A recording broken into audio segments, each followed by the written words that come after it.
Hi, welcome back guys. This is your friend, the Broccoli Fanfics, back with amazing fanfiction. This is the series of What If Quirkless Deku Was Super Smart. Now before starting, please give this video a like and subscribe to the channel if you want more videos like this. Now let's get into the fanfic. Izuku knew he wasn't supposed to be out that late at night. It wasn't going to stop him anytime soon, but he knew he wasn't supposed to be wandering the alleyways so long after dark, especially since he was only 12. His mind was buzzing with all the things that could go wrong, but somehow nothing he could think of was worse than going to school in the morning, so he kept walking. He wasn't about to tell Kaken that he was an excellent motivator to get over his fears. His childhood friend would never forget it, would probably use it as ammunition against him. That wasn't the point, though. He wasn't out so late for his health or to prove anything. Well, he reflected, he might be trying to prove something, but it was only to himself. He was trying to find Eraserhead. There had been a couple of notable arrests recently, brought in by an unnamed hero. The footage Izuku had seen online had Eraserhead's signature capture scarf as the sole identifying feature in the videos.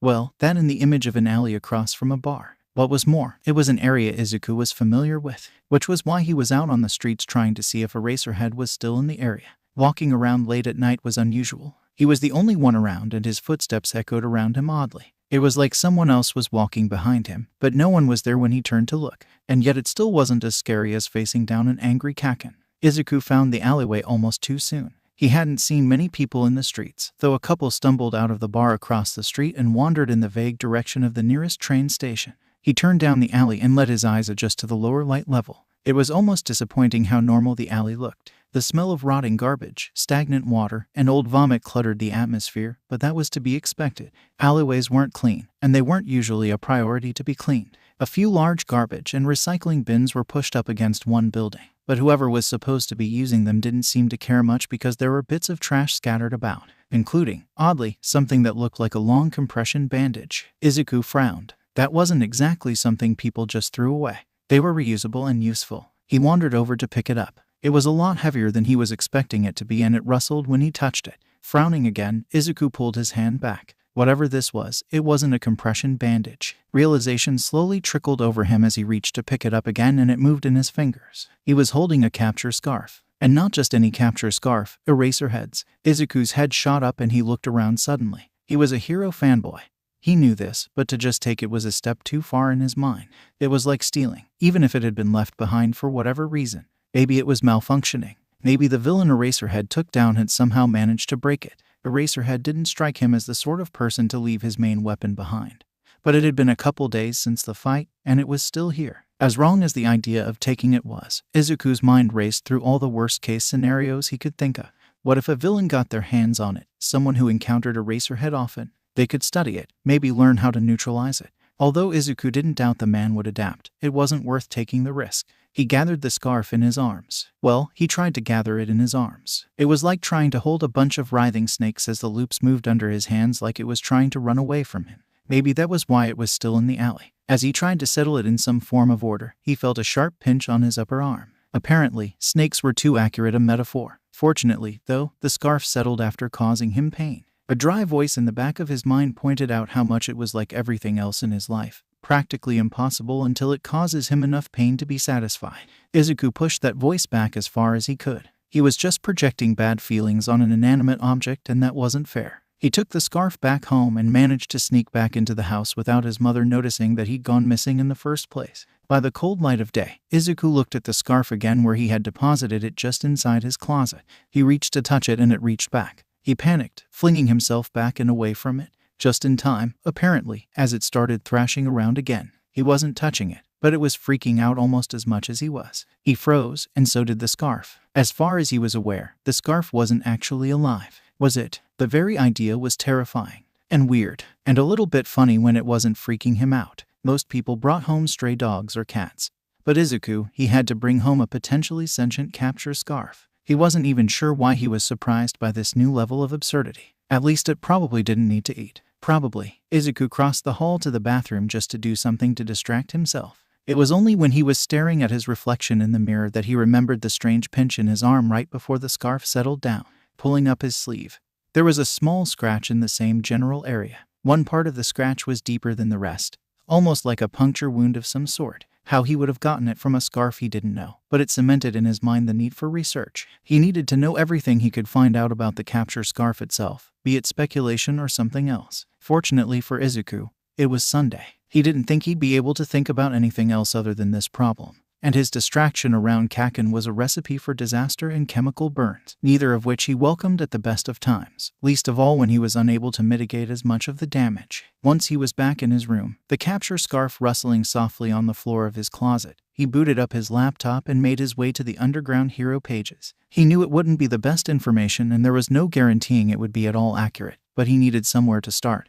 And that was where most of the speculation about Eraserhead's capture scarf ended up. There was a lot of speculation about it, more than he'd been expecting, and no one could quite agree what it was supposed to be. Someone suggested that Eraserhead's control of the scarf was his quirk, rather like Best Jeanist's ability to control certain fabrics. Others thought it was just a good support item, perhaps bound to the hero through some form of DNA link. One of the more obscure theories said that the scarf wasn't actually all that special at all and Eraserhead had learned to use it like a lasso. No one really believed that because the footage that could be found of some of Eraserhead's fights showed the scarf moving in ways that couldn't be replicated with rope. All of that to say no one knew how it worked, but Izuku knew it somehow had a degree of independent movement with even a small amount of human contact. He had touched it, and suddenly it was moving. The longer he'd held it, the more it moved. Something had changed between then and now since it was reaching for him and moving or stopping when he did. Something had happened to what? Bind it to him. Was there some sort of sentience in it that decided it liked him? Did it have something to do with the scratch on his arm? He sighed. None of his questions were going to be answered by the forums because Eraserhead wasn't about to tell people about his main weapon. Izuku had an advantage over all the theorists on the internet, though. He actually had access to a capture scarf. It fluttered in his arms as he picked it up off the floor of his closet, less violent than the night before and he still wasn't sure why. It wrapped around his wrists like an affectionate cat twining around its owner's legs and Izuku just sighed. Whether it was sentient or not, he was probably going to have to get used to these sorts of movements. He was probably also going to start talking to it as if it were sentient. Because you never know, and he wanted to be polite. "Can you hold still, please?" he asked as he set the scarf down on his desk. "I just want to look at you." Instantly, it stilled under his fingers and Izuku put another mental check under possibly sentient in his head. As gently as he could, he arranged the capture scarf in a loop so he could examine it inch by inch to figure out what had stabbed him in the arm. Now that he was paying attention to it, the strange fabric, though heavy, was softer than he was expecting it to be. It sort of glittered under the light, so it had to be reinforced in some way, and there was no doubt in his mind that some of this had to be microtechnology that enabled the scarf to move on its own. But it was still soft and supple against his fingertips. It was like holding titanium lacework. For all he knew, it was actually made of titanium. It wasn't until he reached the middle of the scarf that he found something that wasn't soft. He knew this was the part that had jabbed him because there was a little bit of blood on the fabric. But whatever jagged part had been there wasn't there anymore, leaving behind a slim, flexible capsule that looked like it was partially filled with liquid mercury. Well, he called it a capsule, but it was more like a small envelope that the scarf almost appeared to grow out of like the branches of a tree from the trunk. Though the trunk was a flat, translucent pouch of something semi-liquid. The contents flowed and swirled. Whatever was inside reacted to his touch, following his thumb as he swiped it across the surface instead of being pushed away. Then, while he was still holding it, part of the capsule distended slightly, forming a small point that jabbed his thumb. He pulled away quickly enough to watch the silvery substance disappear under his skin. "I hope that's not poisonous," Izuku muttered, pressing a handkerchief against the small puncture wound as he looked back at the scarf. "Although, if it was, I'd probably be dead already from last night." He couldn't completely discount the idea as it could be a safety feature to prevent someone else from using Eraserhead's scarf if they weren't him. But he didn't feel any the worse for wear and clearly whatever it had done had affected what it was able to do and how it reacted to him. Moreover, Izuku was pretty sure that if he were to try to put on the capture scarf the way Eraserhead did, the capsule would be sitting against his spine. When he turned back to his examination, he found a small symbol printed on the capsule. It was a Western-style dragon with the letters KSSI written in the open space between the body and the curve of the tail that looped around toward the head. Now that he had something of a direction, Izuku typed what he assumed was a company acronym into an online search engine to see what came up. Kaplan Stark Support Industries. The logo appeared on his screen next to the list of search results, all of which offered to take him to specific pages on the official site or waxed poetic about the sort of things they were capable. The first thing that caught Izuku's attention was the fact that, unlike what he'd been expecting, Kaplan Stark didn't typically make hero gear. They were better known for prosthesis, the best available on the market due to their innovative use of nanotechnology. Of course, they wouldn't advertise that they were the company to make Eraserhead's capture scarf, as that could easily compromise the hero in the field. But now Izuku had the scarf and he knew they were responsible for it. The pieces made sense. The scarf was laced with nanotechnology. The capsule was probably full of a saline slurry full of nanobots, and some connection between that and him had been made. Izuku scrolled down and selected one of the videos that claimed to explain what their nanotechnology did.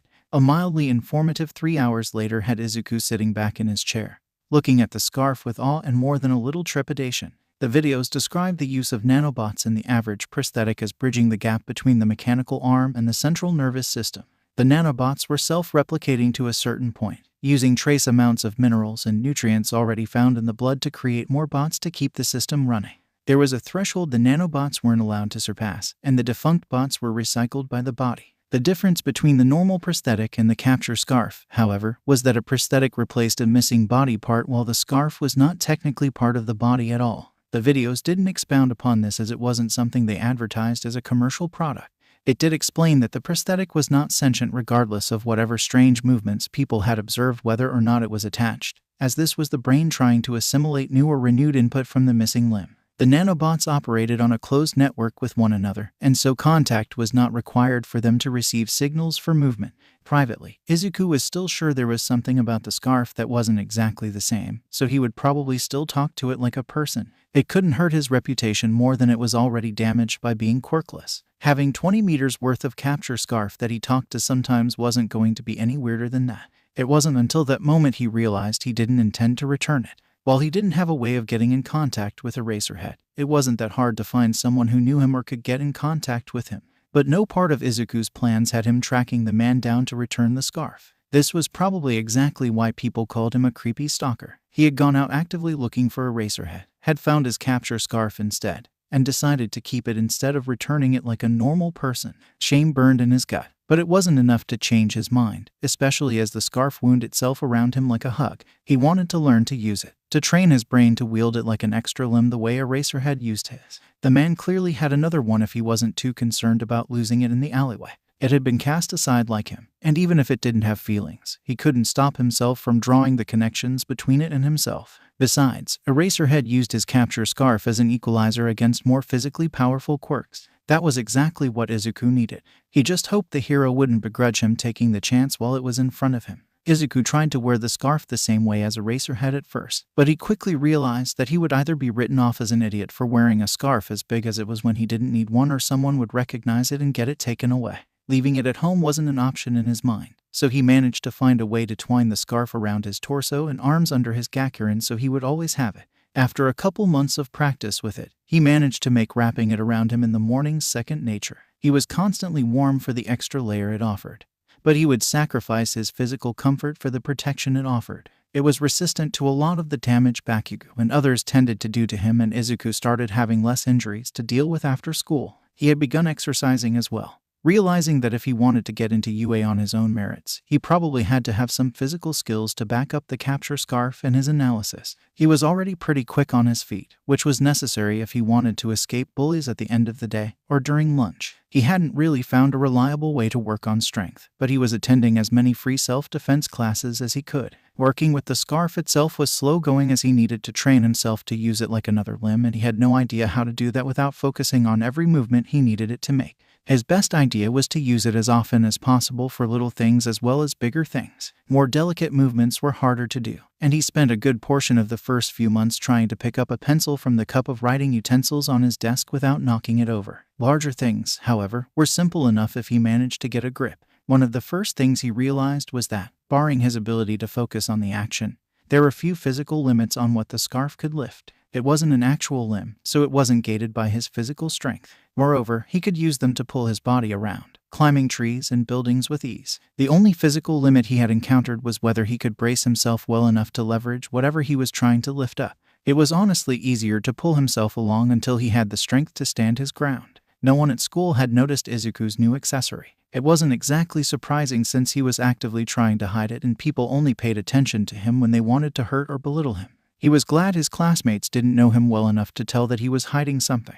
At one point in time, Kaken might have been able to tell, but they hadn't been that close in years. Izuku knew him. But Kaken didn't see enough of Izuku to be able to read his reactions and emotions anymore. It was a bit harder to hide it from his mother, but he was managing. When he wore short sleeves, he explained that the bandages on his arms were for the training he was doing. It wasn't even a lie, and she didn't question it, seeing how serious he had become about training recently. She had even offered to pay for lessons in something he wanted to learn to help out. Once he stopped crying about the unconditional show of support, he mentioned his short list of desired skills: Parker, martial arts, and gymnastics. All of them could help him as a hero in the future. Parker was for navigating through a city at speed, avoiding obstacles and minimizing injuries from a fall. Martial arts were something he was already pursuing. The need to be physically capable of fighting back against people regardless of their quirk at the forefront of his mind.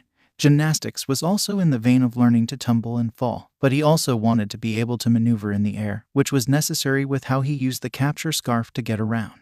In the end, he elected to go with gymnastics. It was a sport with strength, speed, and agility as the main requirements, and he needed to learn to be more instinctual with his body and with the scarf. And since most gyms weren't equipped for quirk use, the focus wouldn't be on what people could do with them. Hopefully, the fact he was quirkless wouldn't come up at all. Izuku had been practicing for almost 3 years with the capture scarf. Somewhere along the way, it stopped being Eraserhead's and started being his, though he couldn't be sure when that happened. He didn't have the right words to explain how comforting it was to have it sitting against his skin every day, but the knowledge that it was there was rooted deep enough in his soul to make even the bad days just a little brighter. Which was a good thing, because this was turning out to be one of the worst. Their homeroom teacher had career forms he was meant to pass out, but he threw them up in the air and said everyone obviously wanted to be heroes, which wasn't wrong, but it seemed weird for him to come out and say that, ignoring what he was supposed to be doing in favor of indulging a class full of teenage egos. Kaken, of course, stated his intention to attend UA and become the best hero, better even than All Might. This led to the teacher revealing that Izuku had stated an interest in attending UA as well. That was the moment Izuku knew the end of the day wasn't going to be pleasant for him. The entire room turned and laughed at him for his impossible dream. It hurt to see all their mocking faces, even though he knew they would never believe in him. The look of murder in Kaken's eyes cut deeper than any of the rest of it. Even though he knew they weren't friends anymore, nothing cemented it more in his mind than the clear and present danger radiating off Kaken. Unseen by those around him, the capture scarf tightened around his rib cage in a sort of hug. He knew he was the one controlling it, but it was still nice to have something tactile to ground him. In full view of the teacher and the rest of the class, Kaken blasted his desk, the force of which threw him into the wall at the back of the classroom. "You think you can get into UA? You're totally quirkless." Kaken laughed as though it was the funniest thing he had ever heard. So did the rest of the class. "I just want to try," Izuku mumbled. "What's so wrong about that?" "Try what?" "Try the entrance exam." Kaken barked another laugh. "What can you even do?" Izuku stayed silent while the class hovered over him. He wouldn't provide them with more ammunition than they already had. They were already certain of the outcome, so sure that he was going to fail. Anything else he could have said was just another reason to mock him. Izuku tried to leave quickly after class. He reached for his analysis notebook to put it away, only to have it ripped out of his hands. "We aren't finished here, Deku," Kaken purred, the dark tone sending a shiver down his spine. He glanced down at Izuku's notebook and scoffed. "For my future. Are you for real? Give it back." Izuku reached to grab it, only for Kaken to put the notebook between his palms and set off an explosion. He moved to the window to throw it out, where it would probably land in the koi pond below, damaging it more. It was instinct when the end of the capture scarf shot out of his sleeve to grab the book before it fell too far. Silence stretched in the room as Kaken and his friends stared at him. So much for keeping that a secret, Izuku thought. He didn't bother to wait around for the moment of shock to wear off. He had his backpack, he had his notebook, and he had his capture scarf vibrating against his skin. He needed to get out of there, and the window was right there. With a running leap, he shot out of the window, snagging the railing with his capture scarf on the way down. Using the excess momentum, he flung himself into a nearby tree, and then slid carefully to the ground. "Diku!" Kaken yelled out the window behind him, but Izuku didn't bother to look. He just ran. Some things weren't worth sticking around to find out how bad they could be. When he was far enough away he didn't think Kaken would catch up to him, Izuku slowed down to catch his breath. His dreams had changed a bit over the years. Izuku had come to terms with the fact he couldn't be a hero like All Might, but he thought being like Eraserhead was mostly attainable. Something large and heavy landed on his back and he pitched forward, flailing wildly. Whatever it was slimy, and it moved, trying to dive down this throat. "I'm just hijacking your body. Calm down," a watery voice murmured. "It'll be over in 45 seconds. Izuku thrashed in the grasp of the slime villain, clawing at the junk pouring itself down his throat. "No point in trying that," the slime chuckled, moving one eye to stare down at him. "I'm fluid, you see. Your eyes aren't. The capture scarf emerged from under his gakurin and wrapped around the eye he could see before pulling sharply. Suddenly the slime villain was thrashing too. He hadn't stopped trying to pour himself down Izuku's throat, but the pressure on one of his eyes was causing enough pain that Izuku was able to get a quick breath every now and then. He was too preoccupied to hear the approach of someone else.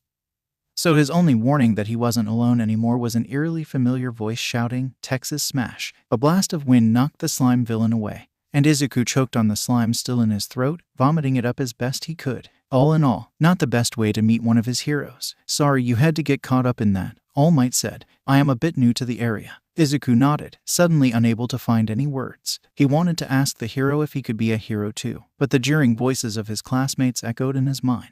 "You seem to be doing well yourself," the hero continued. "That's an excellent quirk you have." Izuku jolted, but before he could correct him about the capture scarf, the man was gone. He looked down at his hands. The scarf had retreated back under his sleeves again as it usually did. It hadn't occurred to him that people would look at his use of the capture scarf and assume it was a quirk.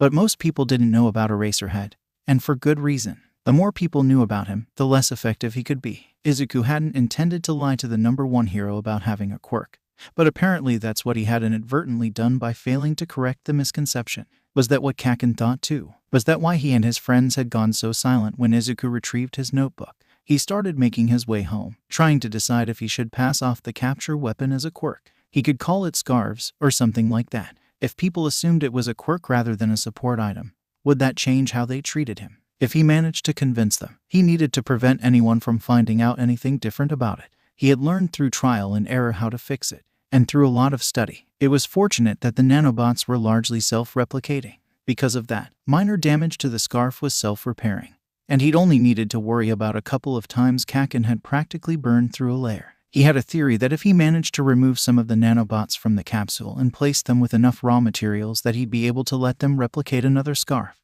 The whole weapon seemed to grow out of the capsule, after all, and the nanobots were self-replicating provided enough material. What he had gleaned from the KSSI videos told him that their prostheses could repair themselves to their proper functionality in time if they were severely damaged. It only made sense that they would do the same for a capture weapon made for a hero. And would Eraserhead have left the scarf behind if he didn't have another one? Probably not. Whether he could get another one from the company or he managed to replicate one the way Izuku was planning didn't matter as much as the fact that it was possible. There were 10 months until the UA entrance exam, and he was going to see if he could manage to grow another scarf in that time. If he could, maybe he would try to pass off the capture weapon as his quirk. If not, well, he would figure that out if it came to that. The day of the entrance exam arrived sooner than Izuku had been expecting, though somehow not soon enough. He had been busy in the 10 months since running into All Might and getting the idea of passing off his capture scarf as a quirk.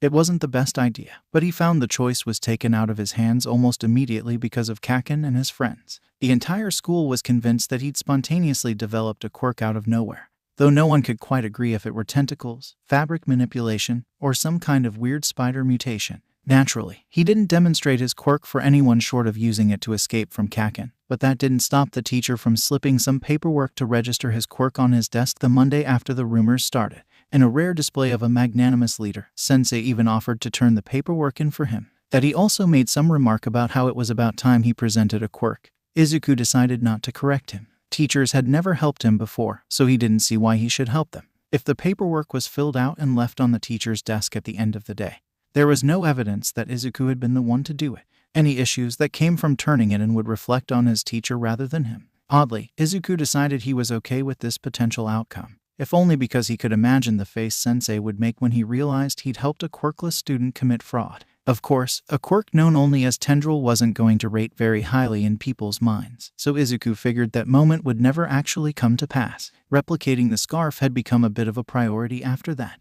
What saved him was a beach near his home that had become overrun with garbage. Or, from another perspective, it was filled with a wealth of raw materials just waiting to be broken down and used. He started cleaning up the beach, as it served several of his purposes. He could practice with the scarf, he had access to the materials, and all the lifting and moving was making him stronger. Add to that his habit of running from place to place, and his training was going well. He was getting stronger, faster, and building his endurance. Beyond that, he had developed his control over the scarf that he didn't need to focus on what it was doing at every moment to ensure it did what he wanted it to.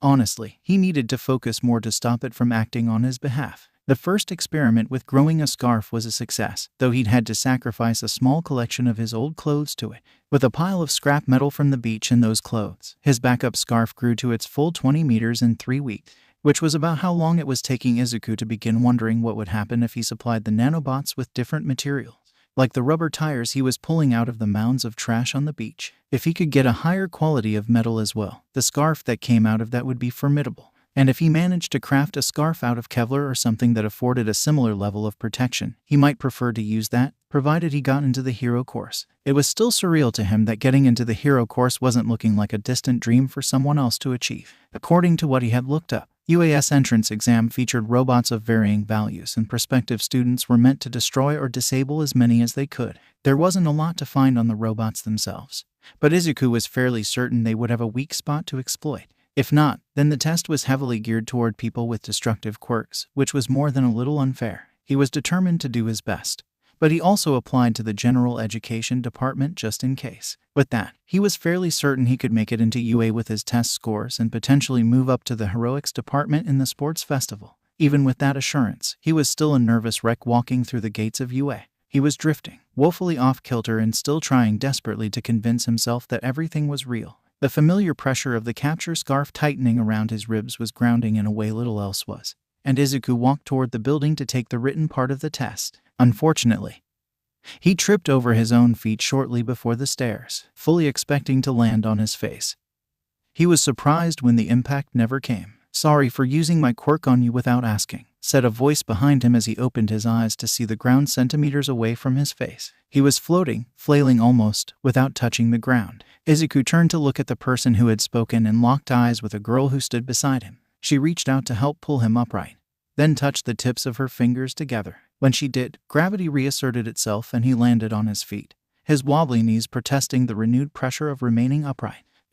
I think it's a bad omen to trip and fall." She smiled at him, and Izuku tried to smile back through his nervous daze. "Thank you," he whispered, unsure what else to do. "Of course." She glanced between him and the doors of the building. "Well, we better get going. Good luck on the test." "You too." He wasn't sure if she heard him or not, because she had already started moving to the building and Izuku couldn't manage anything louder than a whisper apparently. Once the written test was over, and Izuku was glad it was, even though he knew the harder part was yet to come, those who intended to test for the heroics department were collected in a large auditorium. President Mike stepped out on stage and began running through the specifics of the test, most of which Izuku had looked up online. He was glad he'd done that, as it was difficult to focus on what was being said while sitting next to Kaken. Kaken had tried cornering him at school, but Izuku used the school's rather blasé attitude regarding quirk use to swing out the window with the capture scarf every time Kaken got too close. He could read his former friend's moods, and that was not a conversation he wanted to have alone. And since it was Kaken, it probably wasn't a conversation he wanted to have at all. He still wasn't sure what he had done to anger him.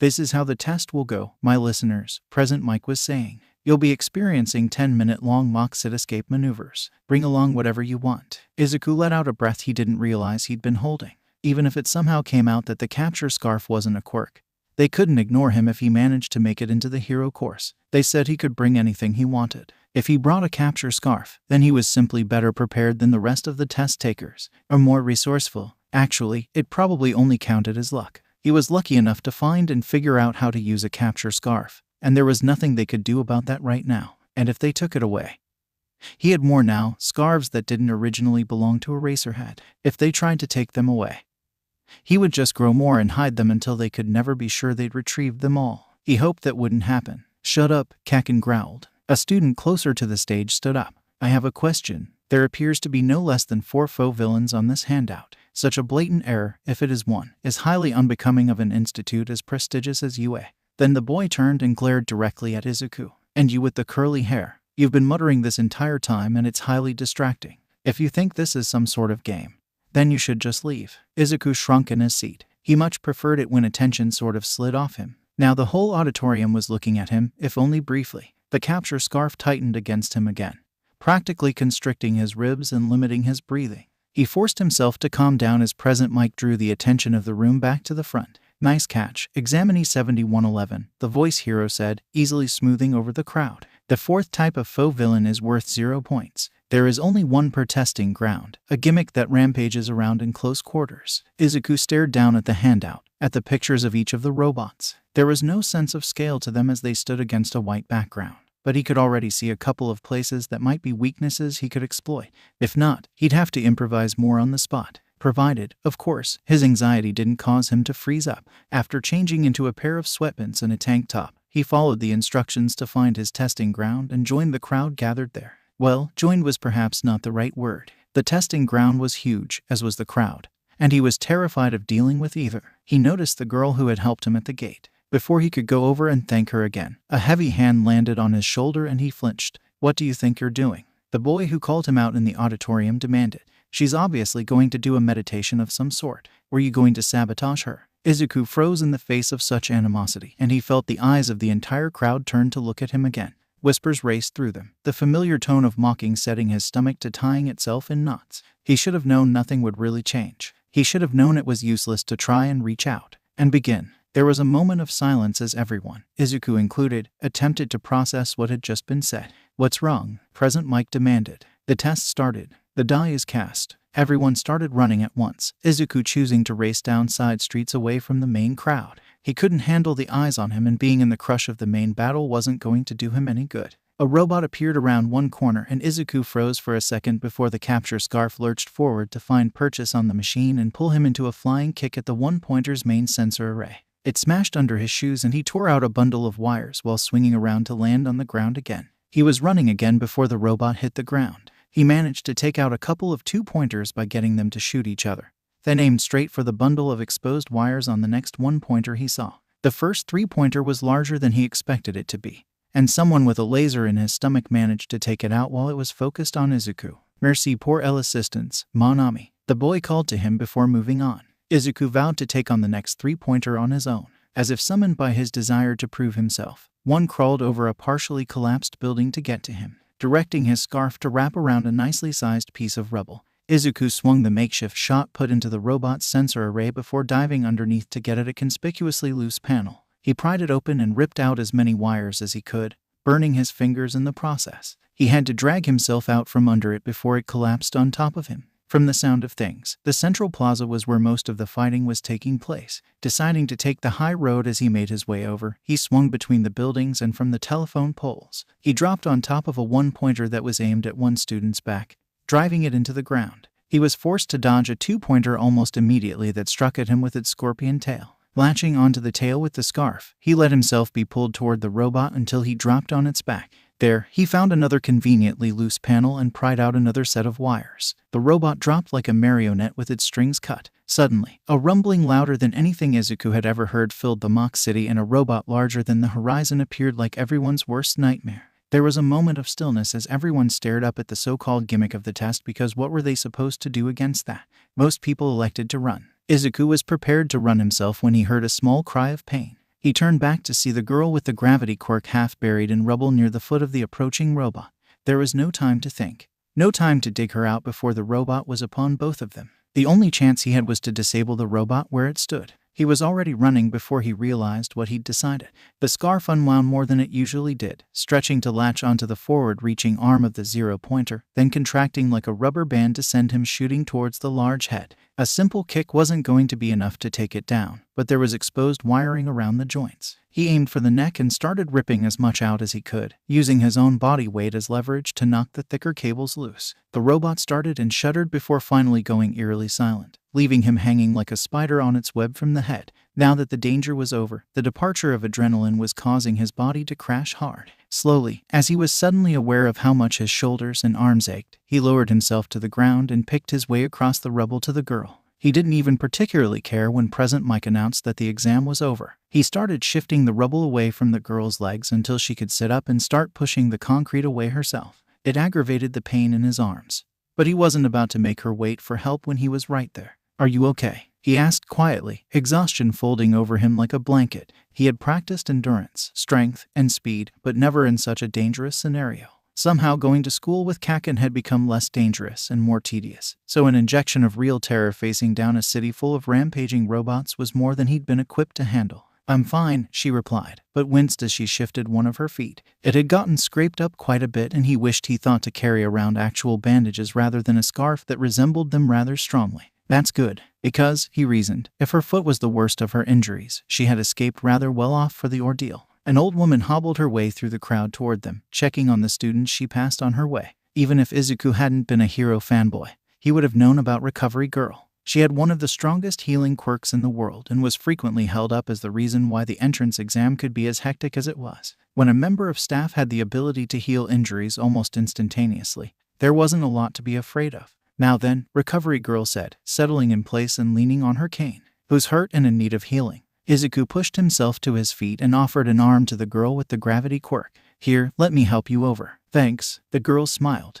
I'm Uraraka Ochako, by the way. He smiled back. Midoriya Izuku, nice to meet you, and thanks again for earlier. Uraraka looked back at the looming form of the zero-pointer. I think you've paid that back with a bit of interest. Izuku blushed, unsure what to say or do. How do you think you did? She asked when he didn't say anything. Terribly. I only had 12 points. She winced. Well, you saved me. That has to count for something, right? Izuku shrugged, then instantly regretted it as his shoulders reminded him that they were in pain. Through sheer effort, he suppressed the desire to flinch. It wasn't the worst thing he'd felt, after all, and it wasn't even the worst thing he'd done to himself. What have we here? Recovery Girl asked as they approached. I swear, these exams get more dangerous every year. Here, sit down on the sidewalk, both of you. It's against my vows as a hero to let anyone leave wounded. She caught Izuku's arm. That includes you, young man. Don't think I don't recognize an injury when I see one. Uraraka turned on him immediately. You're hurt, and you were still helping me. It's not that bad. The blush was back, and if it hadn't hurt to raise his arms over his head, he would have covered his face as much as possible. I just sort of pulled my arms a bit. I'll be the judge of what's bad and what's not. Young man, Recovery Girl said, pushing him down next to Uraraka. I highly doubt you are the one in this conversation with a nursing degree. Not yet, he quipped, then actually started putting some thought into things. But I think I could benefit from some first aid training. Recovery Girl smiled. Then perhaps I'll see you in my elective class. Should you make it into UA? It's nice to see budding young heroes acknowledge that there are more skills out there than punching people. She kissed Uraraka first, then him, and the instant relief in his shoulders was balanced by the sudden wave of fatigue that washed over him. There, good as new. Take some gummy bears to get that energy back and sit here for as long as you need. I'm going to check on the other testing grounds. Izuku sighed, popping 2 of the gummy bears into his mouth and resisting the urge to just lie back on the cluttered and damaged sidewalk. I suppose if all else fails, I think I have a high enough written exam score to make it into Gen Ed. You shouldn't have to settle for that, though, Uraraka protested. You are a hero. You saved me. Then I suppose it depends entirely on what the exam board thinks. Izuku shrugged. Whatever the case, I think I'll be okay. If you say so. A strange look crossed her face. Look, it was nice meeting you, but I have something I need to go do. She stood up and waved. Thanks again for saving me. He nodded and sat there for a few minutes more, his arms resting on his knees and his head resting on his arms. 12 points. It was more than he would have gotten if he'd never found the capture scarf and never started training. He probably wouldn't have made it to the exam at all if he hadn't done things the way he had. And it was a nice dream to have, getting into UA through the heroics entrance exam. Now that the dream was over, he'd have to work hard enough to potentially make his way into the heroics department through the sports festival. After a few moments of self-pity, he picked himself up and left the testing ground to make his way home. An interesting crop of students we have this year, Nezu remarked, sipping on a cup of tea. Aizawa Shouta just sighed as he reviewed the footage. A whole pack of problem children. Now, Shouta, pessimism is an admirable quality when exercised in moderation, but sometimes you take it too far. The diminutive principal smiled at him. Besides, I know there were a fair few that impressed you out there. Midoriya, for example. Shouta sighed again. Nezu made sure that was the moment the footage of Midoriya appeared back on his screen. He can think on his feet, I'll give him that. And for someone whose quirk doesn't have a lot of functionality against robots, he seemed to do pretty well. But he's reckless. On the contrary. What I see is someone determined to succeed, someone aware of his advantages and disadvantages who is not afraid to twist things in his favor. And running at the zero-pointer. How was that in his favor? Nezu tusked.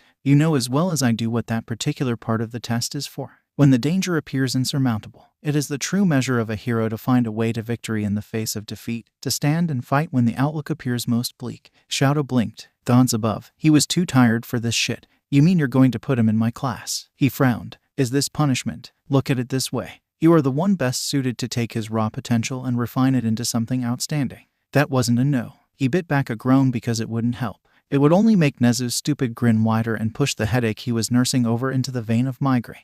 Truth be told, Midoriya probably wasn't the worst person he could get in his class. Bakugo Katsuki was, and as the student who got first place in the exam, he was automatically going to be Shouta's problem, as were most of the top 10, in fact. Midoriya was strange, however. Something about him set Shouta's senses on edge, and he'd learned to trust his gut in these matters. He didn't know what was going on, but it didn't seem bad, just weird. I'll get your class list to you once it's been finalized. I believe you've spent enough time going over this with me. Nezu took another sip of his tea. And I believe Yamada is waiting for you outside. He didn't groan. His husband didn't deserve that this time around, but he wanted to go to bed and Hisashi was going to want to talk. And he wasn't sure he was mentally prepared to deal with any of that. Shouta got up anyway and moved to the door. As expected, Hisashi was on the other side and seized his arm immediately, pulling him along toward the front gates. Please tell me we're going home, Shouta moaned. I want to sleep. You always want to sleep. Hisashi's tone was light and teasing, which meant he had picked up on how much Shouta didn't want to be in public at the moment.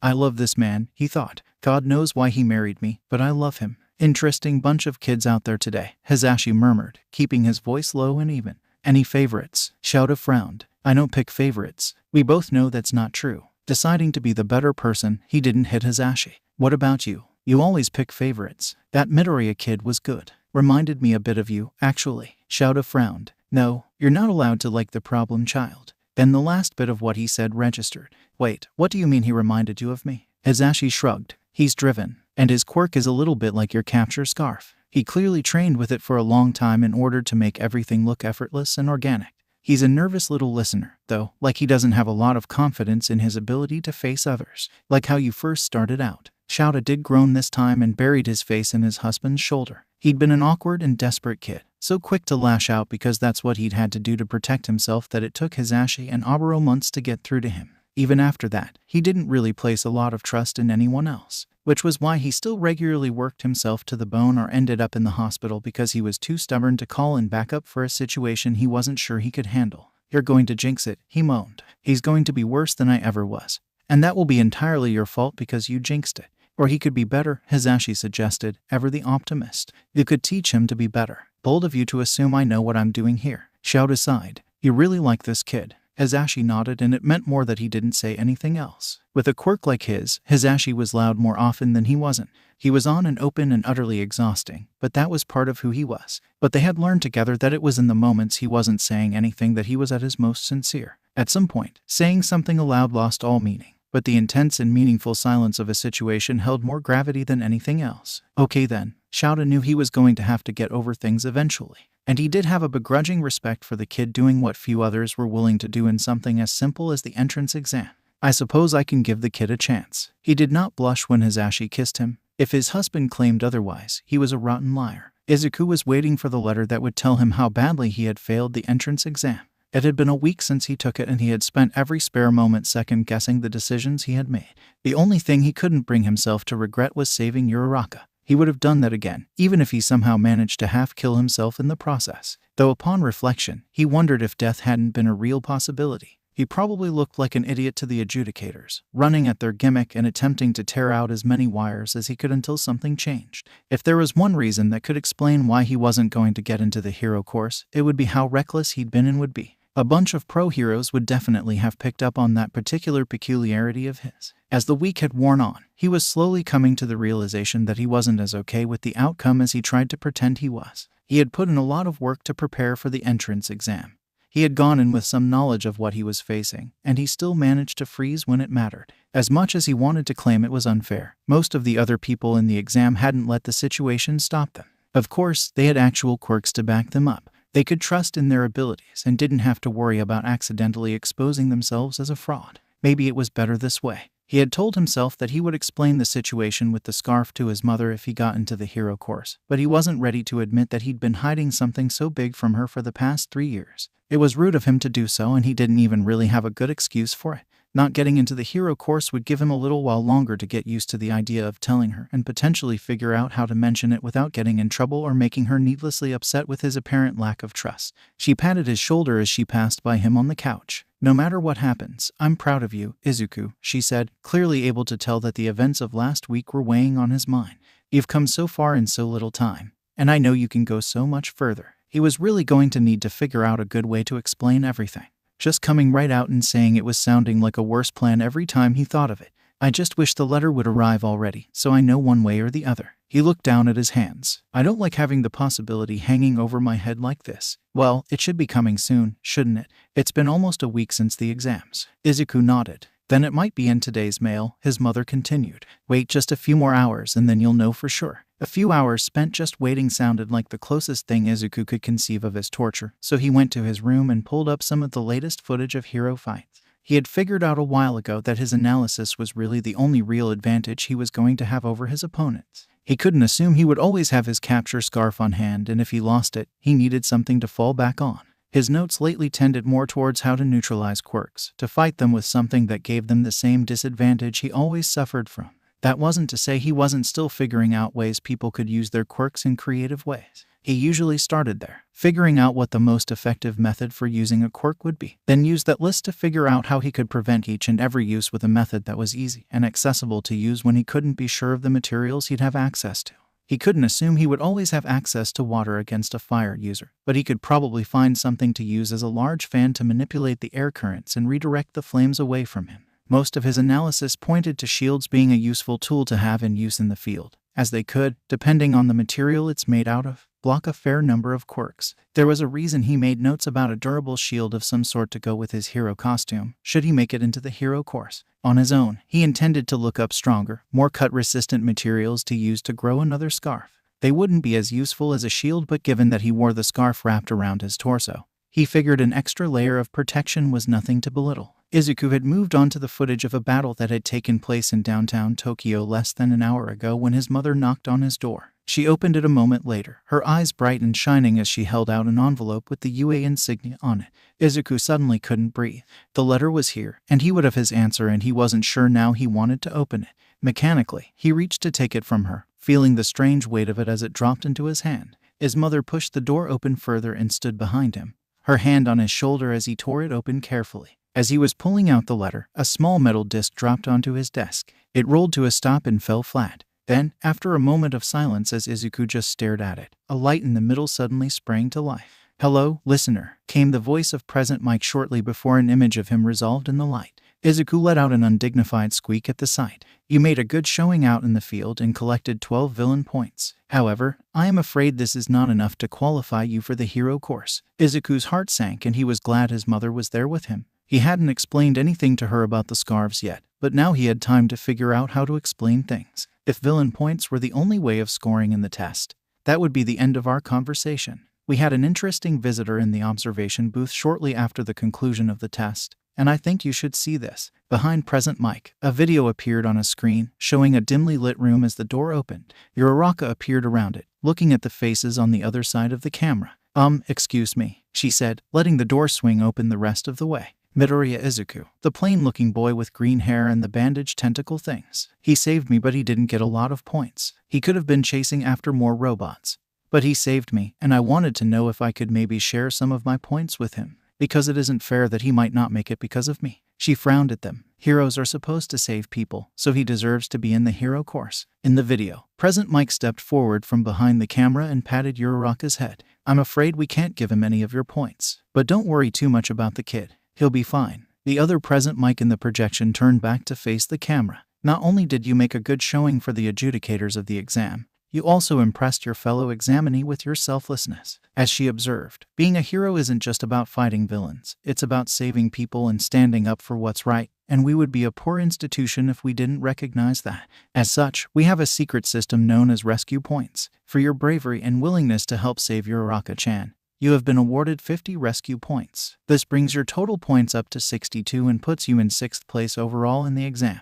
Congratulations, you now have a place in Class 1A. Welcome, Midoriya Izuku, to your Hero Academia. The projection shut off, but for several minutes Izuku could only gape at the disc. He had made it into UA. He had made it into the UA hero course, and he had done this while quirkless, not that anyone knew. A pair of arms wrapped around his shoulders from behind, and he jolted before melting into his mother's hug. He was going to have to tell his mother about the scarves. There was no way around it at this point, and Uraraka had specifically mentioned them. "Mom," he whispered, "there's something I have to tell you." She pulled back enough that Izuku could turn his chair around to look at her. From her expression, he could tell she was concerned, which wasn't doing anything good for his anxiety. What is it? They think I have a quirk. He decided to start there. It was honest and to the point and served as enough of a jumping-off point that he would be able to explain what he could. They think I have a quirk and I'm going to let them continue thinking that. His mother moved back to sit on his bed. Why do they think you have a quirk? It's sort of a long story. She patted the bed beside her, and he moved to sit next to her before launching into the full explanation.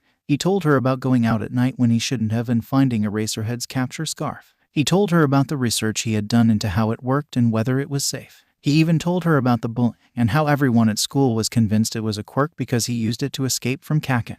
This led into the admission that he'd let his teacher commit fraud for him since the man was so determined to register his quirk.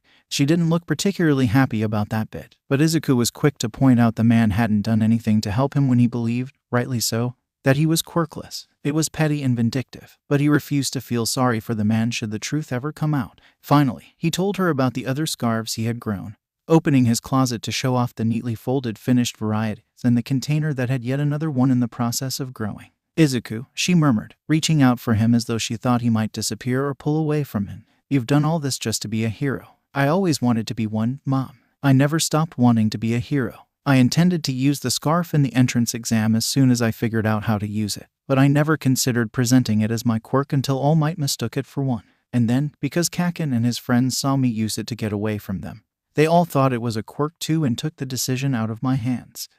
He clenched his fists and stared at the ground, trying to find the right words. I just didn't want to be useless anymore. I knew I could do this. I knew I wanted to do this, and I knew I could figure out whatever I needed to make it work. He tried to smile, but even he could feel that it was turning out more manic than reassuring. Parker, gymnastics, nanotechnology. I spent months researching and hypothesizing and trying to figure out how the scarf worked before I got around to trying this. He lifted up the still-growing scarf. If I could somehow alter the nanobots, I'd try other things, other configurations of scarves that would work a little differently. Izuku, I'm still proud of you. She stepped closer and wrapped him in a hug so tight it brought tears to his eyes. That was the only reason he was crying, honest. More even, now that I know how much work you've put in for this. I don't think I can understand half of what you've managed to do, but I know it's incredible. And I'm sorry for not believing in you when you needed me. I'm sorry I couldn't have supported you more or protected you. No, Mom, it's fine.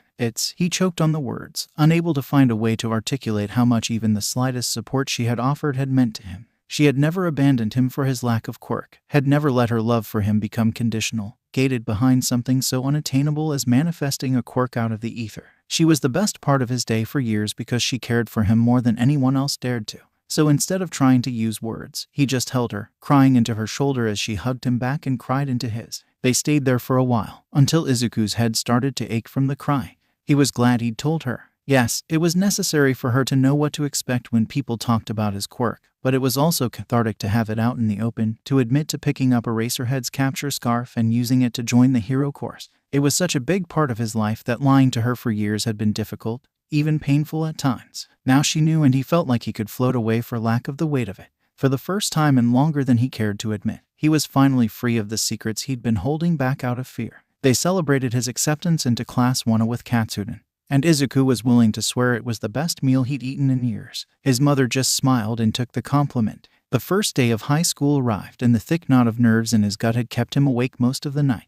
Part of his fears were irrational, he knew. No one knew that he was technically quirkless, no one but his mother. That didn't stop him from waking up from a nightmare where the faceless homeroom teacher stopped him at the door and demanded he leave because he was dragging down the reputation of the school with his very presence. The nightmare had continued with his scarf strangling him, dragging him down into a deep pit filled with something thick and oozing. It was getting in his mouth and choking him, and people were just standing and watching as he struggled. His scarf had gone limp when he tried to use it, and All Might himself was standing nearby and loudly lamenting that such a promising young hero was really nothing but a fraud. The familiar chant started up from the crowd, everyone talking about how it was only right that he dies because wasn't that what quirkless people were supposed to do. He woke up choking, hardly able to breathe, and his capture scarf was lashing around on the end of the bed where he'd left it when he went to sleep. He reached for it and it reached back for him, slithering up under his pajamas and wrapping itself around him. The familiar feel of it against his skin was comforting, not like the dream scarf which had let him die. The ooze, he knew, was from the slime villain All Might had saved him from.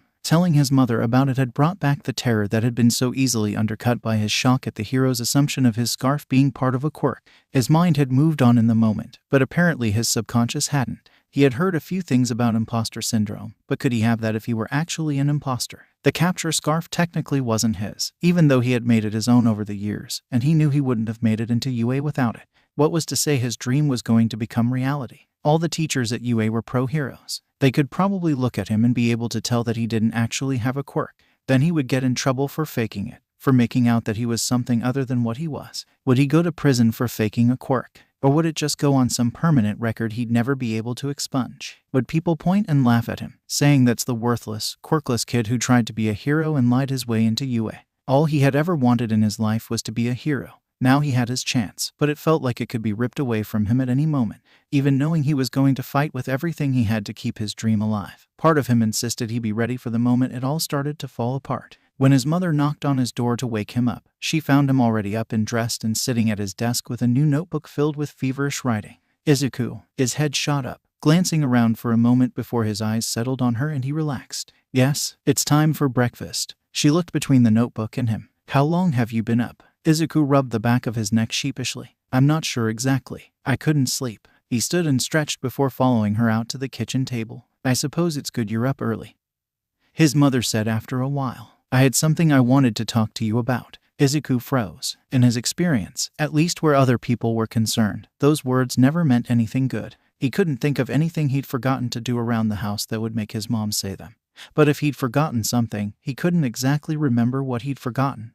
Could he? Yes, it's nothing bad. Well, it might be, but that's what I wanted to talk to you about. She set her chopsticks aside and looked at him. Mitsuki called me the other day and said that Katsuki was going to be in Class 1A. Apparently, he was the top scorer for the exam. I didn't tell her you'd made it into the class, too, but all I could think about was what you told me about him. Izuku frowned. It had honestly slipped his mind that Kaken was going to be there, too. There had never really been any doubt in his mind that his childhood friend would pass the exam and be in the best class, but knowing and understanding that were two vastly different things. And then there was the fact that he had explained everything about how his relationship with his old friend had deteriorated almost instantly after they found out he was quirkless. That was yet another thing he had lied to his mother about over the years, and she hadn't been happy when she'd heard it. He'd barely managed to stop her from storming over to the Bakugo house to yell at him. This conversation was apparently the natural consequence of that. Izuku, I want you to avoid him as best you can. And if you can't, I want you to tell your teacher about the history between you two. There was no room for denial or questioning in her voice, and Izuku could appreciate that if he weren't on the worst side of it at the moment. You told me that all the teachers there are pro-heroes. As such, they should take such a threat to the well-being of their students seriously. If that proves false, I want you to come to me and I will deal with it. His mother had once mentioned she considered law school as a possible option for her future. She had decided to become a nurse instead. But there was a reason she considered it. For all their displays of emotions, both he and his mother were intelligent enough to understand and manipulate where they stood in the eyes of society. It was harder for Izuku to manage most of the time, but he had left school with no permanent marks on his disciplinary record in spite of what some teachers tried. And most of the time he didn't even need to call in his mother to manage it. There was only so far educational authority stretched. And if nothing were going to be noted on the records of the others involved, they couldn't pin every incident on him. Kaken was never present for the conversations that happened regarding how to spin things. But he would have blown up at the teachers instead if they tried to make out in their reports that he was the victim in that situation. Fortunately, they recognized the slippery slope they were on and backed off. Quirkless or not, fights had at least two sides to them, and pinning everything on Izuku simply wouldn't hold up. If anything, putting all his aggressors down as victims would have been a glowing recommendation for any combat-oriented position, as it would appear he could abuse his classmates in spite of their powers. He's probably going to try something, Izuku told her, if for no other reason than he's used to getting his way. UA is a new environment, but he spent 3 years able to do whatever he wanted to me because no one was speaking up about it. More, if you add an elementary school. I don't think he knows how to not attack me, even though he's been pretty quiet since I escaped out the window using my scarf. He just ignored me then. I don't think he even considered that I might be able to get into UA on my own. His mother huffed. That's all the more reason to tell your teachers. And perhaps you should stop calling him by the name you used as a child. He doesn't deserve your familiarity as much as you don't deserve his abuse. She sat up straighter and fixed him with a look he rarely saw on her face. It pinned him in place like a moth in a lepidopterist's study. I will be asking about your day this evening and you will answer me truthfully. Yes, Mom, he said, ducking his head in acknowledgement. Truth be told, he didn't want to find out what would happen if he refused or lied. Probably nothing good. Good. Now, do you have everything you need? Your school ID, the campus map they sent, your supplies. He lifted his backpack, which had been leaning against the leg of his chair as he ate. I've got everything. She smiled, her eyes a little watery from the effort of holding back tears. Excellent. Be safe. I'll do my best. And it did hurt just a little bit to know that was all he could promise her. But with Kaken, Bakugo, he should get used to that. With Bakugo there wasn't much he could do. The whole experience hinged directly on whether or not their teacher was going to let his behavior go or deal with it. She stood and followed him to the door, kissing him on the forehead while he put on his shoes. I love you and I'm proud of you, Izuku. Never doubt that. The warm feeling of validation, so foreign to him, welled up in his chest. He knew she would rather he pursue a safer career. She saw enough heroes brought into the hospital during her shifts, even though she didn't work down an emergency. She understood how dangerous the job was, but he knew it too, and he was still willing to take those risks. He also knew she would support him in that as she had in everything else. With one last smile over his shoulder, he started out, mildly hopeful for the first time in a long time. Izuku stopped being quite as certain about things as soon as he stepped through the school gate. It wasn't crowded by any means. Not in the same way it had been during the entrance exam, but there were a lot of people he didn't know around. What was more, he could feel them sizing him up with their eyes, categorizing all the little ticks he displayed and evaluating whether he was worth their time or not. So far, he could tell the answer was no, which wasn't all that different from the entrance exam either, as everyone on the testing field had written him off with their eyes almost immediately. He pulled out the campus map and used it to navigate his way towards classroom 1A. It wasn't long before he was standing in front of one of the largest doors he'd ever seen. I suppose that makes sense, he muttered to himself as he reached for the handle. They need to accommodate for all sorts of quirks and body types. He was greeted by noise the instant he opened the door. Half of it was Bakugo. The other person was the boy with glasses from the entrance exam who got upset with Izuku's mumbling. He must have murdered somebody important in a past life to be this unlucky now. Don't put your legs on the desk. Don't you think that's disrespectful to your classmates? The boy with glasses demanded. No, I don't think so, Bakugo replied. Which middle school are you from anyway, extra? Izuku couldn't help but think back on what he said to his mother before he left and how apparently he didn't even need to be there for Bakugo to try something straight out of middle school. That was exactly how Bakugo always sat at his desk and the teacher never said a word about it.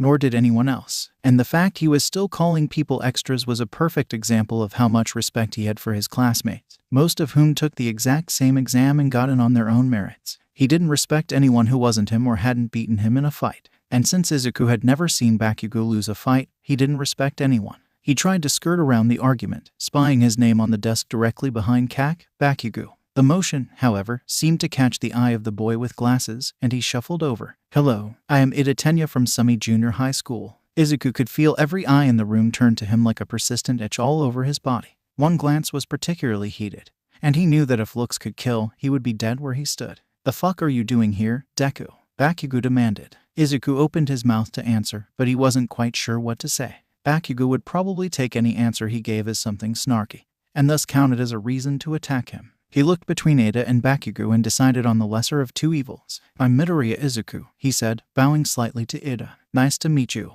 Midoriya. Hi, came a voice from behind him and he turned to see Uraraka grinning at him and waving. I'm glad you got in. I'm glad you're here, too. Thank you for speaking to the adjudicators on my behalf. He reached up to rub the back of his neck. They showed me a recording in my acceptance video. Uraraka's cheeks turned bright red. Oh, of course, anything for a friend. And they gave me rescue points for doing that, too, which is how I got in. If you're only here to make friends, you might as well leave now. Izuku jumped, as did about half the class, when a strange human-sized yellow caterpillar spoke. Everyone watched in morbid fascination as the thing crept over to the teacher's desk, stood, and turned so they saw its very human face. Then it unzipped itself from its cocoon and the breath caught in Izuku's throat as a person stepped out of it.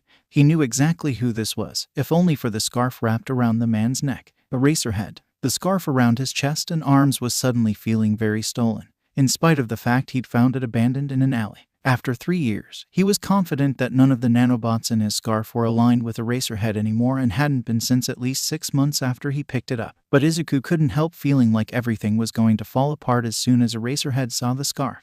The phrase borrowed time was jangling around in his head, and the only thing that was keeping him rooted in place was his anxiety, and the knowledge that he had more scarves if Eraserhead tried to take this one away. This was not how he wanted to meet his hero. This was a nightmare scenario, worse than his mind had or could have conjured. Of course, that was how he knew he was unfortunately, unrepentantly awake. This wasn't something he knew he needed to be afraid of an hour ago, and suddenly it was the center of his world. He only hoped that the rest of the people in the room were managing to draw enough of Eraserhead's attention that he wouldn't notice the instant panic attack Izuku was experiencing. The underground hero cast his eyes across the room full of frozen and perplexed students. It took you 8 seconds to quiet down. That's 8 seconds you and I won't get back. Out in the field, time like that is the difference between saving someone's life and retrieving their corpse. The atmosphere in the room dimmed. Izuku slipped into the desk behind Bakugo, putting his backpack on the floor next to his chair and praying that this day wasn't going to go as horribly as he was expecting it to. My name is Aizawa Shouta. I am to be your homeroom teacher. He reached into his cocoon sleeping bag and produced a set of gym clothes. Put these on and meet me out on the PE grounds. Everyone seemed to have his words about time on the mind as they dressed as quickly as possible and raced out to the field.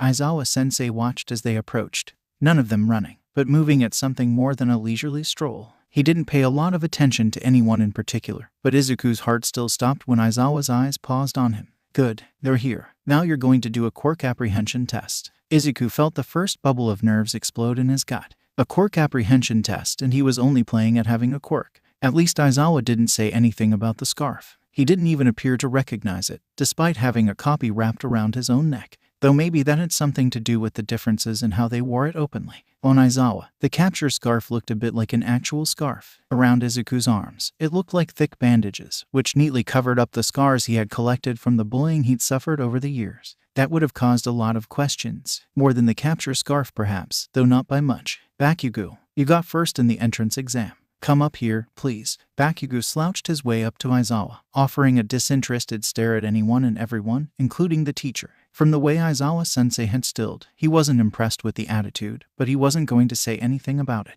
Izuku wasn't liking the chances that things would be different from middle school. If their teacher wasn't about to say anything about the obvious disrespect to his face, why would he do anything if Bakugo decided to fall back into attacking Izuku? As much as he wanted to have faith in one of his favorite heroes, Eraserhead was a teacher here, and teachers had never offered him any sort of real help when Bakugo attacked.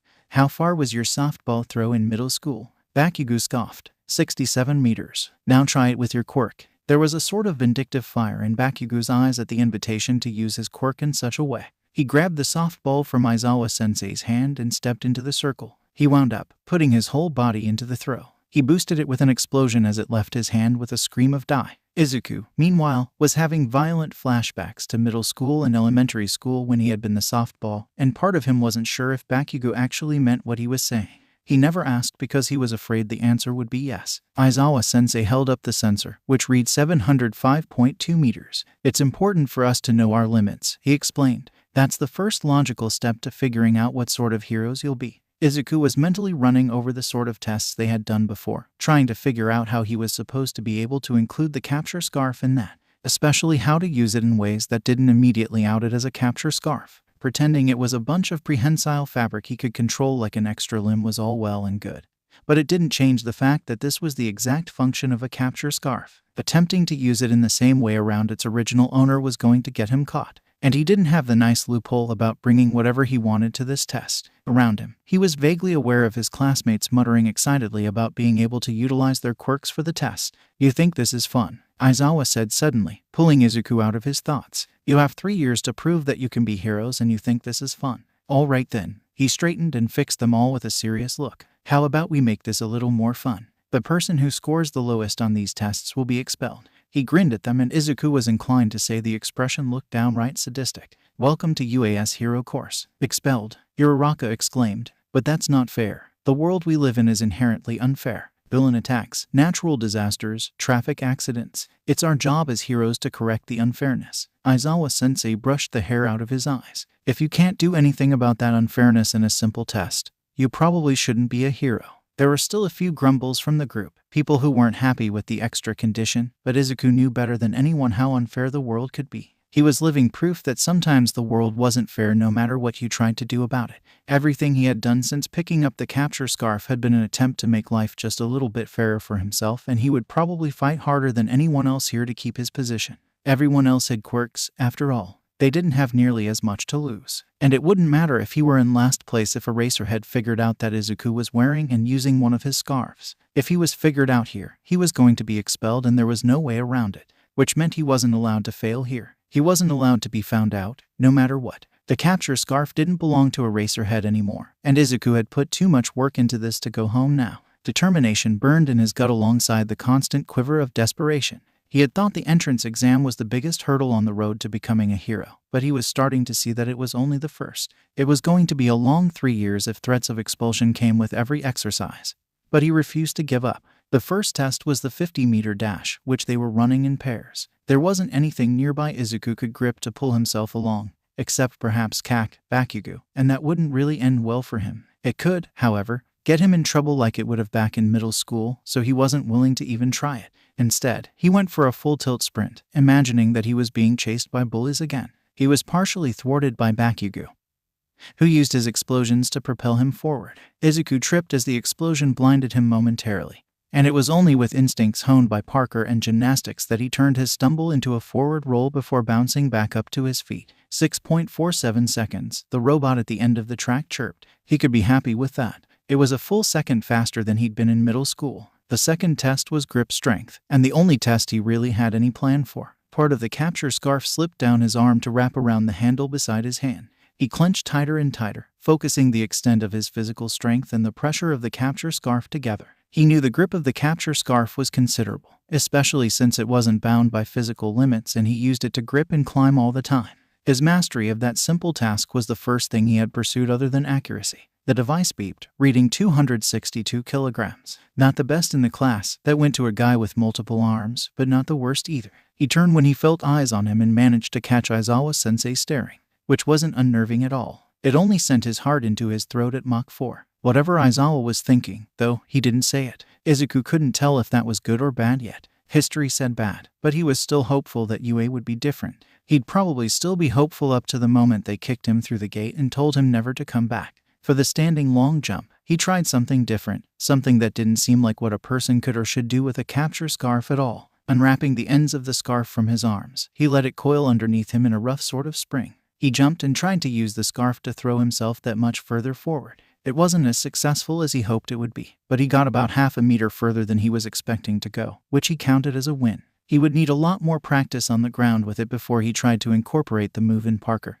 but he was starting to actually get somewhere with it. At the very least, maybe it would make Aizawa forget whatever he was thinking about the scarf. The sidestepping test was exhausting, but he tried to do the same thing as the long jump. It was about as ineffective as before, but Izuku made a mental note to add that specific exercise with his practice as it forced him to try the spring coil over and over again. He'd need that if he were going to try and make it second nature. The softball throw was next. He wasn't going to be able to throw as far as Bakugo, but trying to beat his childhood friend and bully at anything was an exercise in futility or pain.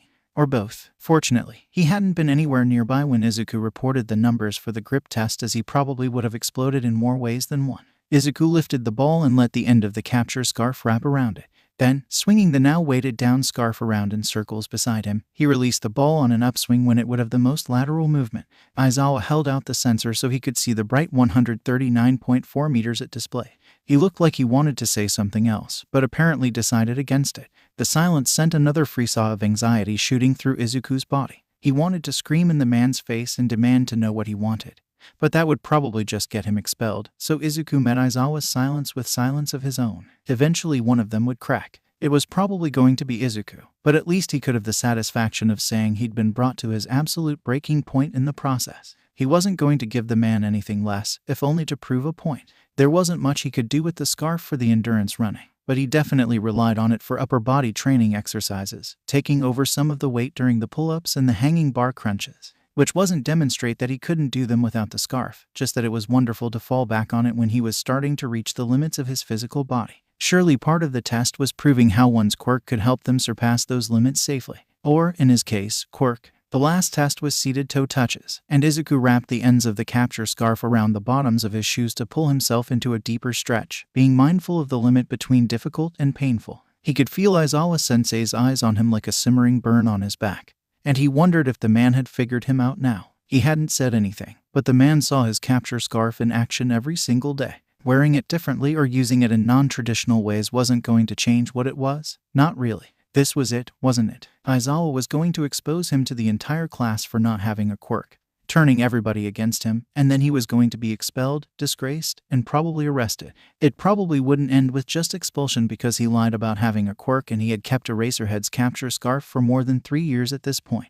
There would be some kind of legal action for that, surely. That would ruin his chances of ever becoming a hero and would probably put him on some kind of list. There was probably also some law about faking a quirk or something that he hadn't known about before. It wasn't like he bothered to look up the legal matters of quirks and quirk registration before he filled out that sheet for his old homeroom teacher. The anxiety bubbled up in his gut until he felt his throat seize up. It took conscious effort not to throw up, and he hoped he didn't look as bad as he felt. He was second-guessing every decision he had made on the field, every little thing he had done with the capture scarf. What if he had used it to latch onto Bakugo during the 50-meter dash? That would have been too much like how Eraserhead used it. What if he had practiced that spring before today, or if he had attempted to bury the ends of the scarf in the sand pit to fling himself forward in the standing long jump? What if there was a more effective way of slingshotting the softball for the throwing test that he hadn't thought of? Aizawa must have tried something like that before. That could be the moment he ruined everything for himself. That could be the moment he failed his dreams. And he only had himself to blame.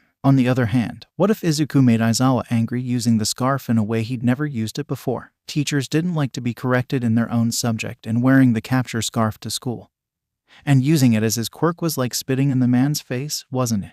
The scarf tightened around his ribs, and he was grateful for the comfort, however fleeting that might be. He still had the scarves at home, so he could fall back on that if he were expelled. Maybe he could become a vigilante so he could still help people. There were programs that even legitimized vigilantes after a while. Ingenium had one of the more successful ones running out of his agency. Ida 10. Izuku blinked, a connection forming in his mind, and he glanced over at Ida, who looked quite a bit like Ingenium and even shared a name with him. He was so shocked by this realization that he forgot momentarily the inevitability of his impending doom.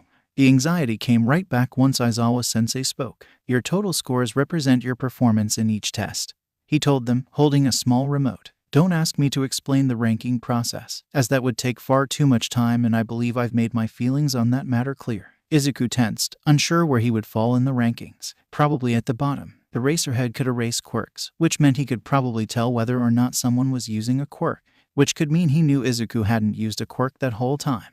The bottom fell out of his stomach, and he wished the ground would open up beneath him and swallow him whole. Oh, Aizawa said. Mind, you should be grateful I was lying about expelling the person who came last. Take this as a chance to be better. You have potential, and you shouldn't waste it trying to chase things that don't matter right now. Minta, the short boy with the purple balls instead of hair, sobbed in relief. His name was at the very bottom of the list, not Izuku's. Izuku had forgotten how to breathe. There were 20 places on the rankings and 20 students in the class, and somehow his name wasn't at the bottom of the list. Working up from there, he found his own name comfortably placed at 16, right after the guy with the tape dispensers at his elbows. Unlike the capture scarf, he could actually adhere to surfaces to pull himself along, and he didn't seem to be constrained by a length limit.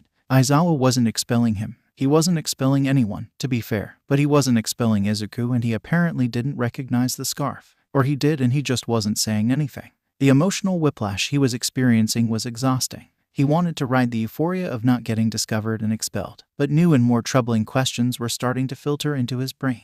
How long until the next test that could get him discovered or thrown out? Was Aizawa aware that Izuku was using his capture scarf, and if so, did he care? Was he going to grab Izuku after school and demand answers? Was he giving Izuku just enough rope to hang himself with by not calling him out in front of everyone? Was the rest of the world really so stupid that they thought someone capable of being a hero had to have a quirk? If he had faked a quirk years ago, would his life have been better? Was he going to have to keep up this faking his whole life? The last question stopped him in his tracks. He added find a way to alter the scarf space design to his mental to-do list, because if he was going to try and keep this charade going his whole life, he was going to need to establish some variety in his future capture scarves. This moved programming and researching nanotechnology up the list as well. Considering he had to accomplish that on top of school, he was starting to wish he did have a quirk, one that could pause or bend time and give him more hours in the day to work with. He didn't doubt he could handle the level of work he had picked up for himself, but the hours of sleep he was going to lose over everything were actually not as bad as what he normally lost to the hellish cocktail of insomnia, anxiety, panic, and pain. He was still in a class with Bakugo, and he was still going to keep up his intense workout routine that included a near-daily run to and from Dagaba Beach. Pain was not going away anytime soon. Anxiety was an old friend and panic was its twin. Insomnia came for free, so everything was going to stay exactly the same while being completely different. He was going to die. Anyway, we're done here, Aizawa-sensei said, turning away. You'll find the syllabus for the course in the classroom. Once Eraserhead was out of sight, Izuku felt some of the tension melt out of him. He really didn't recognize the capture scarf at all, did he? After so long, did he remember losing it? If he did, surely he wouldn't have expected a student to make it into the hero course with it. A quirkless student, no less. While he couldn't bring himself to be completely reassured by this possibility, Izuku could be cautiously optimistic and see where that got him from there. As he was changing out of his gym clothes and back into the school uniform, he wondered if the records they had access to would note the change in his quirk registration. Did they know he only had his quirk registered for about 10 months, or did they assume that it came in around the same time as everyone else's would have? Nothing had been said, and he earned his place in the class, so he assumed they thought he was no different from the other prospective heroes around him. What would they think of him if they knew? The rest of the day was normal by comparison, with the first session of regular classes just to get the syllabus and see what sort of work they had to look forward to for the rest of the semester. By the time the end of the day arrived, Izuku was more than ready to go home, where the threat of discovery was far less immediate.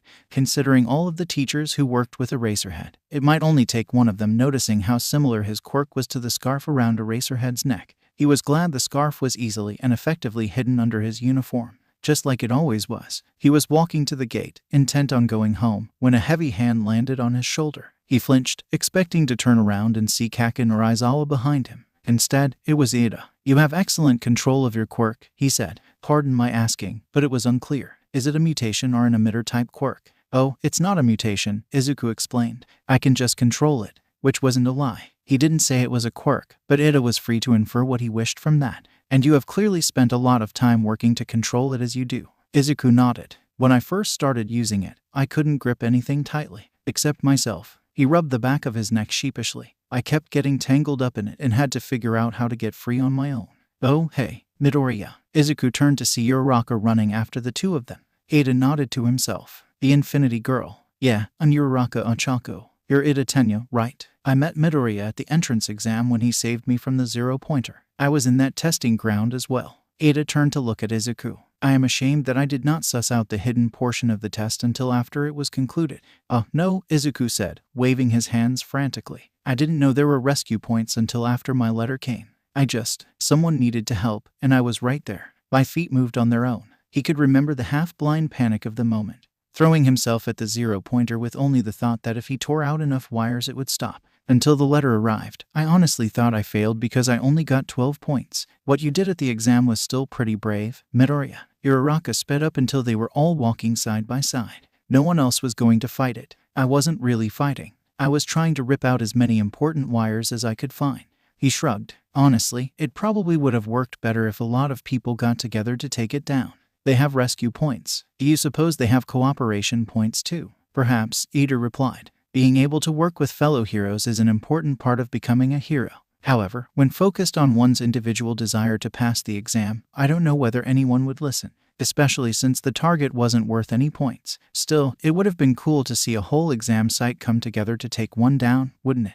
Izuku tried to imagine it happening with the quirks he'd seen in the apprehension test. All those interesting and useful quirks working to accomplish the same goal. If I were a teacher, especially a hero teacher, I'd want to see that in an exam. That would be cool, Uraraka agreed. Maybe if we ever have to fight them again, we could try that. I think we could convince most of the class to help with that. She frowned suddenly. Midoriya, why did that one boy call you Deku? I know you told me your name was Izuku. That's Kaken. Bakugo Katsuki. We grew up together and Deku is just a horrible name he always called me. He liked it because it means useless because he thought I was useless because of my quirk. Or lack thereof, he added mentally. Oh, I thought it sounded kind of like Deku, but that's not very nice at all. Why do you call him Kaken if he calls you that? Izuku shrugged. Force of habit. I'm trying to stop. I promised my mom I would, but it's only been a day and I've been calling him that my entire life. He sighed. Bakugo would probably rather die than compliment me at this point, and I don't think I would want him to. I wouldn't be able to believe he was sincere about it. I'm honestly surprised he hasn't tried to turn me into a charred and bloody smear on the pavement yet. Uraraka winced. It's that bad. Sounds a bit like some of the girls I knew at my middle school. Except for them it wasn't quirks. Well, it was kind of about quirks. But it was also about money. They never did anything directly. But if something happened, everyone knew they were somehow involved, and no one could do anything about it because the leader of their group was the principal's daughter. How shameful, Ada exclaimed, gesticulating robotically. As an educator, especially as the head educator of their school, they should have been treating the situation with the same level of gravity as if it were any other student. Izuku thought about all the teachers who looked the other way when someone was being hurt. He thought about Kirigaya-sensei, who never bothered to do anything until it seemed like Izuku had a quirk, and then he became the most helpful person, filing registration forms about a fake quirk Izuku definitely didn't have. That's just the way the world works sometimes, Ada, he said, feeling more tired than the quirk assessment test had any right to make him. Like Aizawa-sensei said, the world is unfair and it's up to us as heroes to make it a little fairer. Are heroes allowed to intervene in schools like that? Uraraka wondered. I mean, obviously the heroes are our teachers this time. But what about other schools, places that don't have heroes working for them? Can we go in and stop something if we know something is going wrong? Perhaps this is something we should discuss with Aizawa-sensei tomorrow, Ada put in as they arrived at the station. Of anyone we have access to, he would be in the best position to know. Right, we'll have to do that then. Uraraka smiled and it lit up her whole face. Now, could I get both of your phone numbers? I have to catch my train home, but I want to continue this conversation. And we're friends, aren't we? It was such a simple thing to tack on to the end of what she was saying. But Izuku couldn't ignore it. Part of him was guilty, a little voice whispering that they only wanted to be friends with him because they thought he had a quirk. But the rest of him was desperate to enjoy the feeling while he had it. He hadn't been friends with anyone since Bakugo found out he was quirkless. No one would talk to him or listen to him without having some ulterior motive. He didn't think Uraraka was just offering to be nice. She seemed like a genuine sort of person, someone who honestly wanted the best for the people she knew. So, he typed his number into her phone with a smile and pushed away some of the lingering doubts about whether or not she was doing this to pity him. He did the same for Ada, who was less terrifying when their futures weren't on the line. And the bright sparking feeling deep in his gut, he thought that might just be hope. He couldn't wait to tell his mom about his day. Izuku was feeling better about going to school the next day, knowing that he would have Ada and Uraraka to talk to. They had spent a while texting back and forth about what life was like in middle school, though Izuku edited a lot of the stories he told about his school experiences, not sure how much he wanted to tell them about himself. The fact that most of the bullying was because he was quirkless didn't make the conversation, and neither Uraraka nor Ada asked about it. He refused to tell them too much about Bakugo's involvement in everything, but he thought they were smart enough to guess a few things. Bakugo had made it clear from the very beginning that he didn't follow anyone or anything. He wasn't going to hop onto bullying one kid just because everyone else was doing it, but he was far more likely to be the instigator. Izuku's mother was thrilled to hear that he'd made a couple of friends. He told her about his day, as promised, mentioning that other than when he first entered the classroom, he and Bakugo didn't even interact. Honestly, he wished he would say or do something. Izuku was on edge waiting for the eventual explosion, and that was always worse than the explosion itself. Maybe Bakugo knew that Izuku was holding that history over him. Maybe he was biding his time, waiting for an opportunity where their new teachers, heroes who might actually care about his actions, weren't around to see. He got to the classroom and made his way to his seat, distantly glad he was there earlier than the day before. Bakugo hadn't arrived yet and Izuku relished having the moment to settle and prepare himself for everything. It was the first actual day of classes, and he was both excited and nervous for everything. According to their schedules, they had normal classes in the morning and the afternoons were reserved for heroics classes. He was a little disappointed that the regular schedule didn't include science classes for the hero course, as science had routinely been his best subject in school. There was something about science, about being able to observe and draw inferences that came easily to him. He had trained it alongside his analysis, and now he had much more knowledge to draw on, many more conclusions and hypotheses to test. It was just a shame he wouldn't have that in a classroom setting this time around. There were several clubs available though, and he was looking into the programming club to see if he could learn some of what he needed to know to modify the capture scarf design. That he would also be in the vicinity of the support labs and all the students studying there was just icing on the cake for him. Things finally seemed like they were coming together into something he could understand and plan for. It all sort of hit him at once that he was in UA and the future he had dreamed of, the future he'd been ridiculed and abused for wanting his whole life, was actually within reach. He hadn't gotten expelled in the quirk apprehension test even though he didn't have a quirk to use, and he had made friends for the first time since he was 4. He didn't cry, but it was a near thing, the swell of emotion hitting him like one of Bakugo's explosions. Against the odds, in spite of everyone who told him to give up, he was sitting in class 1 at UA High School. He rode that feeling all the way through his morning classes, taking notes and participating though he could hardly remember what he said or did later. When the afternoon arrived, everyone was buzzing about their Foundations of Heroics class, wondering who would be teaching it and what they were going to be doing. Izuku was finally present enough to speculate with everyone else, suggesting that maybe they weren't doing anything too intense for the first day. As soon as the words were out of his mouth, he heard a familiar voice. "I am coming through the door like a normal person." Every head in the room snapped up to see All Might standing in the doorway to the classroom dressed in his Silver Age costume. "I am teaching hero basic training," the hero announced, standing at the front of the room in his classic power pose. "The class that takes and molds you into the heroes you will become by the time you graduate. Today's activity will be battle training." Well, it seems I was wrong about starting things off slowly, Izuku thought. But after yesterday, I don't know why I expected anything different. And for that, you will need these. All Might pressed a button and the wall opened up to reveal several cases stored in previously hidden alcoves. In accordance with your quirk registry and the special forms you filled out before being accepted, your costumes. It is, after all, the image of a hero that takes care of half the battle. The excitement in the room was palpable, a vibrating energy unlike anything Izuku had been in the middle of before. People were already out of their seats and moving toward the cases with their seat number on it. "After you have changed, meet me on ground beta." With that, All Might was gone, leaving behind the chaos of 20 elated hero students. Izuku waited until the others had grabbed their cases before collecting his own, wondering what they had made of his requests. He couldn't exactly put down that he worked with a capture scarf, so he had asked for a durable but flexible material for the suit, reinforced against the most common types of damage. He hadn't really worked with any other weapons beyond the capture scarf, but he put into the request to work his way up to using smoke bombs and flash grenades, as well as other options for non-lethal takedowns, like a taser. He had no idea if any of that was going to make it into his costume. In the locker rooms, he took over a secluded corner to change. The first thing he found in his case was a note he assumed came with every costume.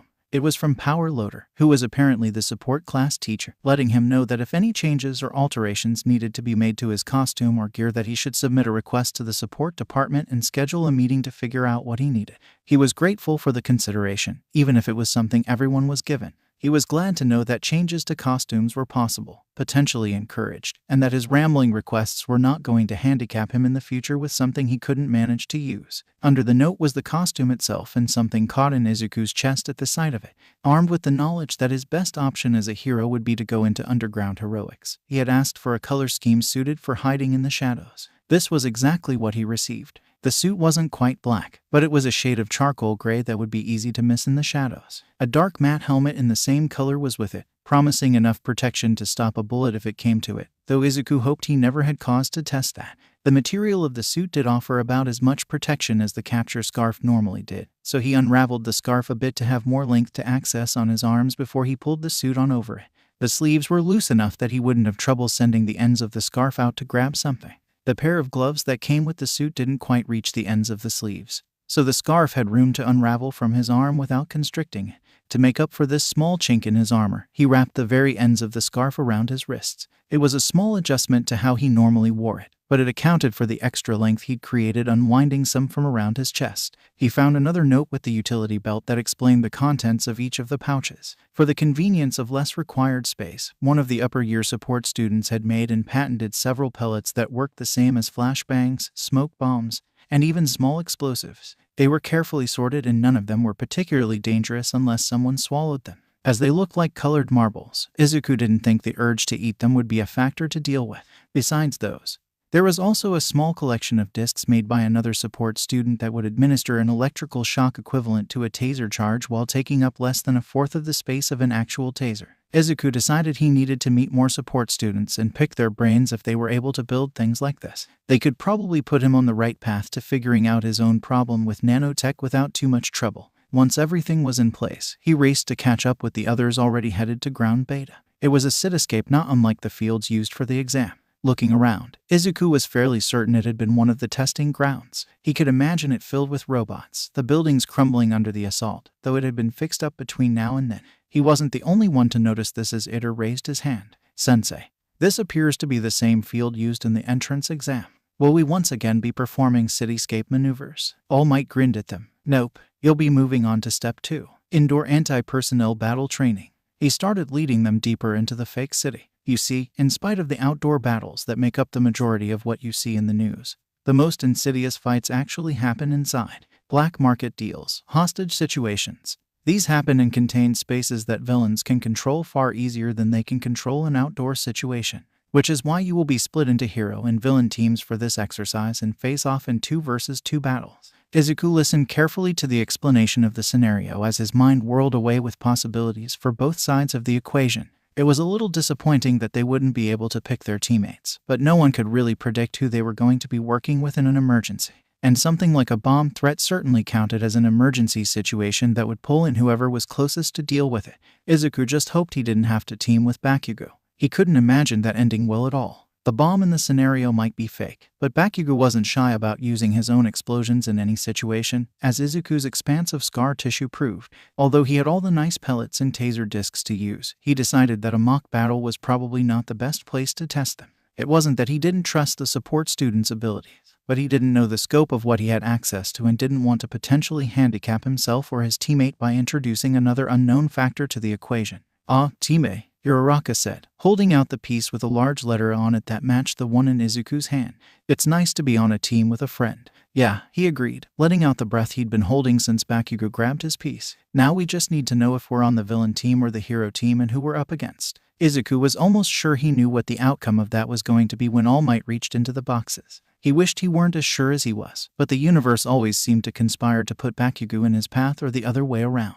If it weren't for the fact that they hardly interacted at UA, he would think that something was arranged so the teams weren't as random as they were made out to be. The lots All Might pulled out were Team as the heroes and Team D, Bakugo and Ida, as the villains. As the villains needed time to set up, they disappeared into the building first while Izuku and Uraraka were pulled off to a safe distance to strategize, and the rest of the class disappeared off to a different location to view everything going down.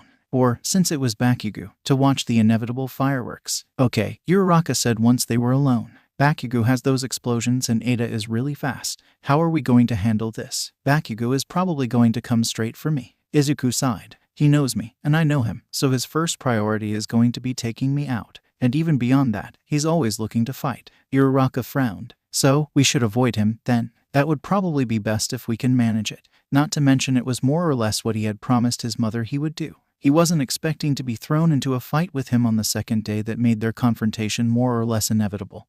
But if everything went bad, there was still the other half of what he'd promised her. How does your quirk work exactly? What are the limits you're dealing with? I can make up to 3 tons float. Any more than that and I get sick. Same thing if I try to float myself. But you could float someone else without a problem." His mind was spinning away, coming up with ways to avoid the confrontation he really didn't want to have now. What if you floated something and rode on it? She paused. "It would have to be a lot bigger than me to make me float too, and I don't think we have anything like that.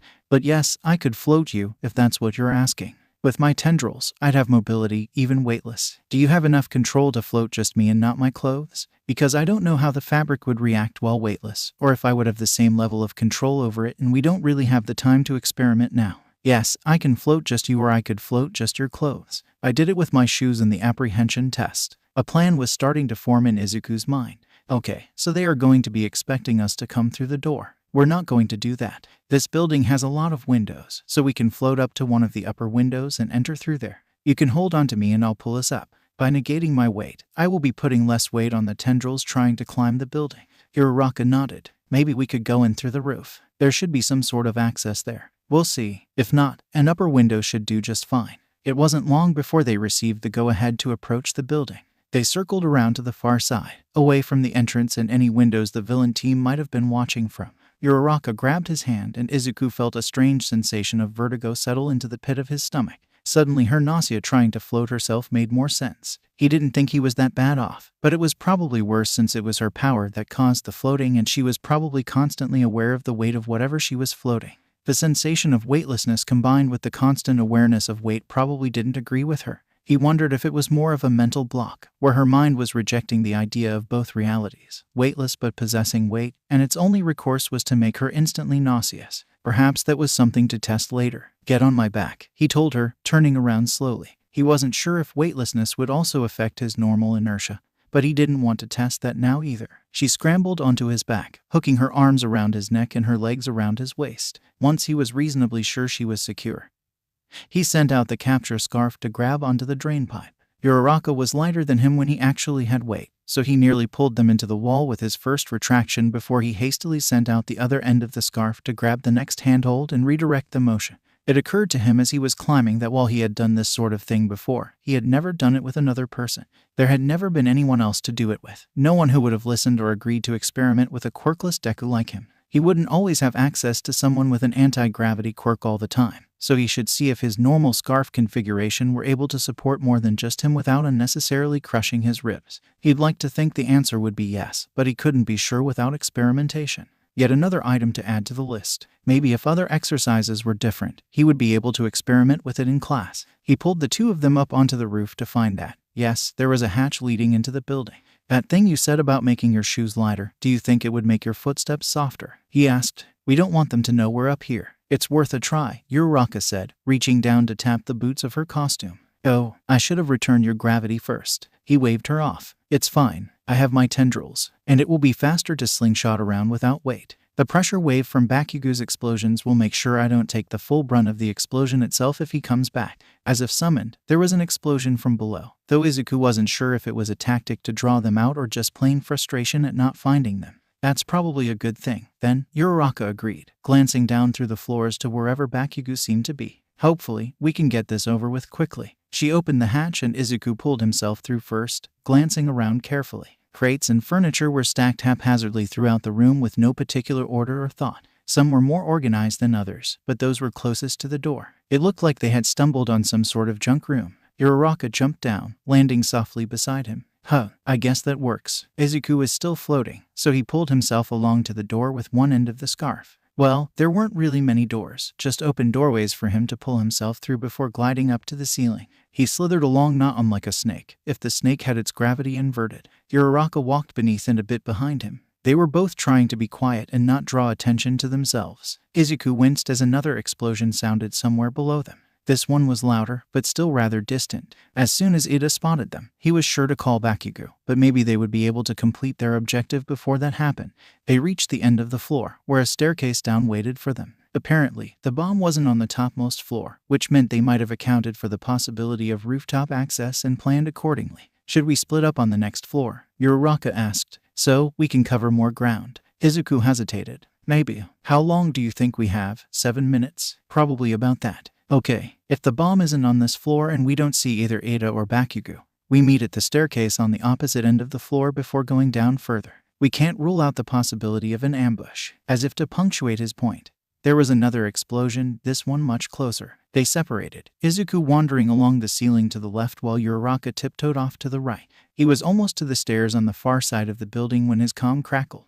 Midoriya, I found Ada, Uraraka whispered. He's with the bomb, 4th door from the stairs we came from. I copy. Headed your way. Any sign of Bakugo? No, Ida's by himself. There was a weird huffing before she added, I think he's monologuing. Izuku turned back the way he came, only to freeze briefly as the sound of Bakugo's cursing came from the stairwell he'd been approaching. Like always, the cursing was accompanied by the little pops of explosions crackling on his palms. Izuku knew that if Bakugo found him right now, it would be very bad. Sending out the scarf from both sleeves, he latched onto 2 doorways sitting across from another as a human slingshot and flung himself down toward the other end of the hall. He twisted in the air, grateful once again that he decided on gymnastics to build his skills. He caught the inner doorway at the end of the hall and swung himself around the corner until he was running sideways along the wall towards Uraraka. Bakugo's coming, he murmured into his comm by way of explanation when he caught the look of alarm on her face. We need to end this quickly. She nodded, pointing to the door she was hiding beside to indicate where Ada was at the moment.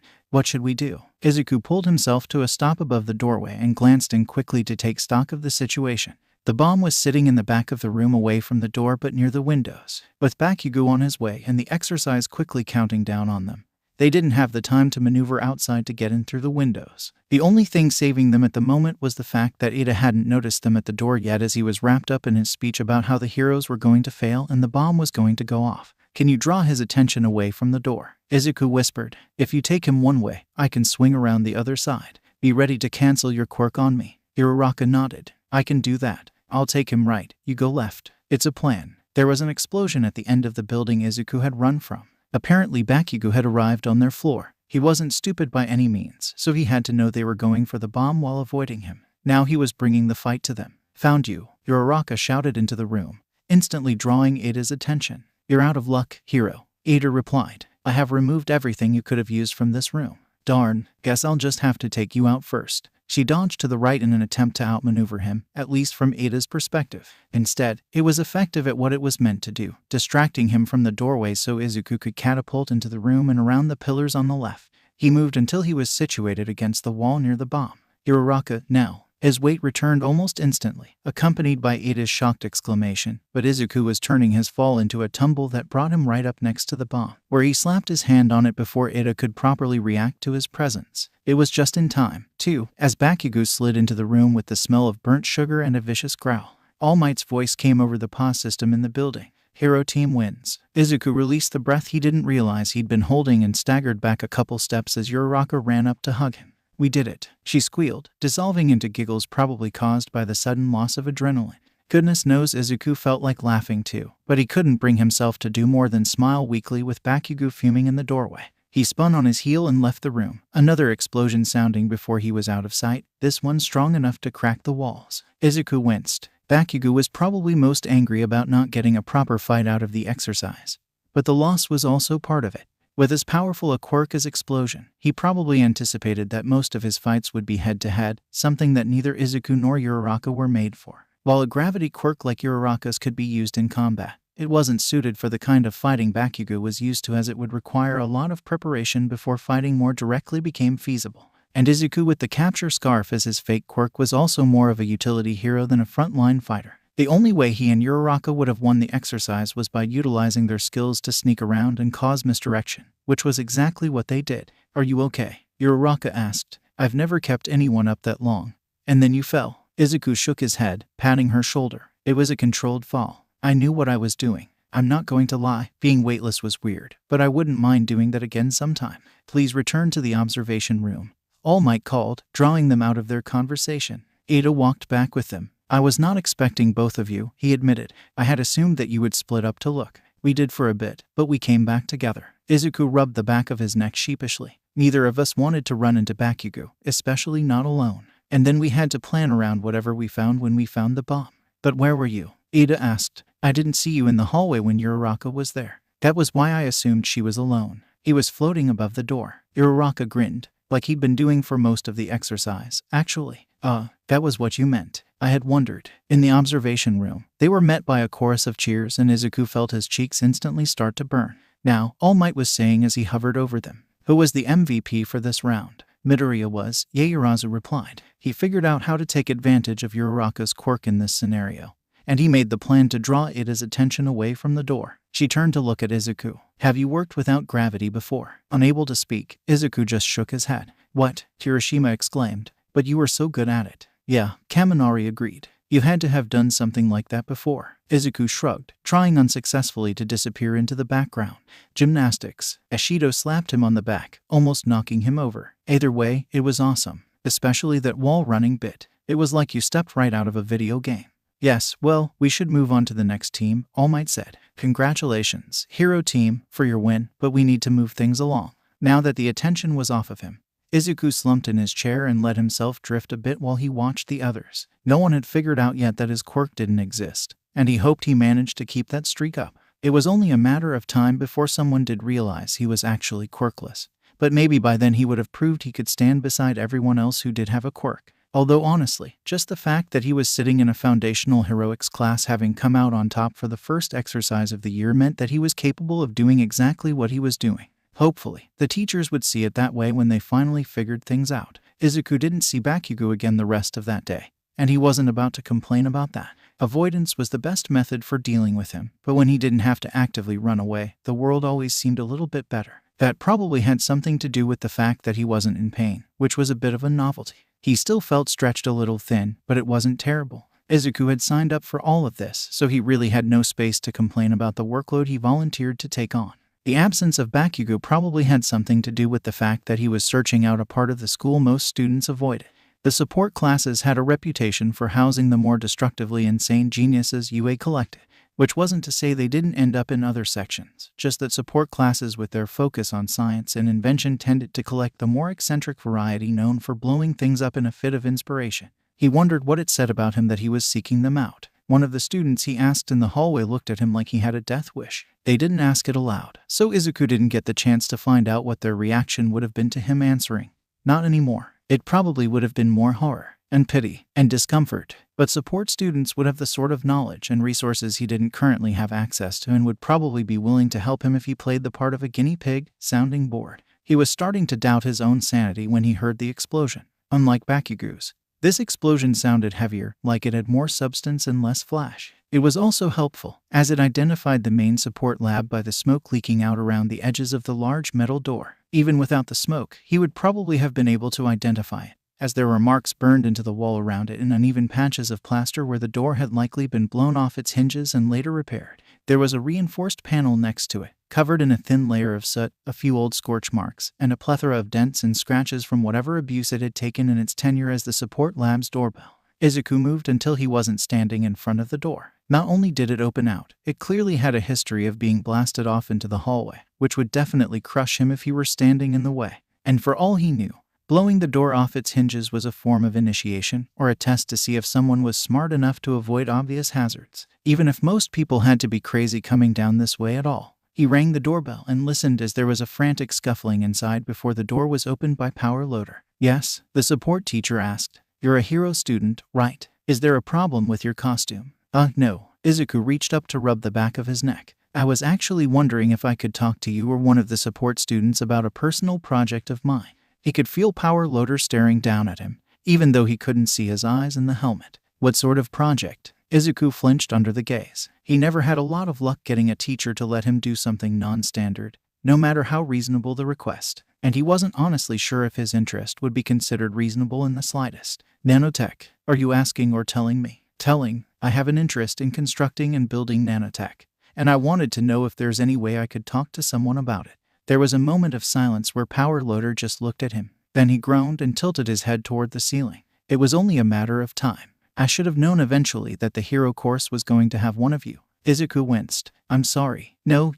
Honestly, I think someone like you has been overdue in the hero course." A sudden thrill of panic shot through Izuku's body. "Someone like me, an all-arounder," Power Loader explained, apparently missing the obvious distress he had caused. "Someone who wants to pick up a lot of skills we teach here, including invention. Have you made anything yet?" Izuku shook his head, trying to force the panic out with the movement. "No, just a lot of theory. I've looked into KSSI a lot in the past, and the core of their prosthetics is nanotechnology. That's what got me interested in it in the first place," which wasn't a total lie. But finding the capture scarf was the real catalyst for that vein of research, and that was a secret he wasn't going to provide even with all of the truths packed in around it.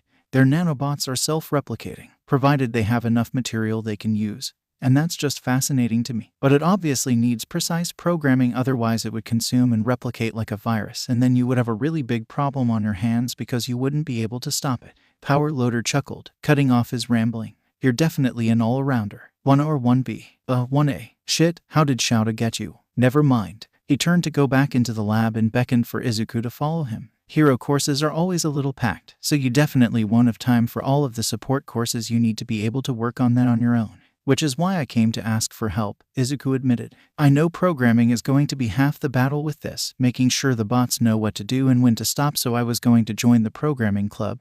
But I know I need more of the mechanical knowledge." "Who's this?" Izuku jumped as a soot-covered girl with pink hair and yellow eyes appeared right in front of him. "Hatsum, don't scare this one away." Power Loader turned back to him. "Sorry about her. Hatsum is one of my best students this year." His very best student, Hatsum bragged. "Hatsume, future CEO of Hatsum Industries. Nice to meet you, Stranger Kun. I'm Midoriya Izuku." He bowed, feeling the scarf tighten slightly around his ribs. "Did you come for one of my babies?" Izuku's mind short-circuited in the face of her manic grin and enthusiastic offering of a child.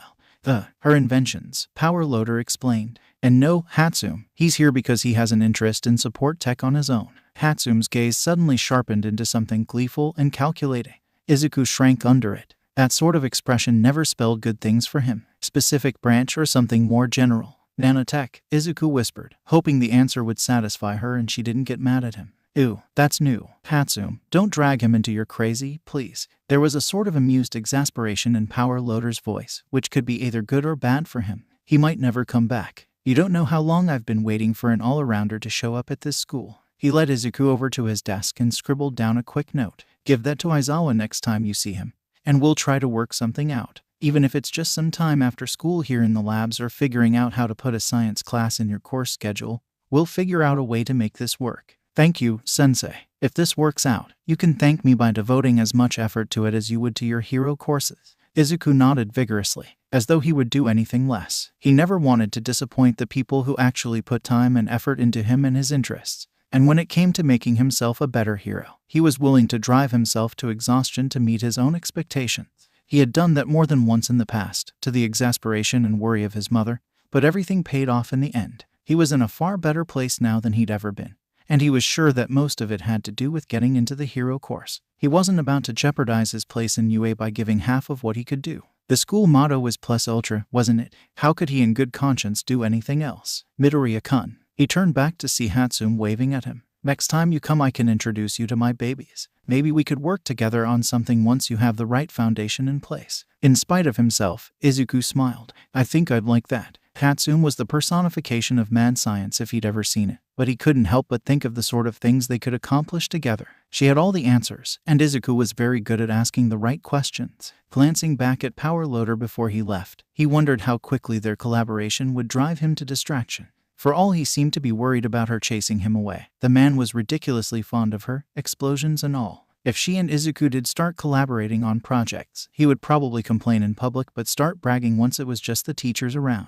especially around Aizawa-sensei. And it felt nice to be part of a non-hostile student-teacher relationship for the first time. With luck, this trend would continue. If not, well, he knew how to deal with that, too. He honestly wasn't sure where Aizawa was on that spectrum at the moment, but he hoped he'd get some answers soon. The uncertainty piggybacking on his anxiety was trying to kill him. Shouto would have preferred to be present for the first foundational heroics lesson, but apparently not trusting All Might not to fuck that up wasn't a good enough reason to lurk nearby, and probably exactly why Nezu had sent him out on an errand during his free period in that block. So, it was the footage of their first exercise that he was coming back to, rather than the exercise itself. It wasn't the worst situation. He was getting a good idea of what his students were capable of.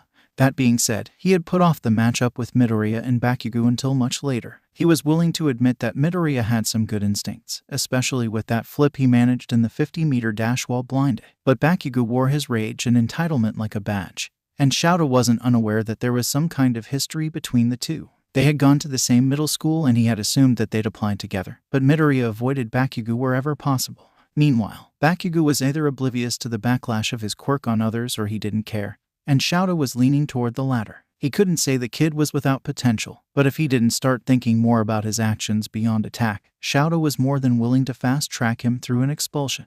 A lack of care for one's surroundings was deadly in the field, and not usually for the person who exercised that lack of care. Bakugo's was one attitude. Shouto refused to graduate because it was a recipe for civilian casualties, and he didn't want that on his or Bakugo's conscience. He made a note to talk to Todoroki about why he wouldn't use his fire. Given the burn on his face that wasn't explained in his file, it was entirely possible that portion of his quirk was trauma-locked. But asking the boy would be the fastest way to get that answer. He also didn't treat it like the team exercise it was supposed to be, so that was just another thing they would have to talk about. Endeavor might be able to get away with feeding his own ego, but the ratings he got and the amount of damage he caused were example enough for why that wasn't going to work for good heroes moving forward. Heroes sometimes needed to work with other heroes, no matter how powerful they were on their own. The opposite view of that sort of thing could be seen between Yaoyorozu and Mineta. Yaoyorozu tried to get Mineta to work with her, but he kept making lewd comments about her costume and leering whenever he thought she wasn't looking. From the way she shivered, she knew he was looking at her every time. Shouto made a note to keep an eye on him. He was already on thin ice from the quirk apprehension test, and he was already starting to look like a sexual assault charge in the making. If that sort of behavior continued, Shouto would have no qualms whatsoever kicking him to the curb, especially since the two of them could have won if Mineta had just taken his head out of his ass and helped. Yaoyorozu's strategy of filling several rooms with things that made loud noises and creating a decoy bomb room were solid, but she only had time to set up about half of it, and Mineta could have laid some excellent traps for Kaminari and Jiru if he'd been focused on the exercise instead of his partner's cleavage. The matchup between Takoyami and Asui against Kirishima and Siro was actually fairly balanced. It wasn't that surprising, though, that Takoyami and Asui came out on top, especially since Siro's strategy drastically lowered light levels in the room with the fake bomb. It prevented Asui from entering through the windows and nicely bottlenecked the area, but Dark Shadow had a lot more power and was easily able to pin Kirishima in place while Asui distracted Shiro and Takoyami got to the bomb. In her matchup, Ashido proved that she was both versatile and adaptable, especially when separated from Yama. She managed to keep Koda's rats away with her acid, spread it on the floor to have the advantage of maneuverability over Sato, and even weakened a section of the floor in preparation for leading Sato into it. All in all, a simple but solid strategy. Shouta made a note to recommend self-defense lessons for Koda and maybe something to give him a bit more confidence. He could have helped overwhelm Ashido with Sato but stood back attempting to protect the bomb as though he didn't trust himself to actually help. When he finally got around to Bakugo and Ida against Midoriya and Uraraka, he had a small list of things to look into with each of his students. As much as he hoped these ones would be unproblematic, the fact that Bakugo and Midoriya were involved killed the hope before it had time to grow. At least he had come into this knowing they would probably have the most issues. And, by God, was he right. The first thing he noticed was that Bakugo, like Todoroki, did not play well with others. As soon as they placed the bomb, he went off on his own without really consulting his partner, searching for the fight. Shouta had Bakugo's test scores to prove that the kid was intelligent and the results from the quirk apprehension test to prove that he could think strategically about how to deal with a problem. But it was like all of that got thrown out the window in favor of hunt and destroy. If Uraraka and Midoriya had entered the building normally, someone probably would have gotten badly hurt trying to get by. That being said, the hero team hadn't gone the normal route to enter the building. They had circled around to the back and climbed up the building after Uraraka negated Midoriya's gravity. What was surprising was that she didn't release him once they were inside. Midoriya bobbed around like a balloon, using his tendrils to pull himself along. There was something about those tendrils that Shouta couldn't put his finger on. He'd had the feeling that it was somehow familiar during the quirk apprehension tests. And he was getting it again. They were familiar. Midoriya didn't produce the tendrils, he knew that much. He had the capacity to control them, but they weren't physically part of him. Maybe that was what was screwing with his head. The kid was using them like extra limbs when Shouta knew they weren't. It was some type of telekinesis quirk that only worked with certain materials. And they were fairly basic materials too. A durable polyester reinforced with wires. It shouldn't have been so unusual. Quirks were weird and didn't always make sense. Why was he so hung up on Midoriya's? When he finally got the chance to read through the file on the kid, there was a note that his quirk was registered ludicrously late, less than a year ago. It set off all sorts of alarm bells in his head about why Midoriya would hide his quirk for so long. As much as he wanted to give him the benefit of the doubt, Shouta had a feeling he would need to talk to the kid about it at some point. Actually, he knew he was going to have to talk to Midoriya about a few things. The logical ruse had forced the best out of everyone in the quirk apprehension test. But Midoriya attacked everything like it was the last thing he was going to do. He used his quirk in unusual ways in every single test besides the endurance run. And he always looked like he was on the edge of passing out. For something that seemed to be an emitter quirk, the kid used it like a mutation, like the tendrils were part of him. There was a fluidity to his movements in tandem with the tendrils that looked almost like a symbiotic relationship. It was more than he'd seen out of most aspiring hero students. So why exactly was Midoriya so desperate? The thought was driven from his head as he watched Midoriya freeze near the stairwell down to the second floor, where Bakugo was letting off explosions. Then the problem child hooked a tendril in a couple of doorways across from one another and fired himself like a slingshot down the hall and back the way he'd come. If there had been any doubt in Shouta's mind that Midoriya was going to be a reckless pain in his ass, the boy managed to grind whatever remained of it into dust. Midoriya didn't even bother to slow himself down to take the corner, managing to catch the final doorway through skill or luck, still moving faster than Ida could probably run, and whipped himself around into the adjacent hallway Uraraka had taken. The kid was going to get himself killed. And the one saving grace here was that he wasn't always going to have his gravity negated by a partner. Although Shouta had the sinking feeling that it wouldn't matter as much whether or not the kid was bound by the laws of gravity. He was going to break them either way. He turned up the audio to listen to Midoriya and Uraraka's plan, although it was mostly Midoriya's idea. Again, Shouta was begrudgingly impressed by his good instincts. He was using the fact that most people don't look up or pay attention to the ceiling. Ida's thoughts regarding Uraraka's quirk were on her using inanimate objects as projectiles, and so had cleared the room. Clearly, he hadn't known or expected her to use it on her partner, especially as using one's quirk on their partner would, unless negotiated, be a form of assault. And who would want their gravity negated? Midoriya, apparently. The flip as the problem child pushed off the wall sent Shouta looking back through Midoriya's file, where he found that yes, the kid had taken gymnastics, which was probably why he knew how to function in the air. He'd only been doing it for a few years. There was probably a reason for that. Most people he knew that were in gymnastics started early or got recruited through something else. From the bareness of Midoriya's file, he didn't imagine the kid was noticeable enough to be recruited for anything. The footage continued just a bit beyond the capture of the bomb.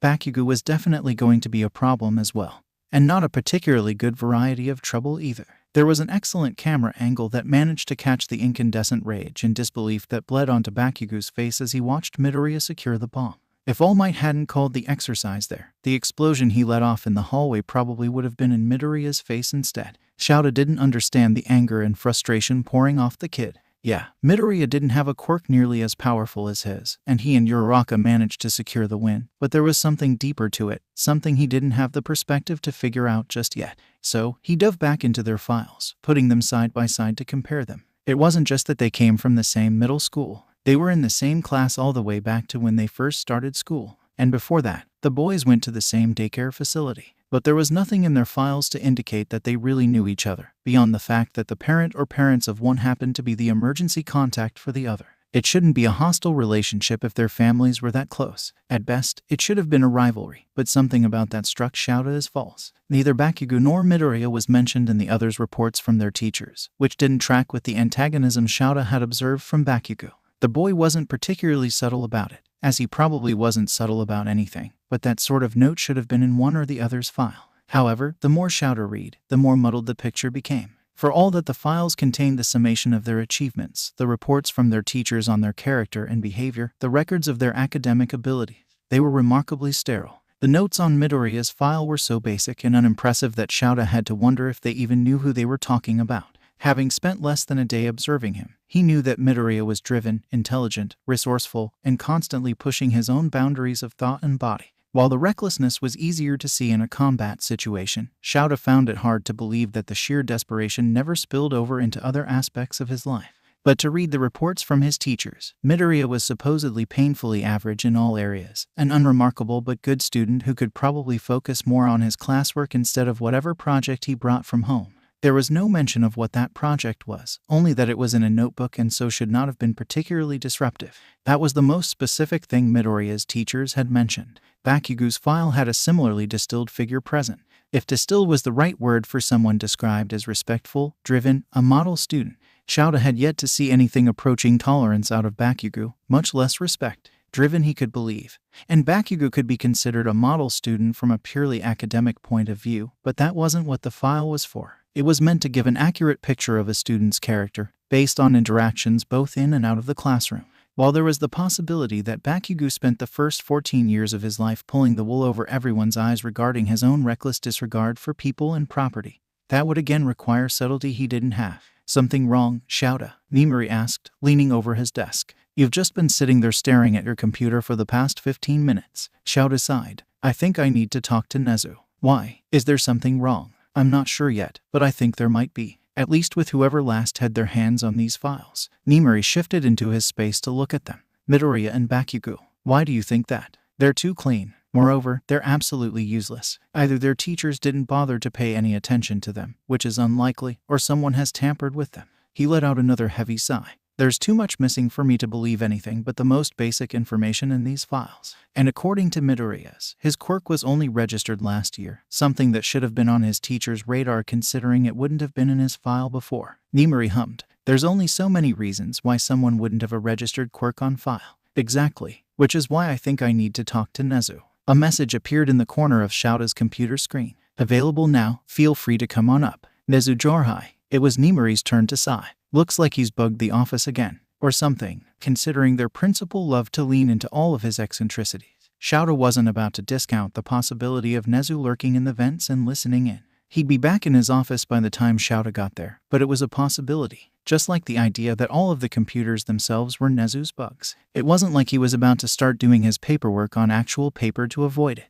Being spied on was a fact of life with Nezu as their boss, and the sooner one learned to deal with it or ignore it, the better one's life became. Provided they didn't do something to upset the almighty rat bear. That would only make things worse. Gathering the files, Shouta made his way up to Nezu's office. The door swung open as he arrived, meaning that either Nezu had been watching the cameras the whole time, or had known enough about Shouta's tendencies to time the opening of the door perfectly. With his quirk, it could be either. Nezu turned around in his chair like a cinema supervillain trying to make a dramatic debut. Aizawa, you always manage to bring me the most interesting problems. Aizawa didn't bother to argue. They had a lot to talk about if he was reading into everything correctly, and he wanted to get home eventually. With a sigh, he handed over a copy of the paperwork he'd been going over and settled in. This was going to be a long night.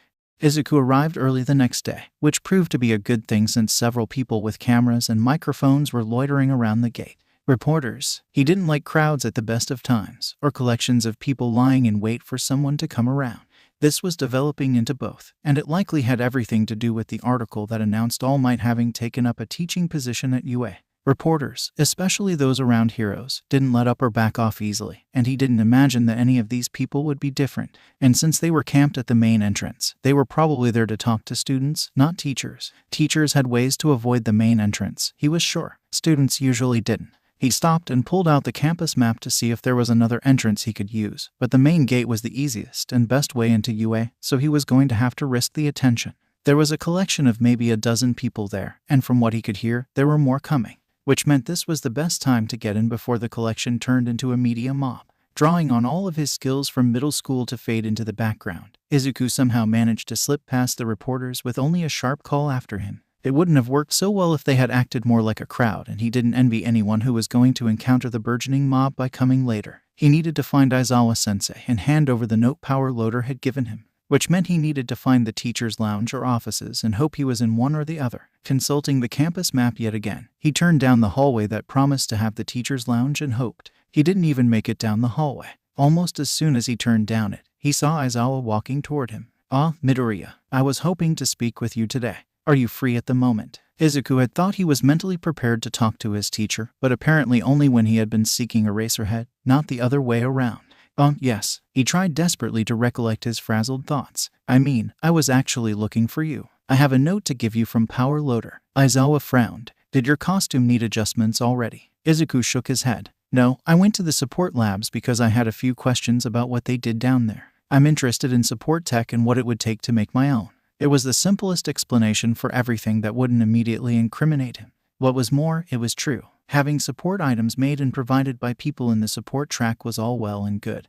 But he wasn't always going to have access to the sort of resources UA had, so if he could figure out how to make his own, so much the better. If he could reproduce them the same way he managed to grow scarves, he only ever needed to worry about finding raw materials. Oh, that would explain a few of the comments Majima made yesterday. I'd wondered why he was acting so smug. Aizawa accepted the note from Izuku and led him back down the hall to one of the conference rooms. Once they were inside and sitting down, he pinned Izuku in place with an indecipherable look. "I was going over the footage from battle training yesterday and noticed a few discrepancies in your file." Izuku's heart immediately leapt into his throat. This was the moment. This was where everything fell apart. Discrepancies. He choked out, hoping he'd be able to fight this, even though he doubted he'd be successful. Maybe there really was a law somewhere about faking a quirk. Yes, like the fact your quirk was registered less than a year ago. Aizawa shifted in his seat and suddenly he was Eraserhead the underground hero instead of Aizawa the tired teacher. "Why is that? I got my quirk really late. Late enough that everyone already thought I was quirkless." It was a lie,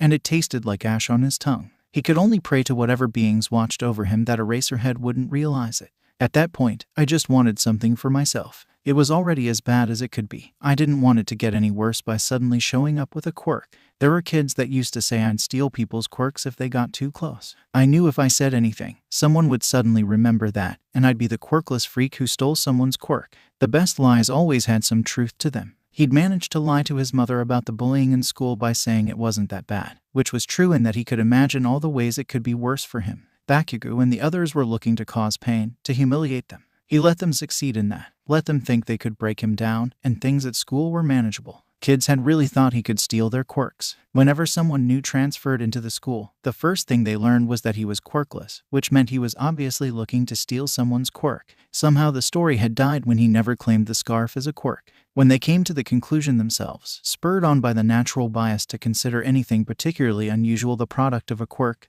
everyone was suddenly so much nicer to him. He didn't let them get close enough to hurt him, and he thought they might have understood that. There was no mentioning of bullying in your records. Did you talk to your teachers about it? Izuku couldn't help the sour expression that twisted across his face. I tried to at first, but they wouldn't do anything about it because I was quirkless. I'm pretty sure a couple of teachers tried to say I was instigating things. But I wasn't. Most of the time, I didn't even fight back because they would use that against me. Eraserhead frowned. None of that is in your file. How recently did your quirk develop?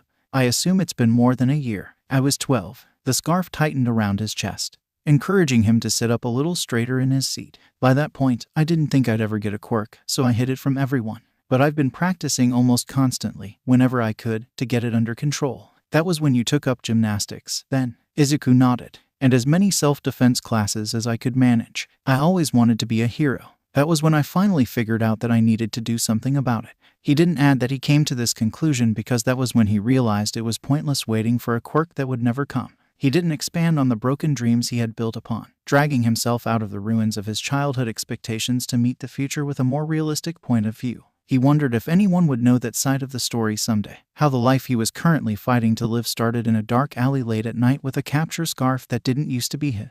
He wondered if he'd ever be able to tell Eraserhead how much his very existence meant to him. If you were planning on keeping your quirk to yourself, why register it at all? Izuku shrugged. Because people found out. He bit his lip, unsure how much he should share. Bakugo hadn't done anything to him at UA yet, technically, but the possibility was always there. At the same time, he didn't want to be the reason Bakugo didn't get to become a hero. The actions Bakugo took may be on him, but if Izuku was the one to set everything in motion, he could only see things getting worse between them. He had managed to convince his mother not to cut ties with Mitsuki over it or even mention it if it didn't become a problem again. But he was stuck holding his breath and hoping Bakugo wouldn't do anything stupid where people were actually paying attention. Aizawa's eyes narrowed. How exactly did they find out? Your reaction says there's a bit of a story there. The teacher had announced to the class that I intended to apply to UA and some of my classmates weren't happy with that.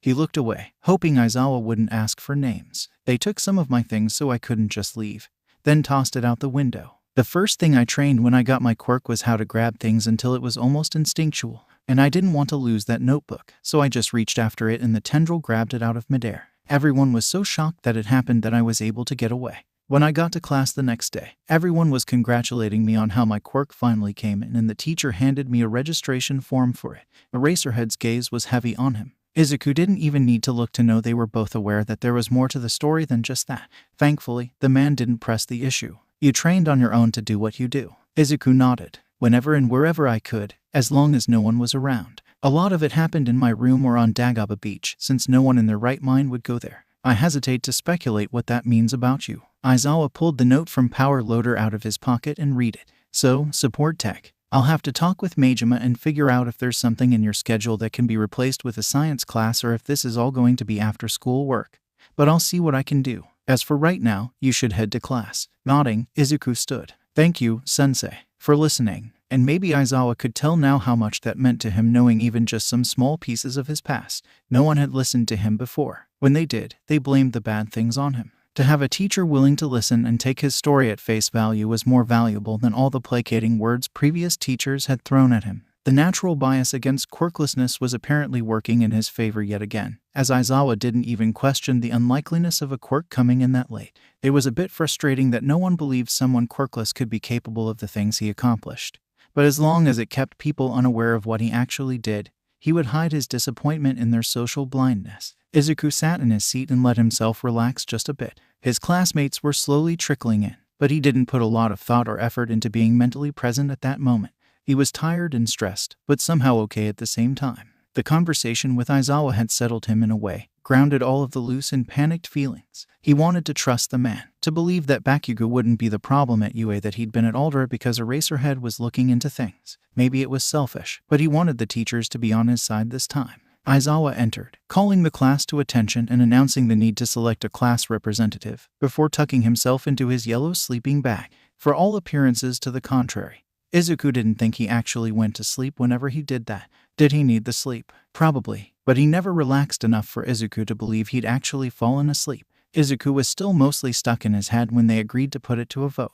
The ballots were hastily constructed and passed out, and he took the moment of silence while everyone was trying to make their decisions to look at the people in the classroom. He didn't know anyone other than Uraraka, Ida, and Bakugo all that well. He wasn't going to vote for Bakugo. Any ties of loyalty between them needed to be broken for his own peace of mind and health. He couldn't be sure if Ada or Uraraka would want the position. Someone had pointed out that most people would vote for themselves, But Ada at the very least didn't seem like that sort of person. Thinking about it, Ada was also rule-conscious in the way a class rep should be, and rigidly responsible, which was enough to make the decision for him. He wrote down Ada's name and passed it to the box where they were collecting the ballots. Needless to say, it came as a complete surprise to him when his name had the most tally marks beside it. It was only 4, but when most people only had 1 vote for them, it was still significant. Yaoyorozu came right behind him with 3 votes, and Asui after her with 2. He stared helplessly at the board at the front of the room for a minute before he forced himself to stand and address the class. "I'm sorry, but I don't think I can take the position. I already have a lot of responsibilities, and I recently took on another, so I don't think I'd have the time to do the position justice," he admitted. If the science class was going to happen after school, his already tightly budgeted time was going to get even smaller, and he really didn't want to upset the whole class by choosing his own education over any tasks he was meant to fulfill for them. With the votes being what they are, I think Yaoyorozu and Asui should be the rep and vice rep. "What are you doing?" Kaminori asked. "If you can't be the class rep," Izuku shrugged. "I have my usual training. School, obviously.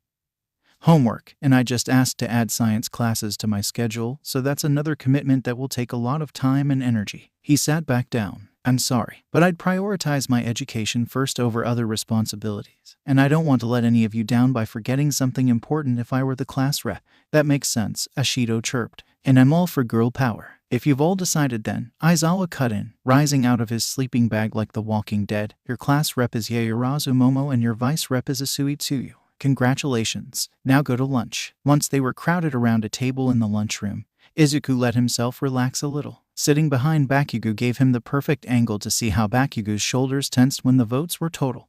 He didn't say anything, but Izuku had never needed Bakugo's words to help interpret his body language. That had become a matter of survival, one he neglected to dwell on the necessity of for a long time. The fact that nothing had happened yet between them was setting his nerves on edge because the explosion in the moment wasn't as bad as the anticipation.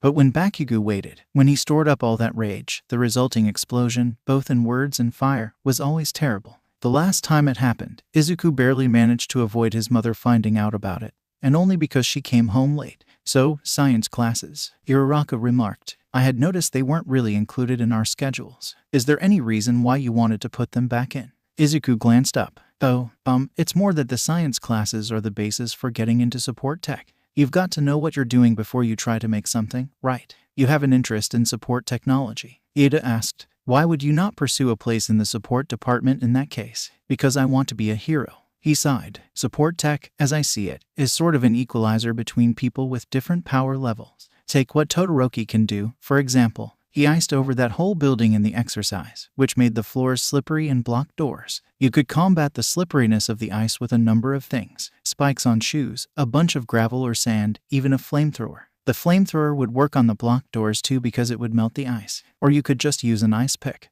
And that's just fighting the effects of his quirk. Against Todoroki himself, you could use pretty much any ranged weapon, provided he didn't see it coming. And even if he did, you would effectively trap him in place or have him on the defensive. You could move and avoid whatever he attempts to throw at you, but he wouldn't be able to leave his protection without risking getting caught and taken down. You've put a lot of thought into this, haven't you, Midoriya-kun? Uraraka mused. I'm not sure I would have thought of that. Well, all you need to do to defeat Todoroki is get close enough to touch him. He always makes his ice from his right foot. If you manage to separate his connection to the ground, he wouldn't be able to send out those big ice attacks, and he doesn't really have a way to propel himself in the air as far as I'm aware. Bakugo would be a little bit more trouble because I know he's tried flying with his explosions.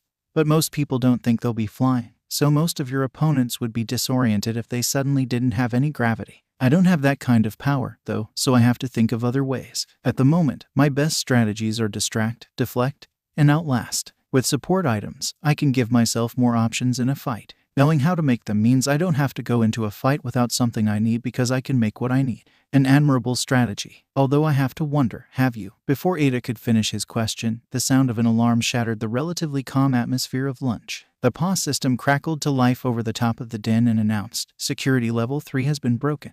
All students please evacuate in an orderly fashion." Level 3. Izuku glanced around at the mob of upperclassmen who apparently didn't hear the second part of the announcement, considering how they converged on the doors in a distressed panic that would have put his middle school self to shame.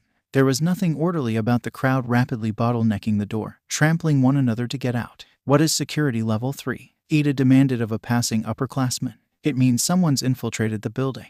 This has never happened here. A chill traveled down Izuku's spine. It was only their third day, and already something had gone very, very wrong. And as much as he knew it couldn't be his fault, he couldn't shake the distant feeling of guilt he shouldn't have. Uraraka pulled him along to the crowd behind her, but he pulled away on the edge of it. The crush of bodies was too much. He didn't want to be touched and jostled and tossed between people until he inevitably ended up on the floor getting stepped on and kicked. It wouldn't even be on purpose this time. And that somehow made the idea of it worse. There were more people behind him, all attempting to join the crowd, pushing itself slowly through the much too narrow entrance to the lunchroom. Before he could pull out, he was trapped between them, being dragged along and under. He looked up, searching for something that might be able to carry his weight on the ceiling before throwing one end of the capture scarf to catch on one of the crossbeams. When it was secure, he pulled himself up out of the crowd and as close to the ceiling as he could manage. The chaos continued below him, and he tried to search for his friends among the mob. He only found them when Ida shouted Uraraka's name, reaching across several people in order to get her to make him float. He lost his glasses as he floated upward. He didn't even seem to notice Izuku clinging to the ceiling beam like a limpet.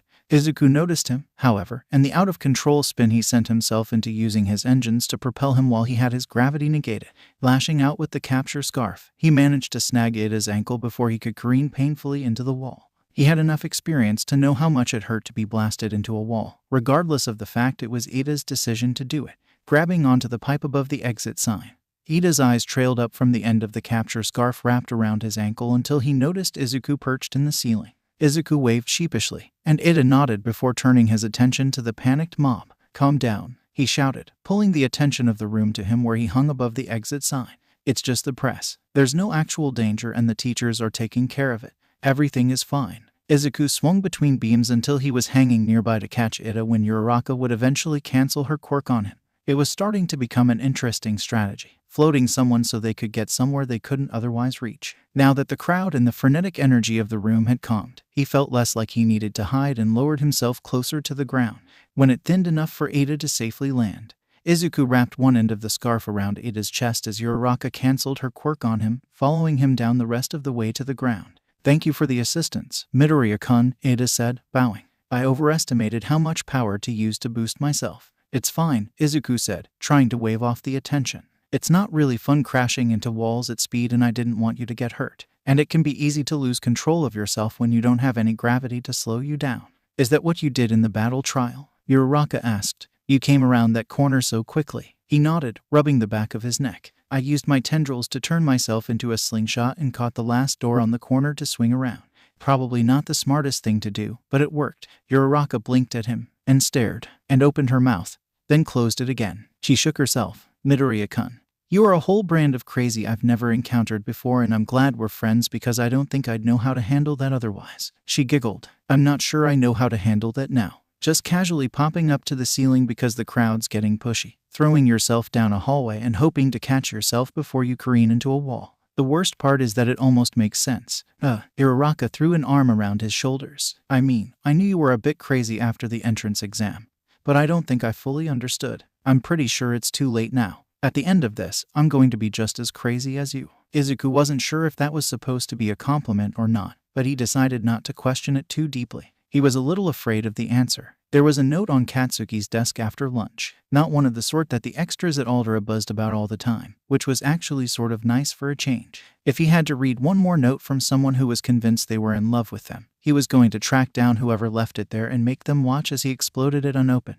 The notes usually all amounted to the same thing. Someone was watching him from a distance and decided leaving a note was better than talking to his face. This note was from Aizawa-sensei telling him to stay after class at the end of the day. Growling, he shoved it into his pocket before anyone else could see it and ask about it. He didn't know anyone in the class all that well except for Deku, but he could already tell that some people didn't bother to mind their own business. Like that pink chick with the horns and weird eyes. She was a bit like Fingers back at Aldera. Always had to be involved in every conversation, even if it didn't have anything to do with her. Then there was the dumbass with the stupid hair that he intentionally made look shitty. The guy kept looking at him and Katsuki couldn't figure out why. It was starting to get on his nerves because it looked like another one of those notes in the making. At least Deku had never left him any fucking desk notes. He was one of the few people to get that Katsuki preferred if people talked to him to his face or not at all. Although Deku was a whole issue on his own, so that didn't make it much better. Like when the fuck did he develop a quirk? Deku never could shut up about how amazing he thought quirks were, so it would have made sense if he started mumbling about his own once it came in. But he hadn't. He hadn't said a damn thing. And everyone got to find out when he grabbed his stupid notebook out of the air, then threw himself out the window to get away. He had practiced with it a lot to have been able to do what he did, and he hadn't said a fucking word about any of it. Katsuki hadn't known what to do about that. When he was honest with himself, he still didn't know what to do with it, so he was ignoring the issue wherever possible. Then the battle trial happened, and ignoring him wasn't something he could do anymore, which left him right back where he started, only twice as angry. Probably more than that because he didn't even get to fight. The whole point of the battle trial was the battle, wasn't it? But Deku and the round-faced girl decide to skip over him entirely, act like he wasn't even part of the exercise at all, and go for the discount mecha robot masquerading as a human being. It was some sneaky bullshit. And they shouldn't have won, but they did, and he hated it. That ponytail girl that got voted as class rep even said it was all Deku's plan all along. He just wanted a proper fight. Deku wouldn't win, of course, but he needed to prove it because that stupid voice in his head kept telling him that Deku has been holding back on him their whole lives. What if he'd never really been quirkless after all? What if this was part of some long con to make Katsuki look like a fool in front of everyone? Every time he thought he could dismiss the possibility, it came back into his brain, taunting him. Because what if it was right? What if Deku was trying to sabotage his chances to be a hero? What if everyone was laughing behind his back? He hadn't dared do anything about it because Deku would find some way to make everything Katsuki's fault, and then he'd get kicked out of UA for nothing. For Deku, the note felt like it was a burning weight in his pocket. A big part of him wanted to make half of that true. He waited after class as everyone left the room. Shitty Hair stopped and looked back at him, and for a moment Katsuki wondered if now would be when he tried to speak to him, but then he was gone. Katsuki wasn't sure why a tiny part of him was upset by that. They hadn't spoken once. Bakugo, Aizawa said as soon as the last of the people were out of earshot. Thank you for staying. You say that like I got a choice in the matter. Somehow I doubt that any force of nature exists to keep you somewhere you don't want to be without the threat of serious repercussions, such as death or dismemberment.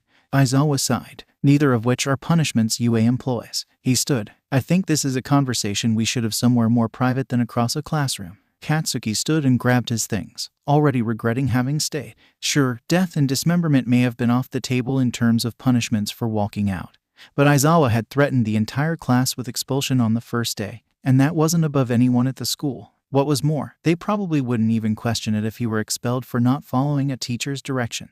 Katsuki was willing to risk a lot of things, but his future wasn't one of them. He followed behind Aizawa until they got to a part of the school he'd never been before. The administration halls, if he had to guess, which was a teachers-only zone. He wondered if Deku had already said something. They couldn't have any proof of anything, but the teachers at Aldera hadn't done much when they had seen something. It wasn't too much of a stretch to think that the teachers here would believe the words of one of the students without too much to back it up. At least enough to drag Katsuki into a meeting like this where it would be Deku's word against his with nothing to back up either of them. In which case, it would come down to which of them the teachers liked more. At Aldera, the answer would have been him every time, mostly because all the teachers wanted the bragging rights to say that they taught the future #1 hero when he was still in middle school and milk that for their 15 minutes of fame. Here, though, they were probably leaning toward Deku because he actually acted like he cared about things. Katsuki cared about things too, but his goal was set so far in the future he didn't really want to worry about anything in the moment other than proving himself capable of being a hero, and his training. Other people were a distraction he didn't need. Like Deku. Deku was just a distraction, a pebble in his path that had suddenly transformed into an obstacle he hadn't seen coming. The fucker was probably laughing his ass off about it whenever Katsuki wasn't around to see it. Please sit, Aizawa said, leading him into a room off one of the hallways and gesturing to a chair at the table. This was a setup of some kind. He could see his and Deku's folders already sitting on the table waiting for them, which meant Aizawa always intended to bring him here. It also confirmed that Deku had something to do with this. Katsuki clenched his fists to keep from letting off tiny explosions in front of his teacher. That probably wouldn't help his case here, and he needed whatever goodwill he could muster to stay in UA and become a hero. Moving around the table, he dropped unceremoniously into the chair across from the files. I'm assuming you already have some idea what I want to talk to you about, Aizawa remarked, taking his own seat in front of those files. At the very least, you think you know what's going on here. Am I right? Deku said some shit and now I'm here talking to you. Doesn't take a genius to figure that out. Katsuki refused to look Aizawa in the eye, refused to let himself be that exposed because he knew he wouldn't be able to hide the rage or the desperation he was barely managing to choke down. This was his dream. He wanted to be a hero. He wanted to prove that he was the best, that his confidence and his quirk were worth something. He had wanted to be the only person from their shitty school to make it into UA, and then Deku had managed to scrape by somehow. He had gotten into the same class as Katsuki again, and now everything that had worked so well before was falling apart around him. Deku, Midoriya. Izuku can be read as Deku. He still refused to raise his head because he wasn't sure what he would find if he looked into his teacher's eyes right now, and he was a little worried to find out. Been calling him that since we were kids, and it has nothing to do with the fact that he was considered quirkless for a long time, and Deku happens to mean useless. Even Katsuki could tell that his silence was damning, but he couldn't really think of a response that would help the matter. It certainly hadn't started out that way. He'd called Izuku Deku when they were little, before quirks came into things, mostly because his mom thought it was cute that he tried to read Izuku's name and gotten it wrong. It just sort of stuck, and then all the extras at preschool picked it up after their teacher told them Deku was quirkless. Then Deku had meant useless and everyone was using it, even some of the teachers. Given Aizawa's reaction to the name,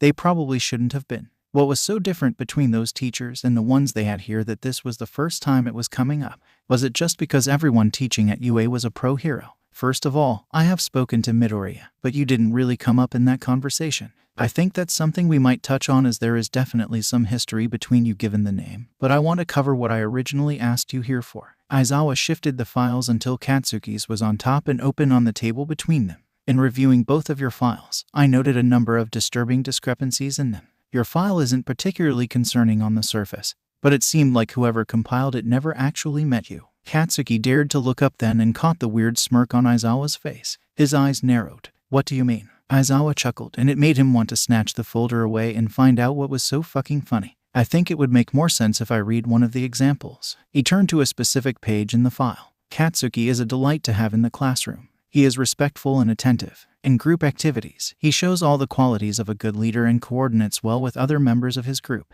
What the fuck? Without thinking, Katsuki tore the file away from him, half convinced this had to be someone's stupid idea of a joke, because while the teachers at Aldera had favored him more than anyone else, he couldn't say any of them would have called him a fucking delight. That wasn't even the worst bit of it. It continued on for a couple of pages, his former teachers signing their names to lies so saccharine they were making him gag. They kept going on and on about how great he was, like they always had. Even after he left the school behind, they were still trying to kiss his ass for bragging rights or some shit. Nice to see you're as concerned about this as I am, Aizawa said, and Katsuki winced, pushing the file back across the table. That's the biggest pile of bullshit I've ever seen. Even though he'd given it back, he stared at the file, hoping it would spontaneously catch fire and destroy the evidence of it ever existing.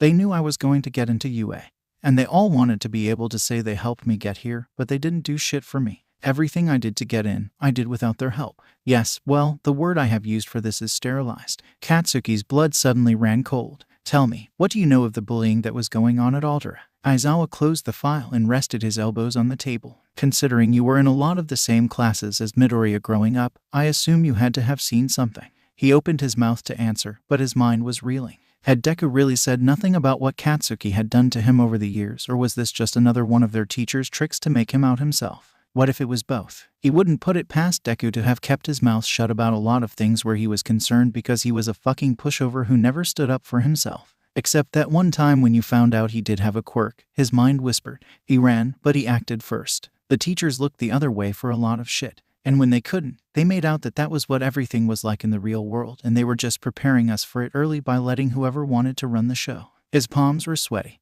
but it was cold, and he wiped them on his pants before he gave in to the urge to set off the explosion. And most of the time that was you, wasn't it? Aizawa asked. Katsuki stayed silent, which, again, was answer enough. And the teachers didn't do anything about that. Fuck no. They looked at Deku, at Midoriya, and thought he wasn't going to amount to much, so they didn't care what happened to him. And me. He scowled at the folder again. They wanted to say they taught a future hero, probably lie and say they were my favorite teacher. But most of the time they just didn't care. Hiragawa-sensei didn't do anything about me or to Midoriya until he showed up with a quirk one day. He let people use their quirks in class, say whatever the fuck we wanted, and ignored everything else, even if it happened right in front of him. It was only now, facing Aizawa, that Katsuki could even think of how bad that was. People weren't supposed to use their quirks in public, technically speaking, unless they had a hero license or had a special permit for it. He doubted a school like Aldera had a permit to let students use their quirks, but they ignored it anyway. It was technically a private school, so most people just looked the other way where quirks were concerned,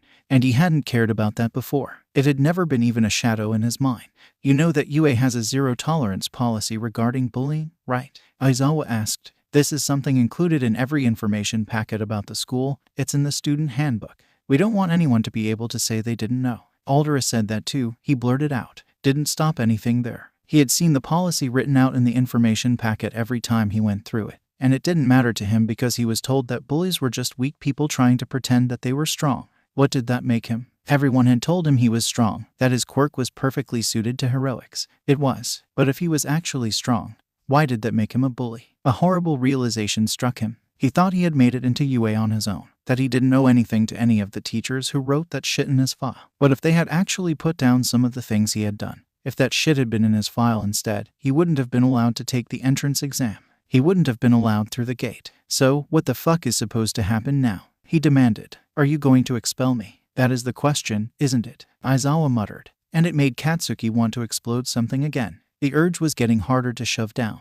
As it stands, I would be well within my rights to do so since you have more or less admitted to being a bully. However, I'm not convinced you would learn much from simply being expelled. All of the behaviors you brought in here, you learned them out there, after all. And, Katsuki hissed, I think sending you back out into that would be detrimental to you and to everyone around you. So therapy is the next best thing in this case. What? He didn't care that it came out as a roar. He didn't care that Aizawa had his future by the balls. All he could hear was that his teacher thought there was something wrong with his fucking head and thought going to some shrink was going to fix it. The sweat that had been collecting in his hands detonated with a sudden and violent pop that shook the table. And he didn't care that his self-control had gone out the window this room didn't have. Aizawa stared him down. Bakugo, I cannot in good conscience sit back and let you try to become a hero the way you are. People will die, and it may or may not be you who dies first. You don't place any value on anyone other than yourself. You don't listen when you are given instructions or advice. And from the battle trial, it doesn't look like you understand the concept of reasonable response to a threat or how to lose graciously. Katsuki felt every point like a personal attack. Heroics was all about the fights. Everyone knew that. The fights were why people bothered to pay attention to heroes, and he was the best fighter in the class. Heroes fight and everybody else is supposed to stay out of the way. It only occurred to him then that Aizawa wasn't a fighter anyone saw on TV. Aizawa's experience with heroics was probably different, so he wouldn't see it the same way. Aizawa straightened and Katsuki could feel real fear trickling down his spine as the atmosphere around them turned thick and focused. My job as your teacher is to ensure that when you become a hero, you know how to adapt to a situation, to limit casualties, to work with other heroes to ensure that the villains of the hour don't get away and don't hurt people. As it stands, you are well on your way to being branded a villain yourself because you don't appear to care about any of the collateral damage, which is why I say people will die. Not everyone is as resilient to explosions as you, so it takes far less to hurt them than it takes to hurt you. He grabbed a blank piece of paper from under the files and started writing something down on it. If therapy is what it takes for you to understand that other people in the world exist and matter, then you will go to therapy. I don't need a fucking shrink. Then you don't need to be a hero. And your journey through the hero course ends here. Katsuki reeled back, feeling as though he'd just been slapped. But no, Aizawa said. If you don't want to see a therapist, you clearly don't want to change your behavior, and that means I can't allow you to be a hero. I want to be a hero. I'm going to be the best hero. I'm going to be number one. His palms popped and sizzled under the table, and the smell of singed wood permeated the air. He refused to admit to the desperation welling up inside him. There's nothing fucking wrong with me. I'm not fucking broken.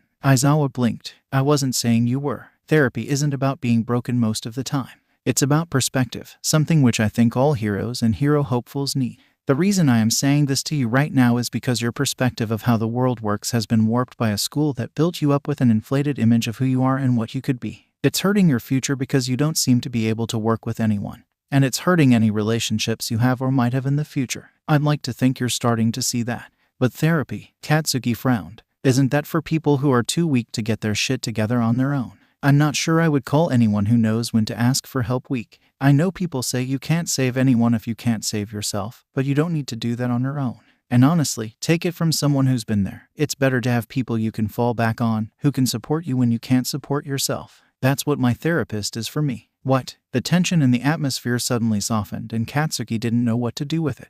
It felt like half the air had been evacuated from the room, like an earthquake had knocked everything off balance. I have a therapist and have been going to him for almost 4 years now. I don't meet with him as frequently as I did in the beginning, but I do meet with him regularly. Why? He was fairly certain Aizawa wasn't going to say they were the same or some shit like that because they weren't. He wasn't even sure what Aizawa's quirk was supposed to be. Because I lost a friend a while ago and that screwed me up. I wasn't taking care of myself and it was hurting me and everyone around me. I got so stuck in my misery that going out and being a hero was going to get me killed in the end. I had someone I trust tell me that I needed to get some help. And that was my wake-up call. Katsuki stared at him. No one he knew had ever admitted to going to a therapist. It was the sort of thing those extras in school whispered about behind their hands like it was a dirty secret. If he was supposed to be a teacher, why was Aizawa admitting to that kind of weakness? I'm still working on it, as you can probably tell. He tapped the note he was sending home with Katsuki. This isn't a punishment, as much as it might feel like it. The person who pushed me towards therapy framed it as a sort of ultimatum, so I know how it can feel like being told you aren't enough. That's not what I'm trying to say. As of right now, you have potential, you have drive and determination, and that's a good thing. I wouldn't have you in my class if you didn't. You show a lot of promise in combat. But that's not all there is to heroism. I need a different kind of effort from you moving forward. I need you to prove to me that you can be better than what your previous experiences have shaped you into. We forget that sometimes the first person we need to save is ourselves. So, let me be your wake-up call here. Katsuki reached across the table for the note Aizawa had written, skimming over it. It didn't say that he was a failure. It didn't say that he needed to go to therapy or he would be kicked out of the hero program. It just said that therapy was highly recommended and gave a couple of numbers to call about that shit. I want you to give that to your parents this evening, Aizawa continued. I can't force you, but I want you to try and convince them to do this for you because it can make a world of difference in the sort of person you are in 3 years. Therapy. He let every bit of doubt he was still feeling bleed into his tone. Yes, Katsuki grimaced at the note. The terms of his refusal were already laid out in front of him. He had to do this or he would get kicked out. So it was a matter of convincing whatever fucking shrink the hag sent him to that he was fine and then Aizawa would leave him alone.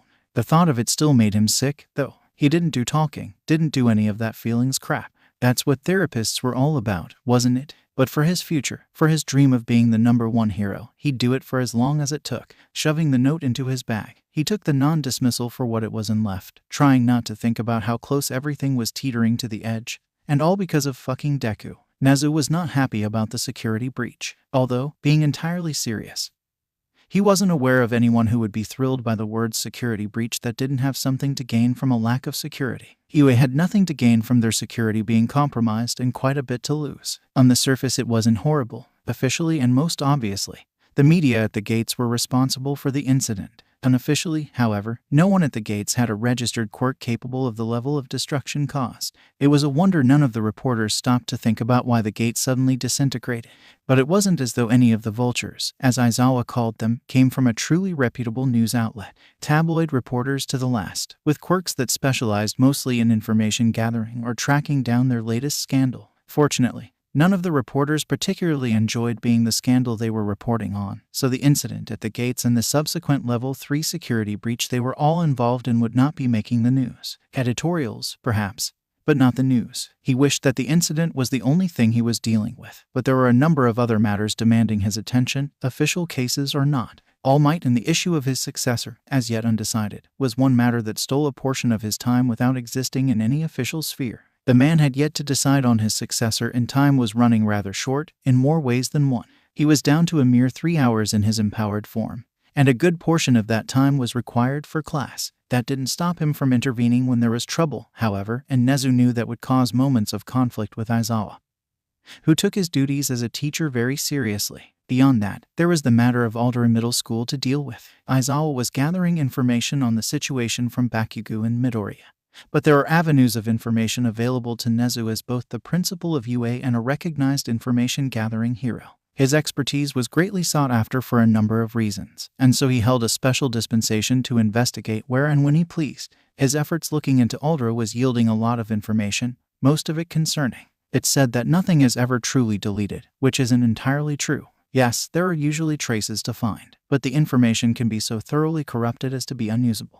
Aldera didn't have someone on staff capable of such a feat, which meant that the originals of both Bakugo's and Midoriya's unaltered files were hidden away deep in the systems for Nezu to pluck like the rotten fruit it was. Interestingly, Bakugo's original file was nearly the same as his current file. The only missing pieces were incident reports written up by the janitor for attacking students in the hallways. That janitor was summarily fired sometime after the 4th reported incident and replaced with someone who didn't make any reports about anyone. Nezu made a note to look into the current employment of Hamano Ryushi and extend a job offer if he was currently without work. His integrity and diligence should not have been so callously cast aside, and Nezu was more than willing to help sue on his behalf. Midoriya's file, on the other hand, was almost the opposite of Bakugu's in that it held practically none of the pieces that were in the file UA received. Truly, putting together Midoriya's file was the greatest work of fiction compiled by the people in charge of Aldera, made in a mad scramble for the glory of having a second alumnus of their school. The incidents Hamano reported involving Bakugo listed Midoriya as the student being attacked in every case, but these were edited after Hamano's firing to list Midoriya as the aggressor. In the other listed incidents, all of which ascribed blame to Midoriya rather than whoever it was truly causing the disturbance, the teachers did note that the boy often inserted himself into situations that didn't concern him. The way they noted it implied that he was asking for the abuse, but Nezu wasn't seeing the masochist they were making him out to be. Instead, he saw the beginnings of the sort of heroic instincts Yagi believed in, the willingness to meddle in affairs he had no stake in to save someone else. Nezu made a note to mention this to Yagi during one of their next meetings. The remarks on Midoriya's classroom habits were interesting as well. One teacher bothered to note, rather disparagingly, Nezu thought that the name on Midoriya's personal project was Hero Analysis. Clearly more accurate information was needed on that front. There are also several accusations of cheating from students and teachers regarding Midoriya's work, but nothing that could be proven in any way. There was always a noticeable dip in Midoriya's grades after these accusations, which the teachers probably took as confirmation. But there were a number of anti-cheat methods in the academic half of the entrance exam, and Midoriya had passed with a score within the top 5% of candidates. Such a performance would seem to indicate that the boy was exactly as intelligent as he seemed to be. What was most disturbing to Nezu was the fact that he could pinpoint the exact day that all opinion of Midoriya changed. He had been half expecting it, given what Aizawa had told him about his interview with the boy, but seeing it confirmed concretely in the records he examined was damning for the school and everyone in charge. The day Midoriya presented a quirk, suddenly the school became more accommodating and open to him. Previous incidents on his record disappeared into this hidden file. All suggestions of cheating were dropped. If Midoriya was as intelligent as his academic and heroics performances indicated, he couldn't miss the underlying message those so-called educators were planting in his head. He didn't have any value whatsoever unless he had a quirk. If the boy had any less strength of character than he did, Nezu shuddered to think how easily Aldera would have created a terrifying villain out of him. Moving on from the boy's files, he started delving deeper into the school itself. While the most horrifying of their crimes was how they treated a quirkless student, that wasn't the end of it. Any teacher who attempted to police quirk use on campus was fired under dubious circumstances, often replaced with someone who had ties, however distant, to the Metal Liberation Army. This connection wasn't listed obviously, but it was present as he dug deeper into their individual files. The way they handled quirk use on campus, largely by ignoring it or blaming the person with the weaker quirk for causing the issue, was the best indication of where their loyalties truly lie. Considering how deeply the rot was in the school, it would probably be easier to inform other schools in the area to be prepared to accept the students once Nezu destroyed it. It was only while looking through Aldera's records that he realized there was another connection to another one of his cases. Tsubasa Tanjiro had been reported missing by his parents. There was no evidence that he'd run away, as all of his things had been left behind. He simply disappeared without a trace, like a number of others across Japan. No one Nezu had spoken to thought the disappearances were connected to each other, as they were spread across the country with no other connection than the overwhelming lack of evidence regarding their whereabouts. But High Specs was a quirk capable of recognizing even the most tenuous of patterns. Every one of the missing people had disappeared sometime after they entered a dead zone from which they never emerged. Most of the time, these dead zones were along their normal routes, but they simply didn't come out the other side of it one day. Nezu wished someone would take him seriously when it came to the disappearances, but they looked at the lack of connection between the vanished people, the widespread and seemingly random pattern of disappearances, and simply chose to believe that it was mere coincidence. 70 cases across the whole of Japan, and they called it coincidence. While he was willing to admit he didn't have all of the information he needed, he hated having his observations dismissed out of hand, especially when his observations turned out to be correct more often than not. Observations like the odd decrease in petty crime in recent months. The media attributed it to the presence of All Might in the area, but the true start of these lack of incidents was at least 3 months after All Might's first capture in the Musutafu area, not immediately. And while larger, more organized crime would attempt to virtually disappear, petty criminals possess a sort of hubris, seeing themselves as small-time enough not to draw the attention and ire of the #1 hero in Japan. The vanishing of such criminals smacks closer to enemy action and potential organization than the boosted efficiency of patrolling heroes. Nezu didn't doubt that they would reappear soon as part of some grand action, but he was having trouble tracking any known or expected quantities on that front. The robbery case he was collaborating with the police on was almost mundane by comparison to the rest of the things demanding his attention. It wasn't without intellectual merit, especially as there was little to no evidence of registered quirk use in the situation, and little enough evidence at all. But it didn't have the same depth of potential that Aldera, the disappearances, and the future of All Might promised. As a rule, Nezu didn't rank any of the things he worked on by any importance other than urgency, and only for the purposes of determining how soon each needed to be completed. The robberies, as they weren't a violent or particularly damaging crime, slipped down the list of priorities. But he was still looking forward to the quirk or quirks masterminding such interesting heists. At the moment, he was assuming there was an intelligence or stealth quirk involved, perhaps a disruption quirk, since none of the security footage in the vicinity of the robbery was salvageable. It really was a shame such useful quirks were underrated in the heroics community. Nezu was crafting yet another proposal for the Hero Public Safety Commission to allow for an alternative heroics course for those interested in the underground heroics scene. The current and long-standing bias towards physically powerful quirks had led to both the entrance exams for the hero courses and the provisional licensing exam to be heavily biased towards obvious and marketable quirks. With such examples as Aizawa and himself, others were obviously capable of succeeding, but many students who were perfectly talented were left behind, or placed at a disadvantage because the use of their quirk during the UA Sports Festival broadcast their ability to the world.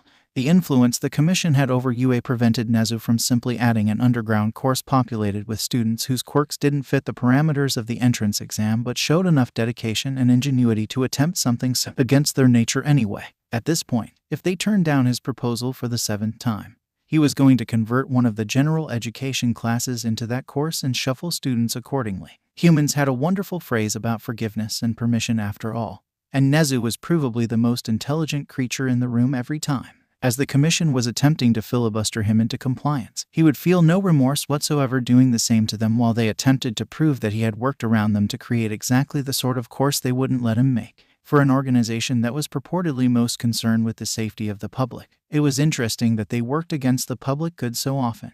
Politics was a game that Nezu could and would play. And it didn't matter if he were going up against career politicians, corrupt feeder schools, or the entirety of daylight heroics. He would win. First, though, UAS security was going to be tightened and Aldera Middle School was going to burn. Izuku woke up early the day they were going to have a field trip. Aizawa-sensei hadn't told them where they were going to go, but he had told them it was going to happen and that they were going to have a special instructor join them for the heroics lesson. Considering they already had All Might as a teacher, he wondered who else would be considered special, or did special just mean different? Aizawa was the one to say it, and he excelled at subtle lies and misdirection, so it could be either. He considered grabbing a different scarf for the field trip, though the general design of them was more or less the same. Every one of the scarves he had grown had come out distinctly different, whether that was in how they felt around him, what they were made of, or how they responded to him. The original scarf gave him the impression of a feral cat sometimes, though he was fairly certain that had to do with his first experiences with it. It had scratched him, after all. But once he figured out how to work with it and spent years wearing it all day every day, it seemed to like him, for lack of a better way to describe it. It was possessive and most in tune with his mental state, shifting or squeezing around him at the slightest thought to reassure him it was there. The first scarf he had grown wasn't as soft as the original. There was a different mix of materials in it, a higher metal content from the scrap on the beach, and so it tended to be heavier and harsher against his skin. When it came down to it, that scarf was probably better for armor than the original, regardless of how itchy it would be. If he had to ascribe a personality to it, the second scarf was more like a guard dog. And he was never going to mention this to anyone ever, a bit like Ada, with precise and decisive movements and actions. Izuku wasn't sure why a scarf was reminding him of his rules-conscious classmate or vice versa, but that was an observation he intended to take to his grave. The second homegrown scarf was even softer than the original since he had sacrificed old clothes for it.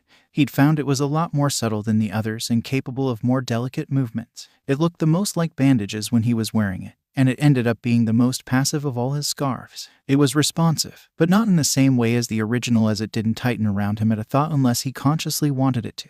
It was the scarf he would reach for if he wanted to perfectly control everything his scarf did and have nothing extra happen. Other than the original, it was also the scarf he wore most around the house when he didn't intend to go out anywhere. He hadn't had much time to work with his latest scarf, made from a couple of scavenged tires, some of the better scrap metal he'd found on the beach, yet another mound of ruined clothes, and part of the plastic bin he'd been keeping it in. He wasn't sure why the nanobots had eaten part of the bin and left some of the fabric and scrap metal untouched, but he wasn't going to argue with the results until he could actually alter the coding for the nanobots to tell them the ratios he wanted to incorporate. As it stood, the nanobots seemed to have built-in ratios to keep the scarf in a manageable and wearable form. The itchiness of the first homegrown scarf was more like a wool sweater than a haphazard metal and fabric monstrosity, so he wasn't going to complain about a bit of eaten plastic. With as much rubber as it had in it, he knew it was going to be good against electricity and electrical quirks even without testing it against them. The texture was a bit like leather against his skin, which was odd but not off-putting.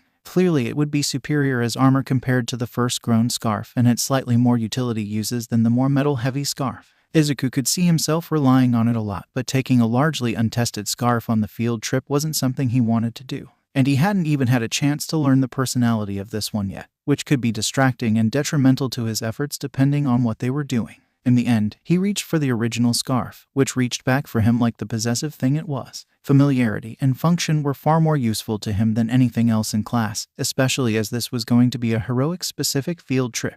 He also didn't want to answer questions about why the material he was controlling looked subtly different if anyone was paying close enough attention to notice. A trickle of anxiety he hadn't been consciously aware of settled the moment the scarf was wrapped around him, and that, he figured, was just another reason to keep this scarf with him. It was only because of the original scarf that he was in the position he found himself in. The risk of getting caught by Eraserhead with his support item was worth it, knowing he had done something people thought was impossible and gotten into the hero course without a quirk. No one else could say that, and he was going to list it as his greatest achievement, if only in his head where no one else would see it. His school bag was packed up with his homework already, and he took it out to the table in the entryway so he could grab it on his way out the door. Breakfast was a comfortably silent affair. His mom had been glad he talked to Aizawa about Alder, especially given what they had found in his file, and he was glad, too. He hadn't mentioned Bakugo explicitly.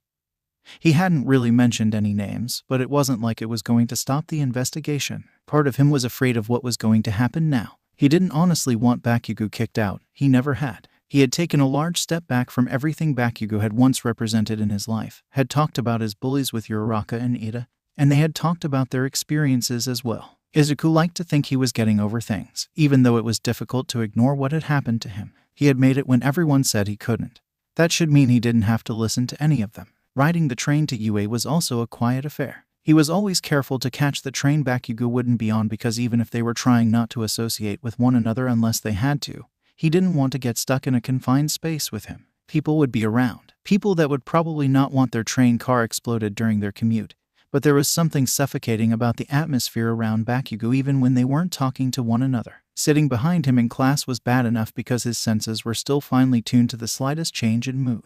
He had always been able to tell when Bakugo was about to tip over the edge, and he would try to be better about not being in the way when that happened. At UA, he could get away with it as he'd never been able to before. At UA, no one was going to make him stay where he was clearly unsafe, and it shouldn't have been as earth-shattering as it was. He arrived in class on time, working on his analysis notebook until Bakugo entered the room, then trading it out for his school supplies. He wasn't about to risk the notebook getting destroyed again even if things were a little better here. Not even Bakugo would go digging into his backpack for it, because it would be difficult to explain why he was doing it in any way that didn't seem bad.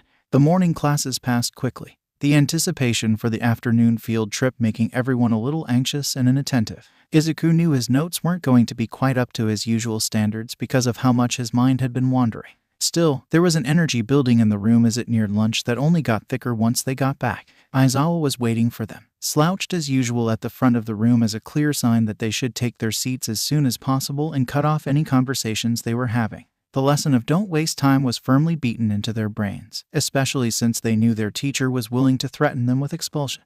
As they had discovered from a couple members of Class 2B, Aizawa had expelled his entire class the year before. The students had been utterly shocked that none of them had been expelled yet. Knowing it was a credible threat made everyone that much more nervous about everything they did.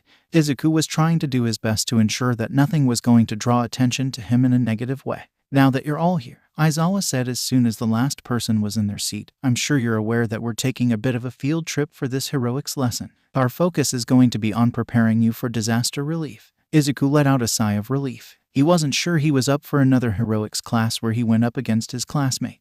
He and Uraraka had done well, but there was so much more to heroics than fighting villains. Disaster relief was the heart of rescue heroics, the same way information gathering tended to be the heart of underground heroics. But every hero needed to know how to handle disaster relief in the most basic of ways unless they wanted to become victims themselves. It composed a large part of the provisional licensing exam from everything Izuku had researched, even with its bent towards spotlight heroics and villain apprehension. It's up to each of you if you want to wear your costumes or your gym uniforms, as some of them are ill-suited for the exercises we'll be doing, Aizawa continued. Either way, get changed and meet at the bus in 10 minutes. Grabbing his case with his costume, Izuku dressed as quickly as he could, unraveling the scarf a bit so he would have more reach like before. Having trained with the capture scarf while cleaning up the beach, he knew both his suit and the scarf were well suited to a number of things that would fall under the vein of rescue operations. He ran a quick inventory on all of the little pieces that he hadn't been able to use yet, ensuring that everything was properly secured and hadn't gone off in the costume case for whatever reason. Everything was fine. With everything in place, he dashed out to the bus well before the time limit. Yaoyorozu and Isui were working together to organize people from a mingling crowd into a line running parallel to the bus. They had both elected to wear their costumes, as had the rest of the class. Aizawa had said some of the costumes would be a bit ill-suited to rescue work, but he wasn't sure which ones he was talking about. Depending on the scenario, different costumes could have different issues. If it were a water exercise, could Ito or Aoyama swim in armor? Having as much exposed skin as she did, Yaoyorozu might have trouble with a fire exercise, or trying to pick her way through rubble without getting hurt, but maybe she knew ways to mitigate that with something she could produce with her quirk. Midoriya, Isui said, as they were filing onto the bus. You are mumbling. Izuku winced. Sorry, Isui. He rubbed the back of his neck even as the scarf tightened around him just a bit. I didn't mean to irritate you. You did not, she assured him. And call me Tsuyu. I just thought you would want to know that you were doing it. You don't seem to realize when you start. He winced again. No, I don't. It's a bit of a bad habit. I usually say what is on my mind. May I ask you a question? Confused, Izuku nodded as they settled into the seats near the front of the bus. Your quirk is similar to Shiro's. Are you related? Izuku turned to look at Shiro, who grinned at him. I don't think so, he replied. I don't know anyone in my family with a quirk similar to Shiro's, and I'm a bit of an anomaly. Anyway, he shrugged. Besides, I don't naturally produce the tendrils like Shiro does his tape. I can just control them. It's still pretty cool, Shiro cut in. I can only sort of control my tape. I can't make it do any of the fancy stuff you do. Izuku shrugged again. I wouldn't call it fancy. It is, though. Kirishima offered him a grin full of sharp teeth that, unlike other such smiles he'd seen, wasn't menacing in the slightest. My quirk isn't flashy or fancy at all. I can just harden my skin. But that doesn't mean it's not really useful. Hardening is really good for offense and defense at the same time. There's not many quirks out there that can say that, Izuku pointed out. That's why people with more offensive quirks have to wear a lot of armor or try not to get hit, and why their strategy is to keep hitting it until it goes down. Like Bakugo, he thought bitterly. Like Bakugo. Izuku's head shot up, his gaze instantly looking for Bakugo, thinking he'd accidentally said what he'd been thinking out loud. Instead of glaring at him, Bakugo looked like he was trying to set Ishido on fire with his mind. What did you say about me, you fucking extra? He roared, causing Jiru, who was unfortunate enough to be sitting next to him, to wince, cover her ears, and hide her ear jacks under her jacket. I mean, can you tell me it's wrong? Ishido challenged. We were in the same area for the entrance exam, and your whole strategy seemed to be blowing up everything until it stops moving. I got a bunch of rescue points for sliding in to get someone out of the way of flaming debris you caused. Izuku knew he was probably horribly pale. He had never actually seen someone successfully talk back to Bakugo. Whenever he tried to stand up for himself or someone else, he tended to get blown up, and he had the scars to prove it. Aizawa was watching from the back of the bus, and he wasn't intervening at all, which was both typical of teachers and, at the same time, not. Every teacher he'd known defended Bakugo regardless of what he'd done because they were so sure he was going to be a great hero. Except this was Aizawa.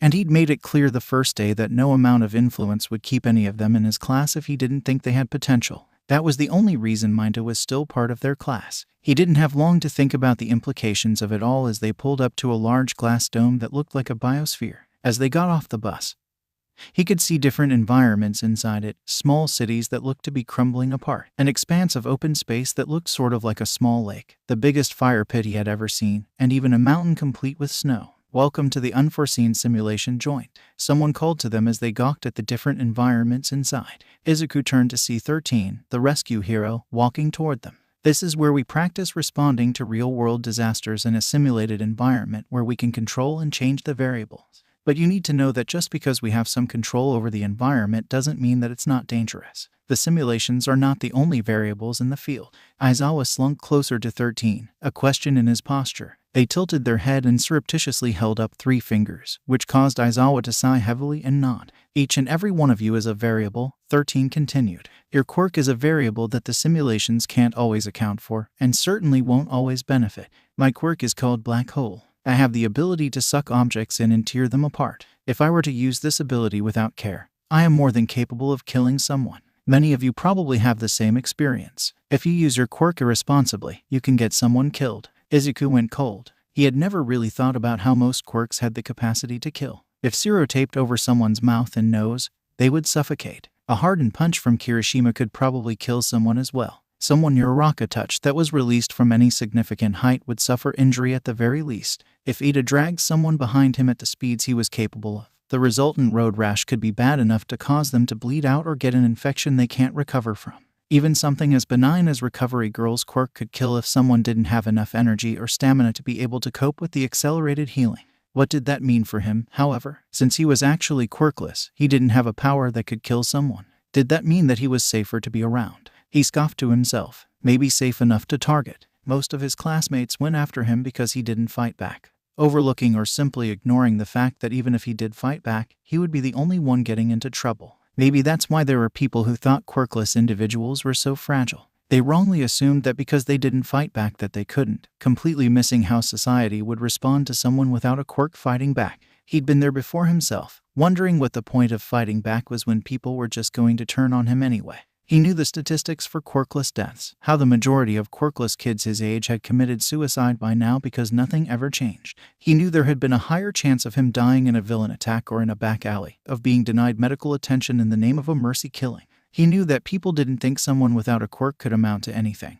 much less do anything that would cause harm except be in the way. But that didn't mean he had less of a capacity for harm than anyone else. Sure, accidents were more likely to happen with a powerful quirk like Bakugu's or 13's or even Uraraka's, but any decision he could make, with or without the scarf to back him up, had the ability to harm other people. And just because he buried or redirected his anger didn't mean it wasn't there. He probably had more anger than most and using that could hurt people. With the capture scarves, he could do a lot of harm on accident, whether it was shifting the wrong piece of rubble, something he could do without the scarf, or trying to catch someone from falling without accounting for the change in momentum that would cause. Perhaps instead of focusing simply on quirks, 13 should mention how costly mistakes and miscalculations can be in the field. That was what training was for, to mitigate the number of mistakes made in the real situation, but they needed to know what the cost of those mistakes might be before they learned how not to make them. Bakugo was one of the sorts of people who wouldn't do things differently from his usual methods until they stopped working. And Izuku was desperate to see him in a situation where blowing something up accidentally caused far more harm than good. In the exercise All Might gave you, you should have seen the danger your quirks can pose to one another, 13 went on. Rescue training is meant to offer a different perspective. Instead of focusing on capture and containment of a villain or villains, we will be working on how each of your quirks can be used to save people. They gestured for the class to follow them into the building.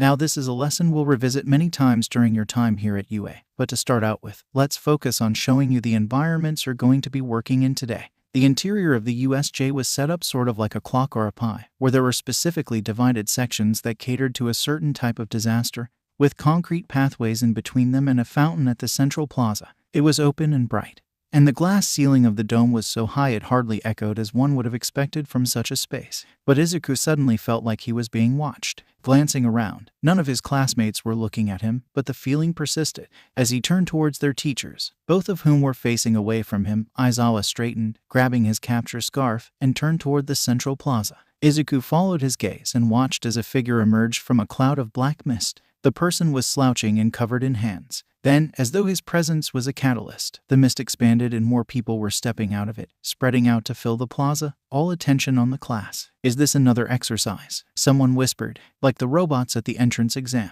Izuku couldn't find it in him to move, not even to shake his head. Aizawa wouldn't spring an exercise like that on them. He wouldn't go so far as to bring 13 and only to do something else. No, Aizawa told them, his voice far calmer than his stance. Those are villains. Group up and stay together. 13. You need to begin evacuating the students. Aren't there intruder sensors? Yaoyorozu asked. Shouldn't they be going off? They must have some way of jamming the signal. This is definitely a coordinated attack. They knew there wouldn't be as many people here and it's a long way from the main campus, which means they knew we were going to be here today. Izuku's blood ran cold as Aizawa turned to look at all of them. Kaminari, you need to try signaling the school too. Kaminari jolted.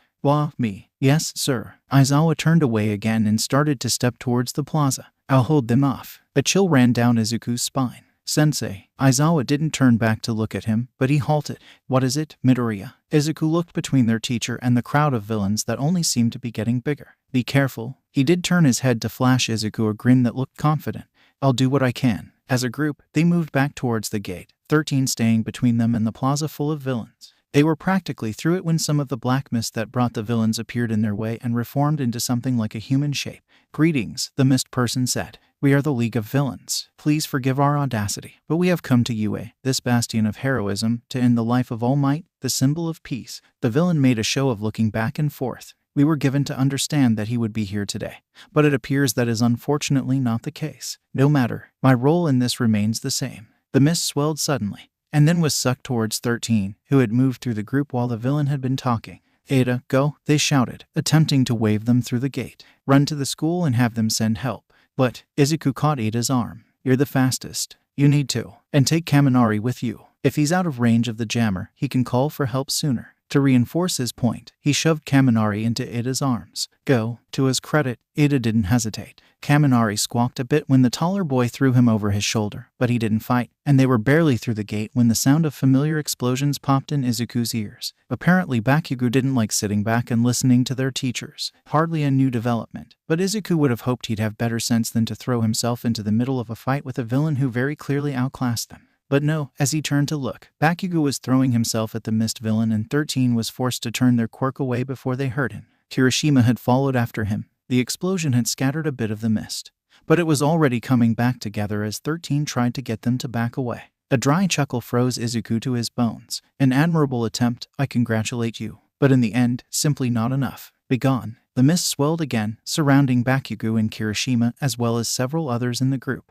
When the mist retreated again, the people it had surrounded were gone. What did you do to them? 13 demanded. Where are my students? They're still in the facility, Shoji reported, ears formed on the ends of his extra arms. They're scattered, but they're still here. So, the mist villain could teleport a lot of people, but there is probably a distance limit, an entity's limit, a destination limit, or some combination of the three. Considering the number of villains he'd brought into one place from some unknown location or locations, he was betting on a destination limit and he didn't want too many people grouped together. There weren't enough zones in the USJ to separate them all into pairs and send them away. Ada and Kaminari are gone. At the very least, Izuku whispered, coming up beside 13. They should be able to bring help. 13 tilted their head toward him. Kaminari, too. Once he's out of range of the jammer, he can get a message through to the campus like Aizawa was telling him to. Ah, the mist villain muttered. A little strategist. How irksome. 13 moved in front of Izuku. Stay away from him. They turned their quirk on the villain again, but with an almost lazy gesture, he created a pair of portals that redirected the quirk towards Izuku. Several things happened at once. First, 13 shoved Izuku out of the way and he tripped. Second, the force of their own quirk tore into the side of their suit, ripping it open and leaving them exposed and injured. Third, another portal formed on the ground under Izuku and he started to fall through it, even as his classmates reached for him. Fourth, he was falling out the other end of the portal and landed hard on more concrete, with the gate of the USJ looming in the distance. He shot to his feet, cold and warm at the same time as he realized he was beside the fountain at the center of the plaza, and he was not alone. Well, said a dry, raspy voice. Izuku turned to look at the man suddenly standing over him. The man was tall and thin, with shaggy pale hair that hung untidily around his face, or what could be seen of it. He was covered in what looked like severed hands on his face, head, and arms. As Izuku watched warily, the man scratched at his neck with the jagged nails of one long-fingered hand and blood beaded up on his paper-white skin. Between the fingers of the severed hand on his face, Izuku could only see one red eye staring down at him. Behind the man, there was another lurking figure, dark and muscled and menacing with a strange beak and an exposed brain. The only comfort Izuku could draw from that image was that the person wasn't even looking at him. So, the tall man ventured, leaning close enough to make Izuku extremely uncomfortable even if the man weren't a villain. What do we have here? Izuku stumbled a few steps back from the villains in the center of the plaza. He was on the wrong side of the fighting, the wrong side of the USJ, and he had never felt more helpless than he did right then. The scarf tightened around his ribs, a silent but active reassurance that he was not technically alone in this, although he wasn't sure how much better it could be with a potentially semi-sentient scarf and no other help within reach. Half his class had been scattered to the far edges of the building from what Shoji had said. Kaminari and Ida were away, and he had to trust that they'd be able to get help quickly, but that wasn't going to do him a lot of good when he was standing right in front of the person who was probably leading the whole attack. I asked you a question, NPC, the man hissed. Don't you have any dialogue to offer me? Izuku tried to back up again, but he felt his heel attempt to land on open air. If he backed up any further, he'd be going down the steps leading to the fountain, and he didn't trust himself not to trip. The Black Mist villain coalesced nearby, drawing the leader's attention away. "Why did you bring me this one, Kurogiri?" the leader demanded. "He's useless." Indignation burned in Izuku's gut. He knew this wasn't the place for it,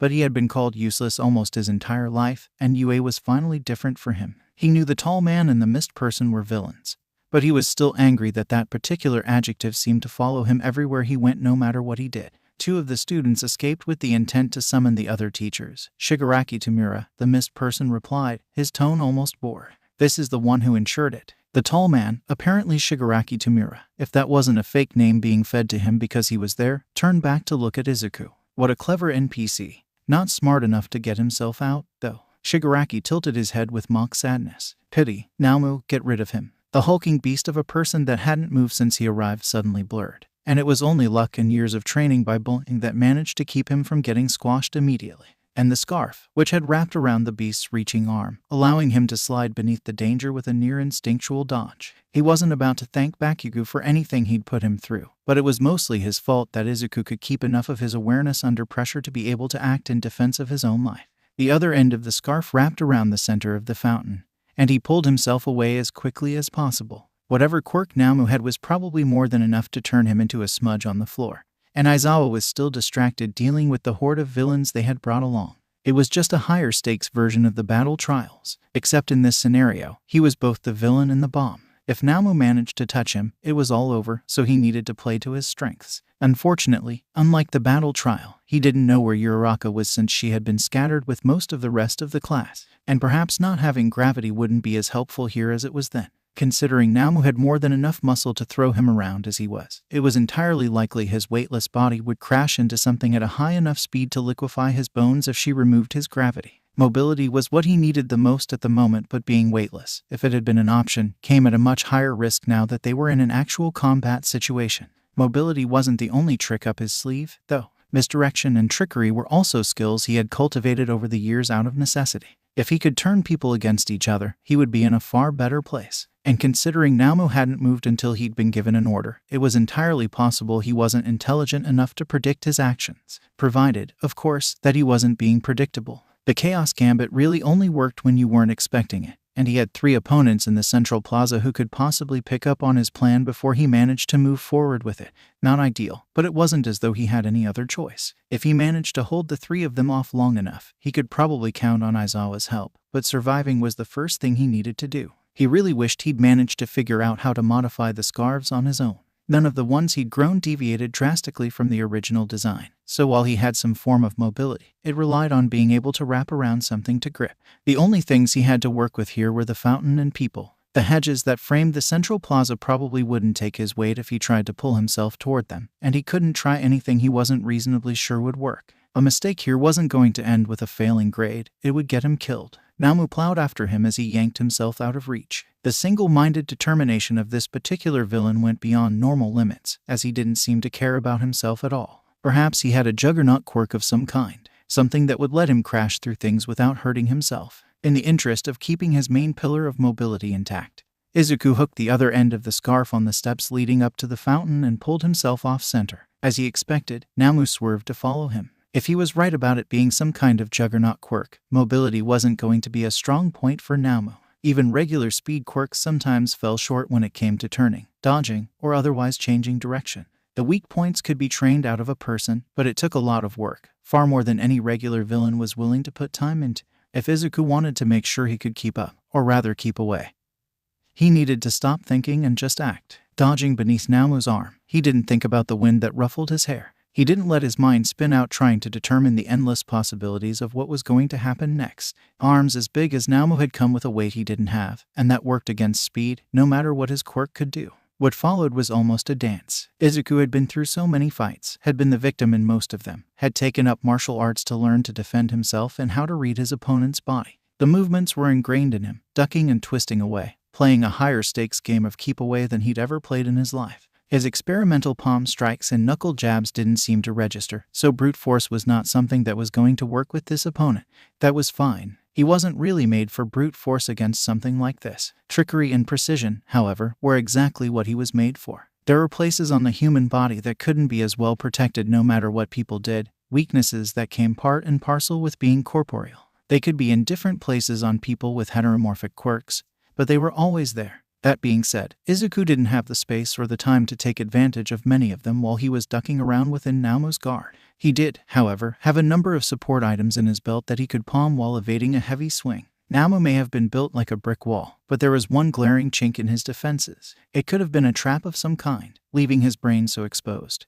Which was why Izuku grabbed 3 of the taser discs from his belt instead of 1. If he was right and Naomu had some natural defenses against attacks aimed at his brain, 3 discs should still be enough to give him a bit of breathing room. Izuku knew he couldn't keep up his evasion forever, and he needed the space to back off and attack from another angle. Izuku was distantly glad Aizawa was too busy to see the very risky move he pulled as he flicked the 2 ends of the scarf between Naomu's legs, then sent them up to wrap around his shoulders. Izuku pulled himself after the scarf, throwing himself up into the air in a flip over Naomu's head. At the apex of his flip, he buried the taser discs as deep in Naomu's brain tissue as he could before attempting to land.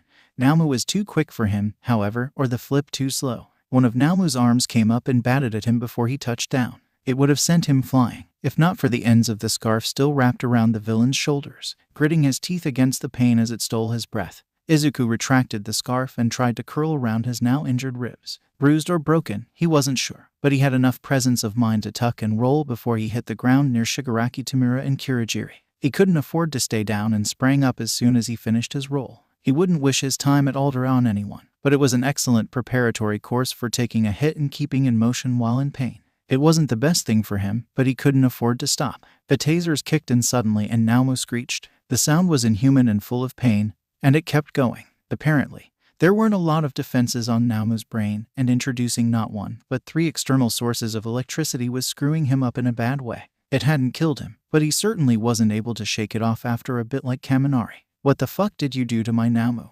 Shigaraki fumed, charging toward him with one hand outstretched. "How is an NPC like you able to take out my party's tank?" Izuku sent a loop around Shigaraki's wrist, hoping to pull him off balance. The outstretched hand paired with the severed hand motif he'd gone with for his costume was sign enough that letting him touch anyone was a bad plan, so avoiding and redirecting him was probably the best course of action. It was even working for a moment before Shigaraki grabbed the scarf with his other hand and it started disintegrating. Pulling the scarf back reflexively, Izuku felt suddenly off balance knowing that the scarf, the original scarf, was damaged so badly. Not even Bakugo had managed to damage it this much. He knew what Shigaraki's quirk was now, but he wasn't sure if it was worth it. In the meantime, Shigaraki took advantage of his shock to move in close enough to grab him by the throat, one finger carefully extended. Izuku froze, knowing that any of his struggling would be violently and permanently ended by adding that last finger. "You really are a troublemaker, aren't you?" Shigaraki hissed. "A real glitch in the game. My Naomu was made to kill All Might. There's no way a regular NPC could break it just like that." Izuku held his breath. Angry red eyes were too common in his life. Bakugo had them. This villain had them. There were probably a few other people at Aldera who also had red eyes and hated him. But he hadn't noticed while simply trying to survive the most obvious antagonist in his life. Survival didn't look like it was possible where he was standing now. His ribs ached, his scarf was partially disintegrated, and his life hinged on the insane whims of a villain apparently intent on killing All Might. "Do you know what happens to glitches?" Shigaraki whispered, a touch of excitement in his voice that chilled Izuku to his bones. "They get removed." The final finger pressed down against his neck and Izuku braced for the feeling of his skin disintegrating, only for nothing to happen. Shigaraki's head jerked up and he turned to where Aizawa was staring at him from the center of the dwindling crowd of villains. Knowing better than to waste the chance he'd been given, Izuku ripped himself away from Shigaraki, tossing one of the flashbang marbles on the floor between them, followed up by one of the small explosive marbles. It was enough to put a bit of space between him and the villain, and he palmed a couple more taser discs, hoping he'd have a chance to use them. "Naomu." Izuku turned toward the hulking villain that had been fighting off the effects of the taser. He had gone eerily silent, but Izuku hadn't noticed while he was preoccupied with Shigaraki himself. Now Naomu was upright again and didn't seem to be suffering any ill effects from the taser. "Made," Shigaraki had said. Naomu had been made to kill All Might, so he needed to be able to survive whatever All Might threw at him. He needed to throw off super-powered punches like they were nothing, and a Juggernaut quirk wouldn't do that. Juggernauts built up momentum to bulldoze through everything, and until they got up to speed, they were just as vulnerable as someone else. but made. A tailor-made quirk that could stand up to All Might would have to be equal to All Might's quirk, and no one knew exactly how it worked. It seemed like a general strength enhancer, but a quirk like that would have degraded a bit with age. If anything, All Might had only gotten stronger as his hero career progressed, so a quirk that stockpiled strength was more likely, and it compounded on itself over the years. Growing up with a quirk like that would help one's body adapt to the stresses of increasing strength gradually. But if the quirk or the person had been made as Shigaraki said, there had to be some way to counteract the weaknesses, as many of them as they could. The taser discs hadn't put Namu down for long, so there had to be more than just a strength quirk in him. Of course, if you could engineer a person with a specific quirk, why would you stop at just one? Why not add regeneration to make sure they could always stand back up again? Namu, Shigaraki called again. Kill the glitch. Namu blurred again, and Izuku only just managed to throw himself to the side. He wasn't situated to make Namu careen into Shigaraki this time, but that would hopefully hide the fact that this was his goal. The whole time he'd been there, Shigaraki had hardly moved from where he first emerged, and Izuku fully intended to use that laziness or confidence against him at the earliest and most convenient opportunity. But surviving to do that was first on his list of immediate priorities. Midoriya. He couldn't focus on who was shouting his name. Not when breathing and moving were taking his full attention. He was vaguely aware of the collection of figures emerging from the depths of the USJ facility, but he couldn't pay enough attention to who they were unless they became a threat to him. Instead, he dodged again, feeling the wind as Namu blew past him before turning again. He made a decision in the next moment. It would take too long to position himself in such a way that Namu would run into Shigaraki, which meant that he either needed to abandon the plan and keep dodging until he couldn't anymore, a deadline that was fast approaching with a distinct emphasis on dead, or he needed to drag Shigaraki into Namu's path. The maneuver had to be quick, and he needed to plant his feet properly to make sure he had the proper leverage to move Shigaraki. And knowing what he did about Shigaraki's quirk, it was going to damage the scarf, but they needed just a little bit more time. Kaminari had to have gotten a signal through to the school. Help had to be coming. Dodging Namu's next pass, Izuku placed himself where the undisintegrated side of the scarf would be able to reach Shigaraki as quickly as he could manage it, which, since he used it to jump off of buildings and swing to safety, one of the main things he had trained was speed. Namu turned, and this time Izuku was the one making things happen quickly. The end of the scarf shot out and wrapped itself up Shigaraki's left arm while Izuku simultaneously pulled and twisted, trying to ignore the sudden and sharp stab of pain in his ribs as he spun out of Namu's path, leaving Shigaraki where he'd been standing. Shigaraki, who had almost immediately attempted to disintegrate the scarf, was left with the end still tied around his arm when Namu crashed into him and sent him flying. Shigaraki's scream of outrage was cut short by a portal which opened in the air before he landed and dropped him in the fountain.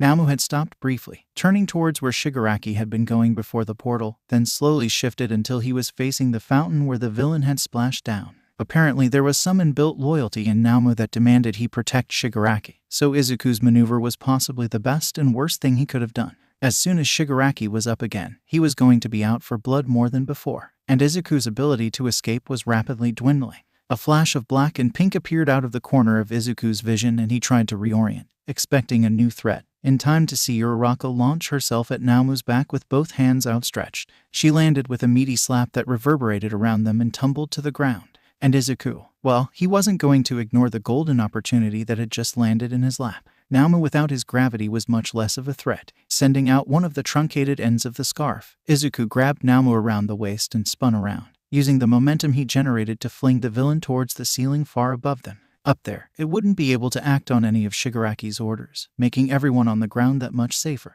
Even with negated gravity, the quick spin sent another wave of pain shooting through Izuku's chest. He choked back a cough and tried to ignore the heavy taste of iron in the back of his throat. Shigaraki screamed in frustration, stomping towards Izuku out of the fountain. He didn't make it very far before Aizawa intercepted him, using his capture scarf to pin Shigaraki's arms to his sides, effectively preventing him from being able to get out and attack Izuku. Naturally, this brought Kurogiri back into the fight, but Izuku flicked a couple of the taser discs at the metal collar that was the only physical part of the mist villain's body. They connected like magnets and delivered a charge that lit up the mist in dark blue and violet. Then, a definitely physical body dropped to the ground, dark mist still swirling around aimlessly. "Problem child," Aizawa said, pulling Izuku's attention to him. He reached into a pouch on his belt and pulled out a set of handcuffs. "Get those on him before he recovers." He tossed the cuffs up in the air and Izuku snatched them with his scarf before they could hit the ground. Before he could put them on the mist villain, the entrance of the USJ broke open, revealing All Might. Startled, Izuku accidentally dropped the cuffs. There was a cry of pain behind him, and Izuku turned to see that Shigaraki had used the momentary distraction to break free, disintegrating part of Aizawa's scarf as well, before latching onto Aizawa's arm and disintegrating part of it. Then an unseen force knocked into him, pushing him away from their teacher. Then a similarly unseen force started pulling Aizawa away from him. From the way the blood was getting onto a pair of invisible hands, making them decidedly less invisible, Izuku assumed it was Hagakure helping him. Jiru was suddenly at Izuku's side. Midoriya, the handcuffs, Kurogiri, Shigaraki shouted as All Might advanced on the central plaza. Get us out of here. The mist sort of floated upward shakily, but he moved towards Shigaraki, expanding out the way he did before. When Izuku tried to throw another taser disc at the collar, a smaller portal sent it away to the fountain where it short-circuited and sank. Before All Might could grab either of them, they were gone, leaving the rest of the villains they'd brought with them, as well as the floating Namu behind. A moment of stillness descended on them, heavy and dark. Suyu and Minda crept closer from the flood zone. Todoroki and a slightly smoking Ajiro from the conflagration zone. Takoyami looked half-drowned, coming from the downpour zone. The rest of the heroes from the school were coming through the broken entrance as Ashido and Shiro made their way to the plaza from the landslide zone. Explosions announced the arrival of Bakugo and Kirishima from the ruins zone, and Izuku knew that everyone else had been left at the entrance with 13, who he hoped was okay. Now that the danger was past, the energy and lack of awareness of the pain he was in was trickling away. There was a sharp piercing ache in his side, and he couldn't seem to get enough air in his lungs. As he tried to breathe in, he could feel the rattle in his throat and taste the blood in his mouth. Midoriya, are you okay? Aizawa asked, his eyes pinning Izuku in place where he was swaying on his feet. For a fraction of a second, he considered lying, but the blood in his throat and the rattle in his breathing were not things he could treat himself. His mouth was too wet and completely filled with the taste of blood, even though he hadn't bitten himself, so he just shook his head. He watched the rest of the teachers picking their way through the crowd of villains Aizawa had been fighting. They were clearly still on edge, ready to put down hard anyone else who made an aggressive move. The stance was only slightly relaxed at the sight of the floating Namu up near the ceiling, and most of the class clustered together around Aizawa and All Might. I'm going to go coordinate the paramedics and police response, All Might said, pulling away from the crowd of students. Perhaps it was a hallucination from the pain, but Izuku thought he could see wisps of steam pouring off All Might's arms and shoulders. It was starting to make everything look a bit fuzzy, and he pushed his way over to the edge of the fountain to sit down. That was the moment everything just seemed to crash into him. His vision got fuzzier until it abruptly winked out, taking his consciousness with it. Shouta wasn't sure when or why Midoriya had ended up in the central plaza, but the sight of him standing frozen with the lead villain holding his throat with one finger deliberately raised chilled him to his bones. Although the villain's quirk was still unknown to him at that point, the raised finger was an obvious sign of a 5-point touch-based quirk like Uraraka.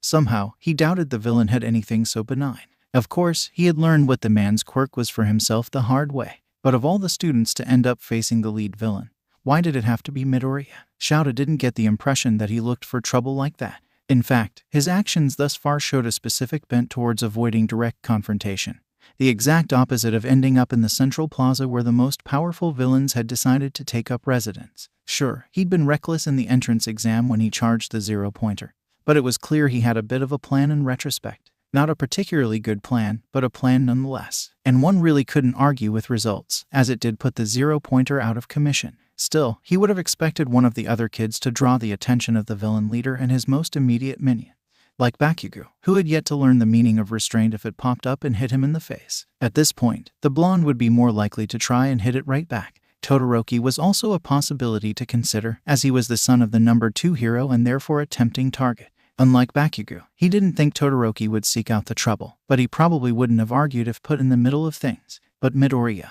he wasn't the type to throw himself headlong into danger without a reason. He would have expected him to end up in one of the zones with the other students. Instead, he had somehow gained the attention of the main villain enough to come under attack. He'd been doing well for himself, managing to dodge attacks and turn his opponent's energy against them. Shouta thought he was fine. Now, though, as he barely managed to catch the kid before he tipped over into the fountain, he knew he had missed something important while he'd been forced to focus on the other villains. Continually dodging wasn't a feasible method of dealing with villains, as well he knew, and redirecting their attacks only worked if they couldn't overpower you anyway. A bit of blood trickled out of the corner of Midoriya's mouth and Shouta felt a chill run down his spine. He hadn't seen the kid take a hit at all, but this wasn't like the main villain's quirk, and whatever internal bleeding he had wouldn't have been caused by a portal, which means that Midoriya had taken a hit from the mountain of muscle with the exposed brain.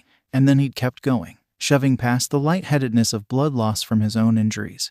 He looked toward the entrance. I need a stretcher and a couple of paramedics over here now. This was not how he wanted to lose a student. This wasn't how he was ever supposed to lose one. It was too soon. Midoriya was much too young to have been in the situation he was in. He was also much too young to have the level of pain tolerance he had, but Shouta unfortunately knew exactly where that came from, growing up believing he was quirkless and having Bakugo as a constant bully over the years. But had he suffered enough that not even broken ribs could faze him? The kid hadn't even cried out, hadn't even really slowed down. Adrenaline was probably the only thing that had been keeping Midoriya even remotely responsive, and Uraraka had probably saved his life by stealing the hulking villain's gravity. She and Midoriya really worked well together. He could see them possibly forming a hero agency together in the future if that's what they wanted. Even when they hardly knew each other, they threw in together as though they'd been doing it their whole lives. At least the kid hadn't lied when Shouta asked him if he was okay. That was a distinct point in his favor. Most of the students he'd had to deal with over the years thought it was a smart idea to hide their injuries from him and pretend as though everything is fine.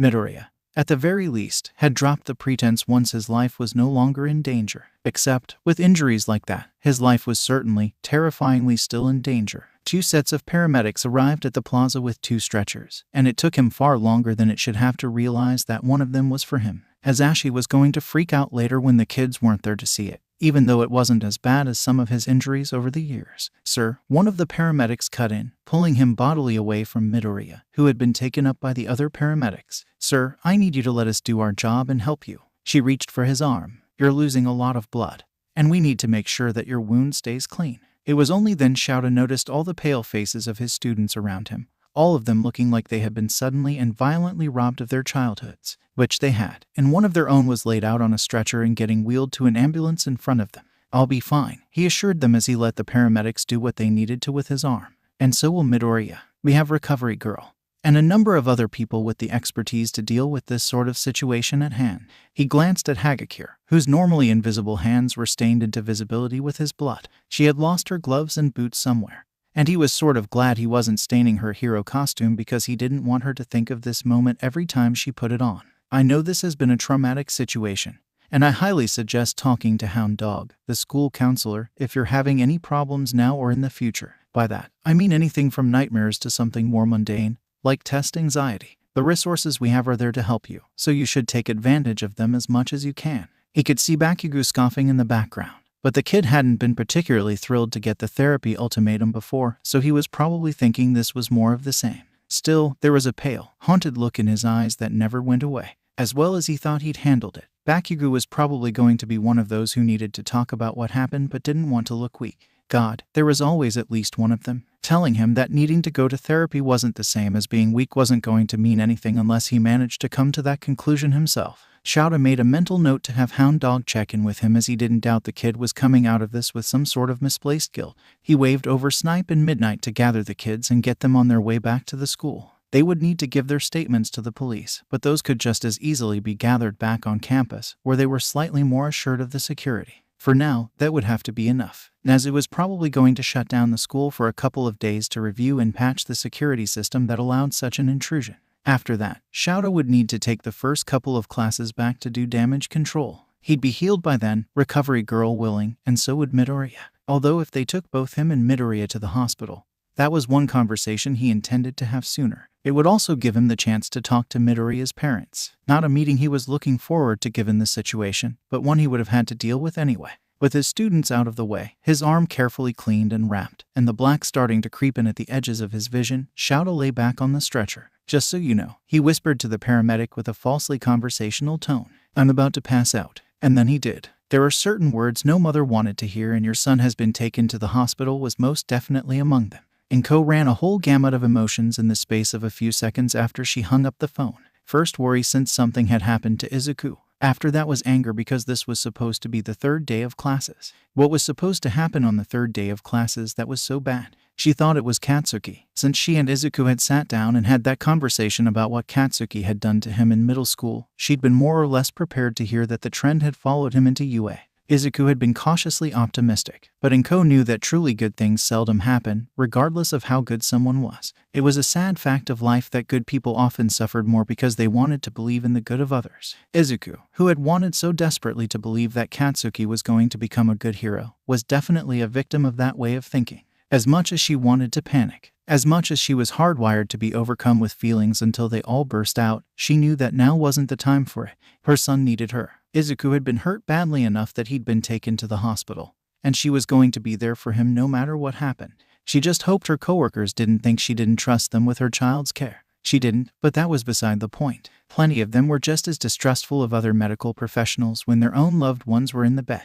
And of anyone, Inko had far more cause to be concerned. Her son was going to UA to become a pro hero. He attended class with his bully, and he was doing all this while lying about having a quirk. A trip to the hospital could very easily cause the whole house of cards they had constructed to come tumbling down. That was something she was preparing for. Fraud was no laughing matter. Yes, Izuku had allowed his middle school homeroom teacher to file the paperwork for him. But at the end of the day, it was the letter of the law they were exploiting while they technically broke the spirit of it. She wanted to make sure she could shove the necessity for everything they did in people's faces if the matter ever came up.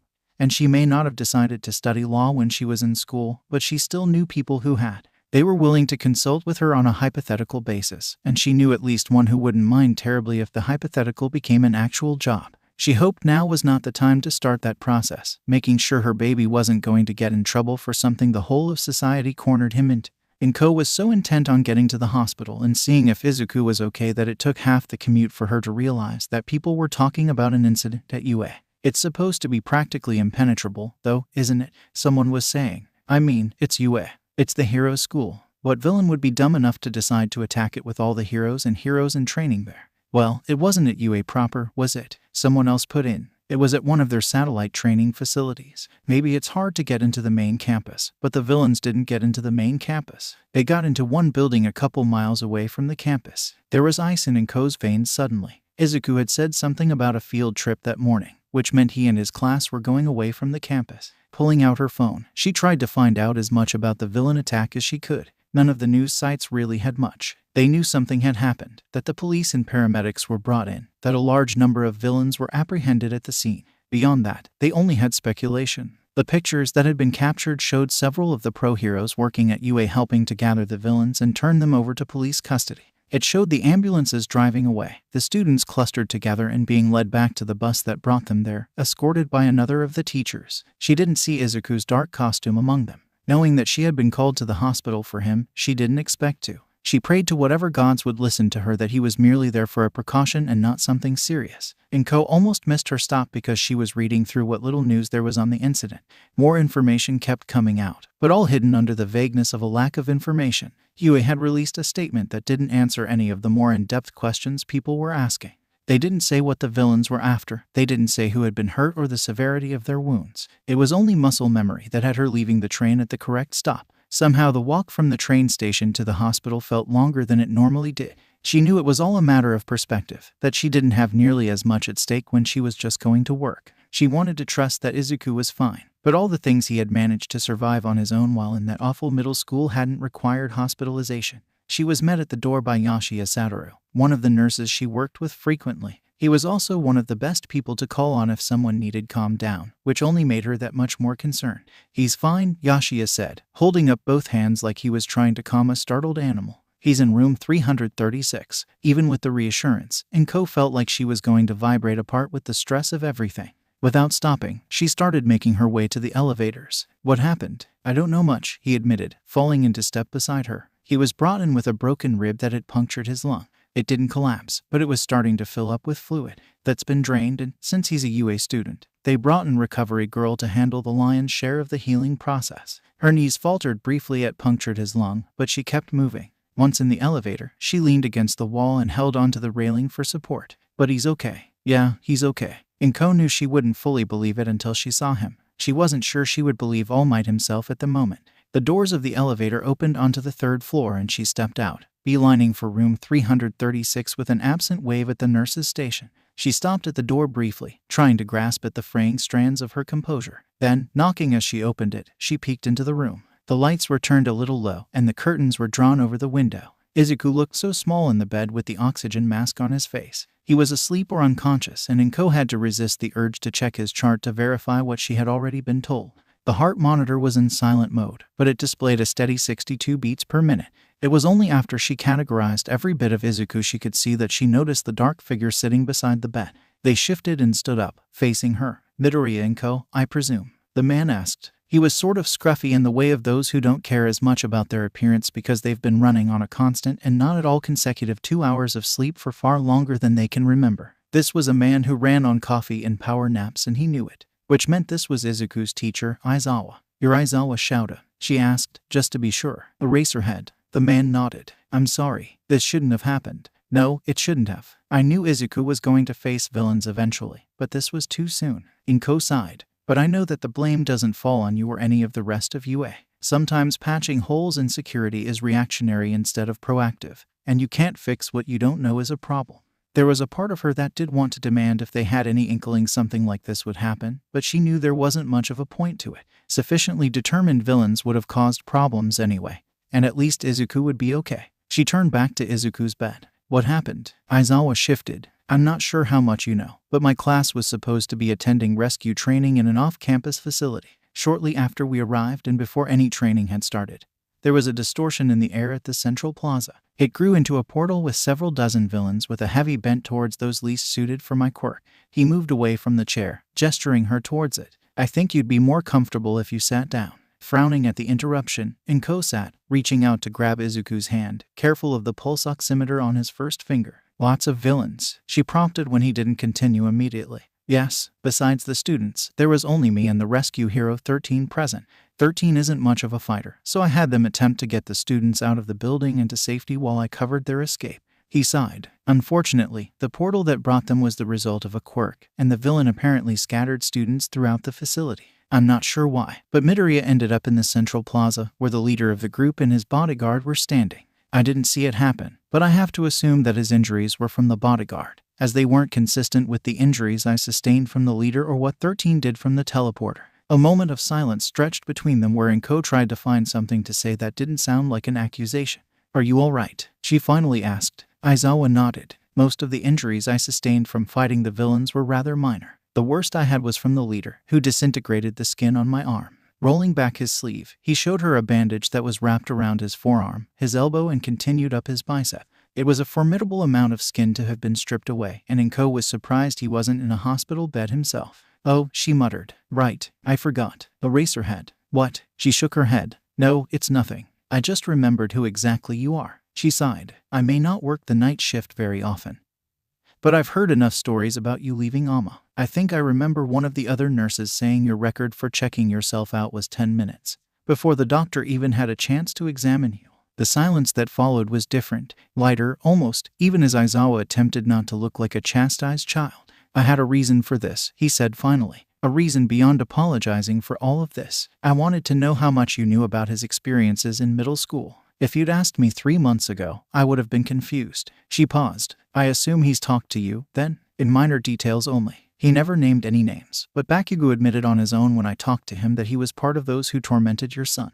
Inko straightened. "And it is only my respect for Izuku's choices that I haven't done anything about that. My son takes on far more than he should, both in regard to work and blame. I wanted him to talk to you at the beginning of the year about this, but he only promised to share if Katsuki continued to attack him. Izuku seemed to think there was a sort of truce between them, but I'm not sure. Regardless of whether or not they already have an arrangement, I have made therapy a requirement for Bakugo's continued enrollment in the hero course." Aizawa sighed. "I wanted to suggest seeking out a therapist for Izuku as well." He held up a hand when Inko opened her mouth to protest. "Unlike Bakugo, I wouldn't require it for your son to remain in the course, but there are several concerning behaviors I've noted over the past couple of days that probably relate back to his experiences in middle school and earlier. Chief of which is that he doesn't seem to value his own safety." Inko felt the blood drain from her face. She glanced down at Izuku's sleeping form. "Was that something that happened today?" Aizawa shook his head. "No, from what I saw, he was doing his best to remain out of reach of the villains. He could have been trying to run away while I was trying to deal with the horde of villains the leader had brought with him. But as I said, one of the more prominent and difficult villains was a teleporter, and Midoriya probably wouldn't have been able to go anywhere without being teleported right back to where he started."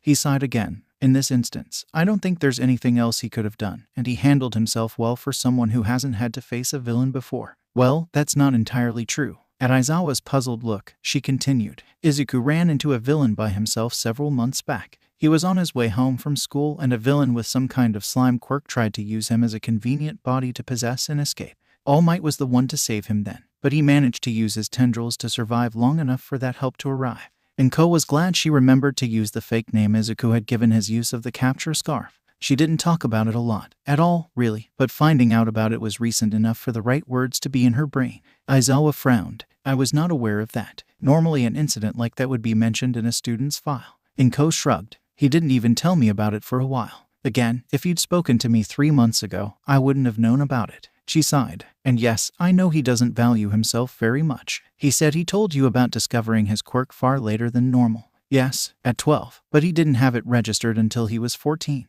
And you're aware that he was bullied. Whatever details he's told you, multiply it by 4. And that might come close to what he actually dealt with on a good day. He didn't have many good days. And the day he ran into that slime villain was one of the worst from what I understand, though not because of the villain. A small part of Inko was vindictively pleased when her son's teacher swore under his breath. I know he needs help. I know he needs to talk to someone. I was hoping to let him get settled into UA before I brought it up. But life doesn't seem to want to slow down enough for that. After this, you would be well within your rights to withdraw him under the circumstances. The hero wasn't looking at her when she glanced his way. He had moved over to lean against the wall, probably exhausted from his injuries and the healing he'd been subjected to already. Legally, we wouldn't be able to stop you, but it would hurt him far more than it would help. She knew that with absolute certainty. If she tried to take Izuku out of UA, she would probably lose him. With the evidence of the UA entrance exam to shove in the faces of the other schools, she had no doubt another hero school would take him. But if they ever found out he was still quirkless, they wouldn't let him stay. UA was the only chance he had if his true quirk status ever came out. He had made a couple friends there for the first time since he was diagnosed. And then there was the fact that he actually trusted her at the moment. He had shared a lot of the things that had happened to him, though she wouldn't delude herself to think it was everything. They were talking to one another and having meaningful conversations about his future and what he wanted to do. She didn't want to lose that. She wanted to trust that Izuku would come to her if he needed something.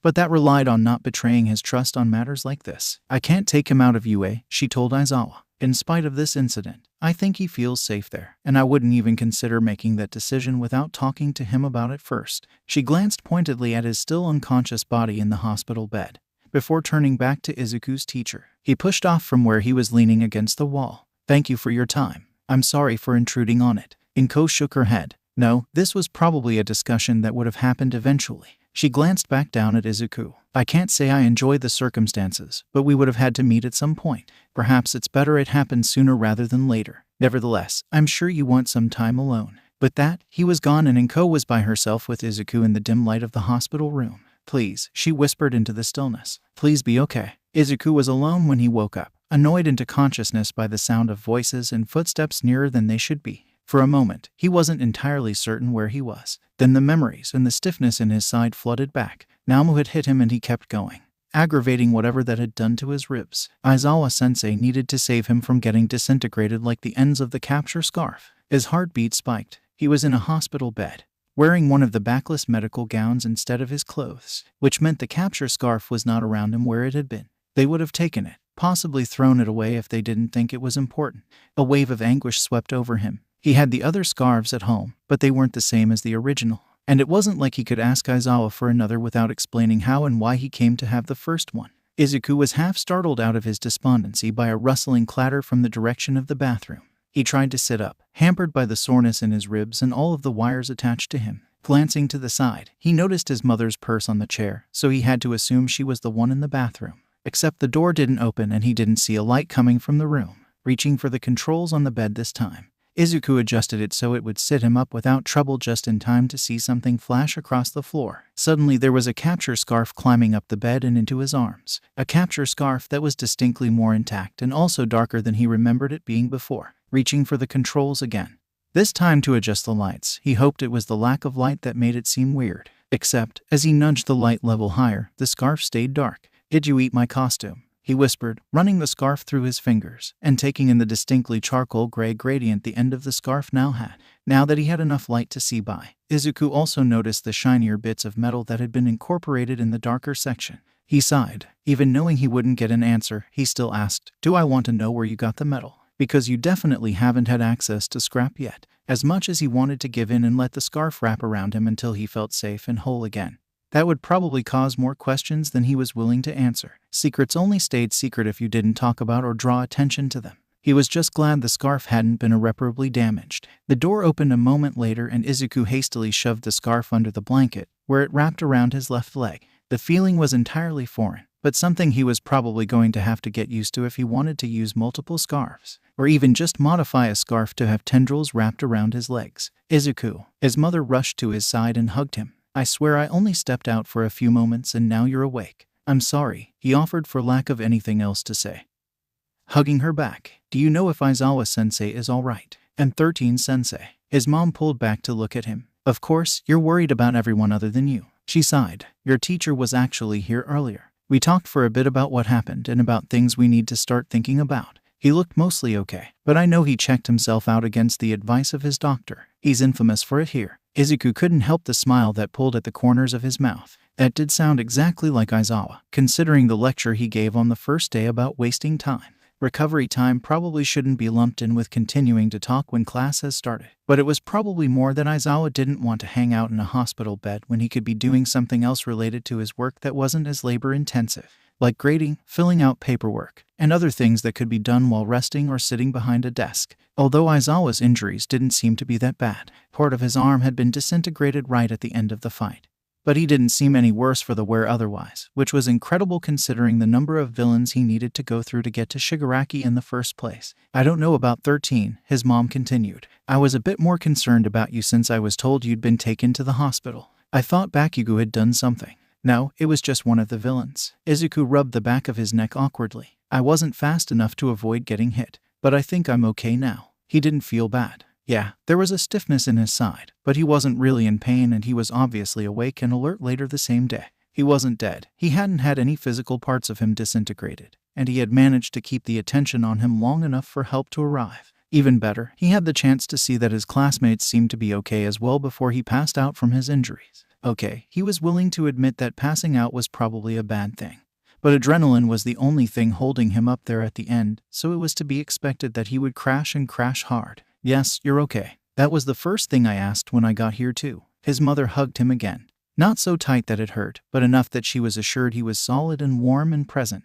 That being said, if you get sent here with another punctured lung before you graduate, she huffed. Well, I don't know what I'll do, but I'll think of something. She pulled back again, moving around his bed to sit in the chair after she moved her coat and purse. Actually, Izuku winced as she turned to look at him again. Could you check the bathroom before you sit down? I think the scarf ate something it shouldn't have. She blinked at him. What? The scarf? It's whole again. He reached under the blanket and pulled out one end of it.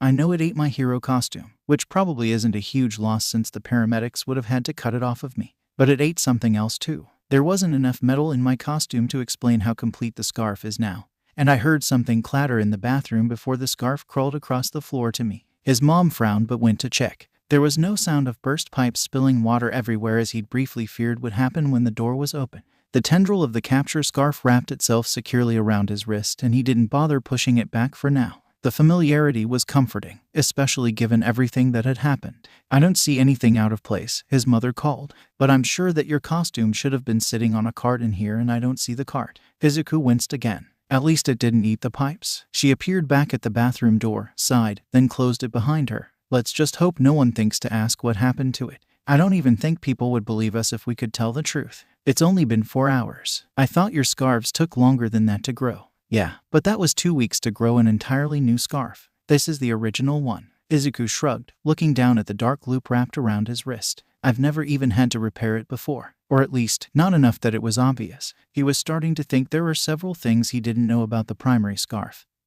Things that Aizawa would know because he would have heard about them from KSSI when he got the scarf. None of that was something Izuku was going to learn unless he told Aizawa what he'd actually done or managed to talk to whoever developed the scarf for himself. Well, that's probably something to think about another day. His mom sat down in the chair and reached for his hand. I'm glad you're okay. I don't know what I would have done if you weren't. I know this is what you want to do. I know you can do it. But this part, hearing that you've been sent to the hospital, this is terrifying. Izuku could feel the way his mother's hand shook in his, even as the tension was bleeding out of her. I know. I'm sorry. I tried to be careful, but this still happened. She straightened. That reminds me. There's a detective waiting to talk to you about what happened there. Now that you're awake, he's probably going to want to have that discussion soon. Izuku nodded. He was actually sort of expecting someone to come talk to him soon. He wasn't sure when Aizawa first noticed he was at the Central Plaza.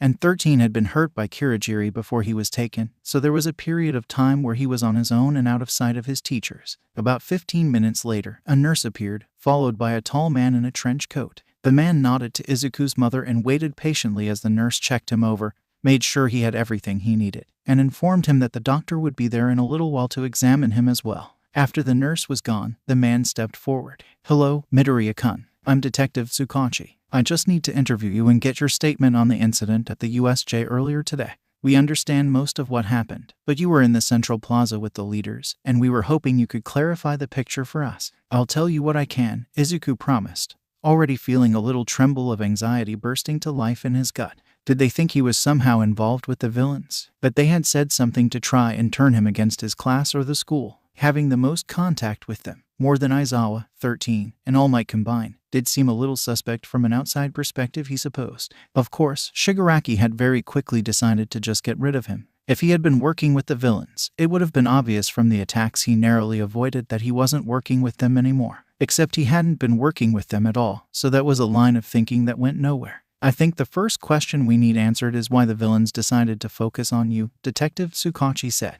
"From the others' reports, they were after All Might." Izuku winced. The mist villain, Kirigiri, realized that I was the one to suggest Ida take Kaminari with him. Aizawa had told Kaminari to contact the school, but he couldn't because there was something jamming the signal. I figured that the jammer had to have a limited range, and 13 had told Ida to run and get help from the school, so if Ida took Kaminari, the signal would get to the school faster than if Ida just ran all the way back to the school himself. Izuku tried to steady his breathing as he remembered how the bright wispy yellow eyes focused on him before he was teleported away. He called me a little strategist and then dropped me in front of Shigaraki, the guy who had all the hands on him. Shigaraki was his name. Izuku nodded. "That's what Kirigiri said. Shigaraki Tamura. I thought it was a bit weird that he used his full name in the middle of everything." He shrugged. "It just felt kind of false, you know? Like he was an actor playing it up for the audience." The detective made a note on the notepad Izuku hadn't noticed him holding before. "I think you're the only one who got his name. Were there any other distinguishing features you noticed about him?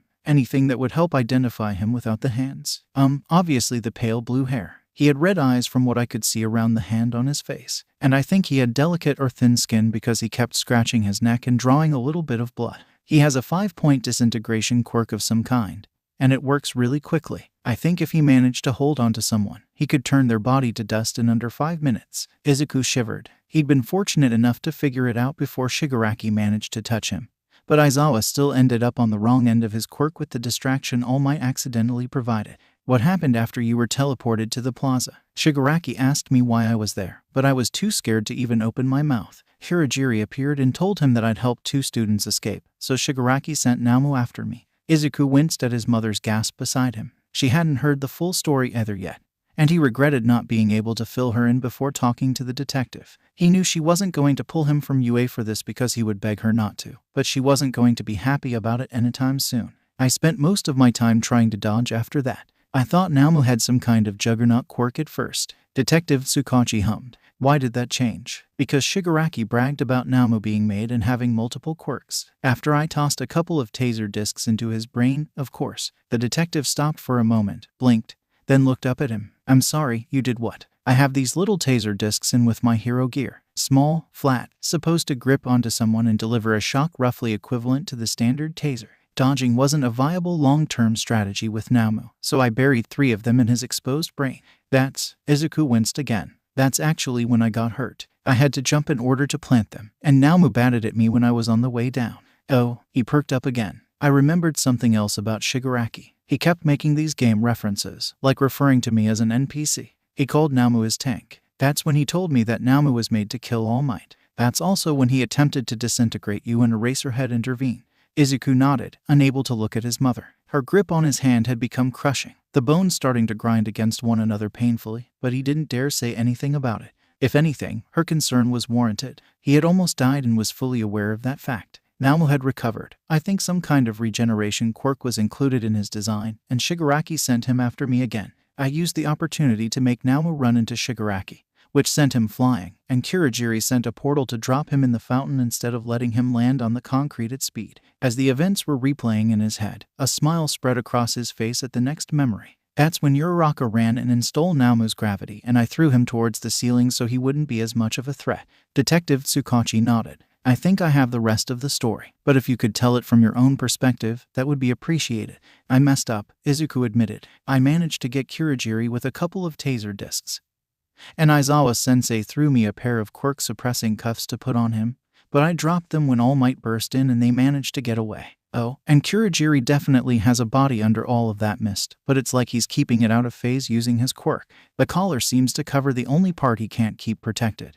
But because it's metal, the taser was really effective. I don't know what he looks like without all the mist, but the way the mist was still swirling while he was stunned from being tased makes me think that his quirk is almost always active. He blushed when he realized he'd started to devolve into mumbling. Sorry, the detective waved him off. It's fine. That's something that could be useful in finding or catching him. Can you think of anything else of importance that happened or that you noticed? Izuku took a moment to really think about it. He'd been actively trying to avoid overthinking in the fight, so a lot of observations were discarded as soon as they were made in the name of survival. But there were little things that added up to bigger things. Or could add up to bigger things, maybe. Obviously, they have some kind of person on their side capable of making something like Naomu. Shigaraki doesn't really seem the type to dabble in genetic science considering his game obsession. And Kurogiri just seemed like an overpowered minion. Both he and Naomu didn't do anything about me unless Shigaraki was in danger or told them to do something. If his quirk weren't so obvious, I'd say it seemed like Shigaraki had some kind of compelled loyalty quirk. At the very least, Naomu stopped when he screamed. That's why Uraraka was able to get him with her quirk. Izuku didn't like the path his thoughts were wandering down. It seemed dangerous and fundamentally changed everything he knew about quirks. And that was exactly the sort of thing that would make people desperate. But if Naomu can have more than one quirk, what about Kurogiri and Shigaraki? If someone has figured out a way to implant quirks in people artificially and Shigaraki knows them, it's possible they could do that to anyone, even Shigaraki and Kurogiri. When he looked up, Izuku noticed that the detective's previously impassively pleasant expression had dropped away, and he was several shades paler than before. Apparently, he understood how bad that could be as well. The practice of quirk marriages had nothing on the possibility of artificially implanting multiple quirks in a person, if the procedure were viable. And it was currently known only to villains, then they could be looking at a future of criminals with multiple quirks causing massive problems for everyone. I think that's all I need, Detective Tsukachi said faintly. He pulled a card from an inner pocket and held it out to Izuku. If you can think of anything else or if you need help with something like this again, please feel free to call me. There was a weight in the atmosphere between them, Izuku realized. It was almost like the detective was expecting him to run into something because of what he observed, or because he had become a target in the USJ attack. Either way, he got the feeling that this was important, and privately vowed to add the number to his phone as soon as possible. With a nod to both of them, the detective left the room and Izuku was alone with his mother and the full story of what happened to him at the USJ out in the open. So, he ventured, I really did try to stay out of things. Apparently, the villains don't like it if you're smart enough to put 2 and 2 together to get 4. Clearly, she replied softly. Her grip on his hand was still crushing, as it had been since he started telling the story, but she was slowly easing off again. You will tell me if you want to try a different school, right? But the fact that you made it into UA, other hero schools would be willing to take you, I'm sure. I will, Izuku promised, absently wishing there were some other reassurance he could give her. But he couldn't control the villains or predict anything that would happen in the future. But for now, I want to stay at UA. I've made friends here and I don't want to abandon them. You're right. I'm proud of you for what you managed to accomplish, and happy that you have friends now. She sighed and released his hand with a final pat. I just wish I didn't know that this was just the first in a lifetime of potential hospital visits. I know you don't want to be coddled, but I still wish I knew how to protect you from all of that. He nodded. He wished he had some form of protection quirk, or any quirk at all that would make his mother worry less. Unfortunately, that wasn't the hand fate dealt him, so he was going to have to make do with his fabricated power. And he should stop making puns in his head where no one but him would be able to appreciate or groan at them. Do you think they'll let me out soon? I mean, other than a bit of soreness, I feel fine. His mother shot him an exasperated look. I know you admire Eraserhead, more now that he's your teacher, but that doesn't mean you can or should start emulating his worst habits. You will leave this hospital when the doctor discharges you, and not a moment sooner. A small laugh bubbled up in Izuku's throat. He should have expected that since his mom was a nurse, there would be no checking himself out while she was watching. And probably quite a few times when she wasn't because the other nurses would snitch. All in all, it was a small price to pay for his dreams. And if it gave her peace of mind, so much the better. Nezu was not thrilled with the second considerably larger breach in security UA had just suffered that week, especially since it had sent 2 teachers and a student to the hospital and likely traumatized the whole of Class 1A,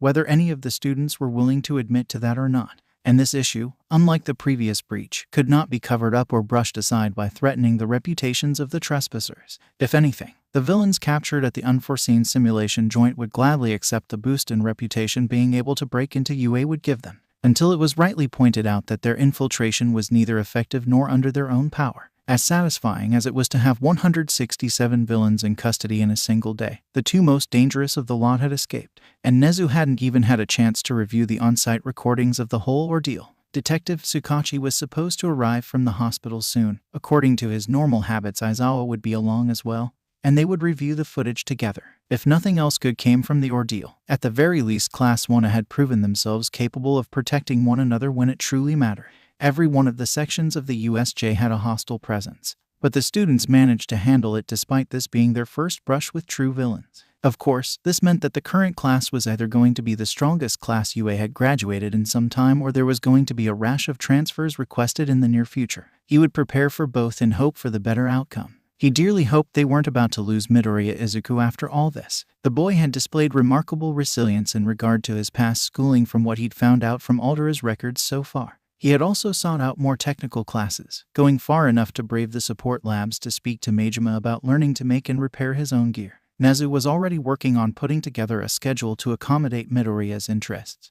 and it was fascinating enough to see a student who managed to make it into the hero course choosing to turn himself into a generalist. And then there were the notebooks Midoriya's former teachers had mentioned. There was still no reference in the files he'd accessed to indicate what they contained, but the possibilities were numerous and more than enough to make him salivate. A young and driven mind could conjure up many things that would be of interest to Nezu, and there was little indication among the resources he had access to what had captured Midoriya's interest. He wanted to solve the mystery of Midoriya Izuku, wanted the final pieces to settle into place. The boy had provided so many of them in his discussion with Aizawa, more than he probably wanted to. But the teachers of UA were all highly skilled at reading people out of necessity. But the contents of his notebooks hadn't entered the conversation. The phone on his desk rang twice before he picked it up. Nezu speaking. What do you need? Nezu. This is Detective Tsukachi Naomasa. I'm just coming from the hospital where I interviewed Midoriya about the attack. And the detective was not prone to reaching out immediately unless he had time-sensitive, important, or otherwise relevant data to pass along. Nezu trusted that this would be no exception. This is a conversation that needs to happen in person, I'm afraid. I'm going to pick up Tashinori and come by the school. There was a quiet huff of breath, likely a sigh, before Tsukachi continued. We should be there in about 20 minutes. The phone line could not be reasonably assumed to be secure, so Nezu refrained from asking if the issue had something to do with One for All. The presence of Yagi more or less confirmed that already, which begged the question what Midoriya could have possibly said to make the detective so flustered. I expect that Yamada and Aizawa will be back soon as well to debrief the situation. While Shouta is an excellent teacher of many aspects of heroics, following the orders of medical professionals is one matter where he employs the methods of do as I say, not as I do. Should I put that meeting off until we've talked? It's more or less connected to Midoriya's account of things, so they may need to be there anyway. I see. There really was something about Midoriya that defied explanation. On the surface, he seemed simple to understand, but the way he had been misrepresented in his academic files and how he acted around others or under stress were far outside of Nezu's expectations for someone like him. I suppose I'll hear for myself what you mean once you arrive. Feel free to come straight to my office. There will likely be a meeting going on with the rest of the teachers at that point regarding how we move forward with this, and your input as an outside perspective of authority might be useful. Of course. See you soon. The line disconnected and Nezu sighed as he placed the phone back in its cradle. Why did so many things seem to circle back to that boy? Perhaps the only truly remarkable thing about him from the evidence Nezu had found was his determination to be a hero against the odds. He'd seen villains born from less abuse, which was testament enough to Midoriya's strength of character. The entrance exam highlighted his ingenuity and heart. Nezu was certain that the notebooks would reveal the boy's intelligence, which was why he was so desperate to see what they contained. If he could come up with a believable reason for it, he would simply summon the boy to his office. But Aizawa tended to get protective over any student Nezu showed an interest in, as though he expected Nezu to groom them in his own image. Really, it would be more detrimental to a student's development if he tried to turn them into another version of himself. As interesting as such a thing would be, Nezu couldn't justify sacrificing the critical thinking skills such a student would need to have in order to create a copy of himself. Beyond that, he had been shaped by his environment and his experiences, and he certainly wouldn't wish that on any of his enemies, much less his students. With the push of a button, the rather comfortable sitting area in the front part of his office shifted away in favor of a conference table and chairs for the soon-to-be-arriving teachers. He remained at his desk for the time being, reviewing the security measures Majima had sent him in the hours since the attack. With the help of the third-year support class, any of the items could be fabricated in about a day. On his own, it would only take Majima until the end of the weekend to create, test, and install the system meant to prevent teleportation on campus. Creating exemption devices would take longer,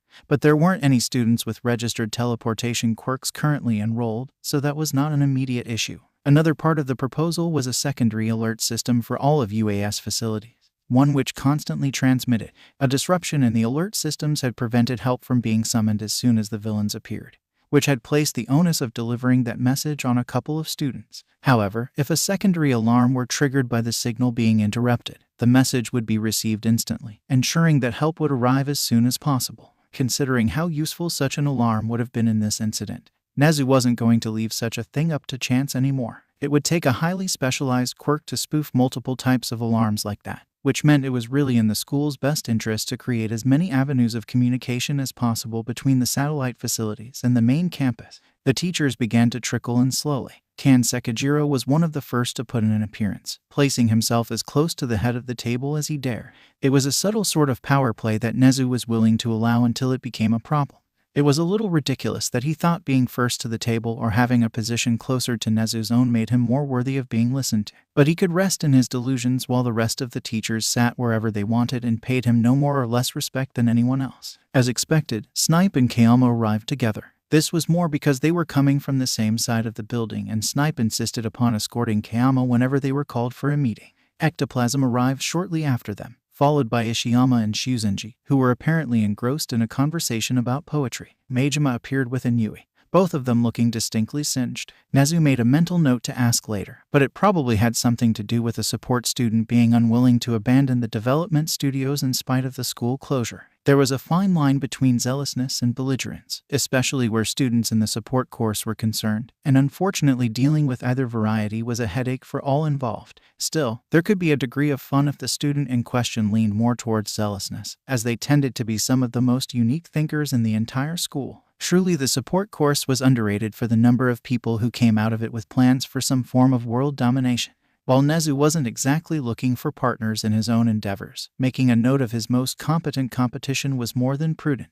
Lunch rush arrived right behind Yamada and Aizawa. Either they had stopped at home on their way to campus, or Yamada had taken another copy of Aizawa's uniform with him to the hospital, as he was dressed as he normally was, with the only difference being the dark blue sling that held his wounded arm. Aizawa was paler than normal. It was to be expected since he should be resting. Shuzenji sent him a baleful look as he sat down across from Kan, but otherwise continued her conversation with Ishiyama. Yamada, fortunately, didn't look too concerned, which boded well for Aizawa's health. The man was nothing if not a warrior when it came to his husband's health. Their third anniversary would be coming soon, so Nezu made a mental note to find something nice for them. "Is this everyone?" Aizawa asked, looking for all the world like a man who very much wanted to be at home in bed. The fact that this differed little from his usual appearance went unremarked by all. "We're just waiting on Yagi and Detective Tsukachi, who promised to bring him," Nezu informed the room. The detective managed to interview Midoriya about what happened, which I think will better inform whatever it is we see in the recordings. I haven't reviewed them myself yet, as I thought it would be better to do so together with context.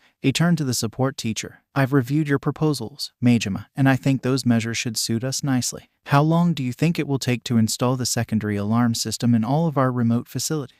Majima sighed. "In all of them, it would probably take me the next 4 days. Longer if you want me to prioritize the other device. If a couple of assistants were brought in, I could probably make that happen faster, but I assume we want to keep all of this in-house." "Indeed, we do," Nezu replied. "Limiting the number of hands involved in all this is of the utmost priority. That being said, I trust in your work, and if you so wish, you are free to leave now as you have a great deal of work to get done and not a lot of time. At best, I think I would only be able to justify one more day off next week to finalize the new security measures, but I'd like to have them in place before that were possible." Majima nodded and stood. "The footage is something I can review later. If I notice anything in them that might warrant a different method of surveillance, I will send another proposal." After the man was gone, Nezu turned his attention to the rest of the room. Now, I hope I speak for all of us when I say that I'm glad you are not more severely injured, Aizawa. I wish I could extend that same sentiment towards 13.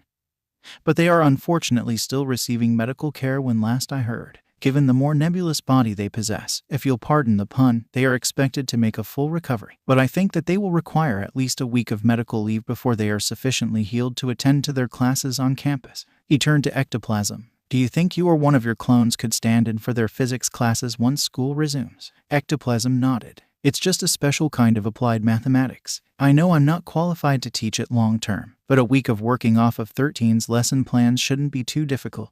Excellent. As if on cue, Detective Tsukachi arrived, followed closely by Yagi, who sort of slumped dejectedly, probably because he had been in Nezu's office before the alert about the attack came through, and he'd been receiving a dressing down about his inability to be present for the classes he was meant to teach. Naturally, the man seemed to default to a deep sense of guilt over every little thing that went wrong, though admittedly his presence in the school was the stated reason for the attack. The only reason he had to be guilty today was the fact that he didn't allot himself enough time to do his job as a teacher and had instead spent all his time saving people on the way to UA. Yagi seemed blissfully unaware of the toxic nature of his hero complex, though at this point it had gotten around to willful ignorance. They had told him to back off just a bit after the fight with All for One and he hadn't listened. Despite being a key factor in building the hero system up in the way it currently stood, he didn't seem to trust anyone else to do their damn jobs. His decisions were becoming yet more detrimental to his health. It was a miracle he still managed to have 3 hours with his quirk active per day. If today had gone any differently, he would have lost some of that time. Hopefully, it would be enough to force Yagi to focus on the things that were more immediately necessary, being a teacher and choosing his successor.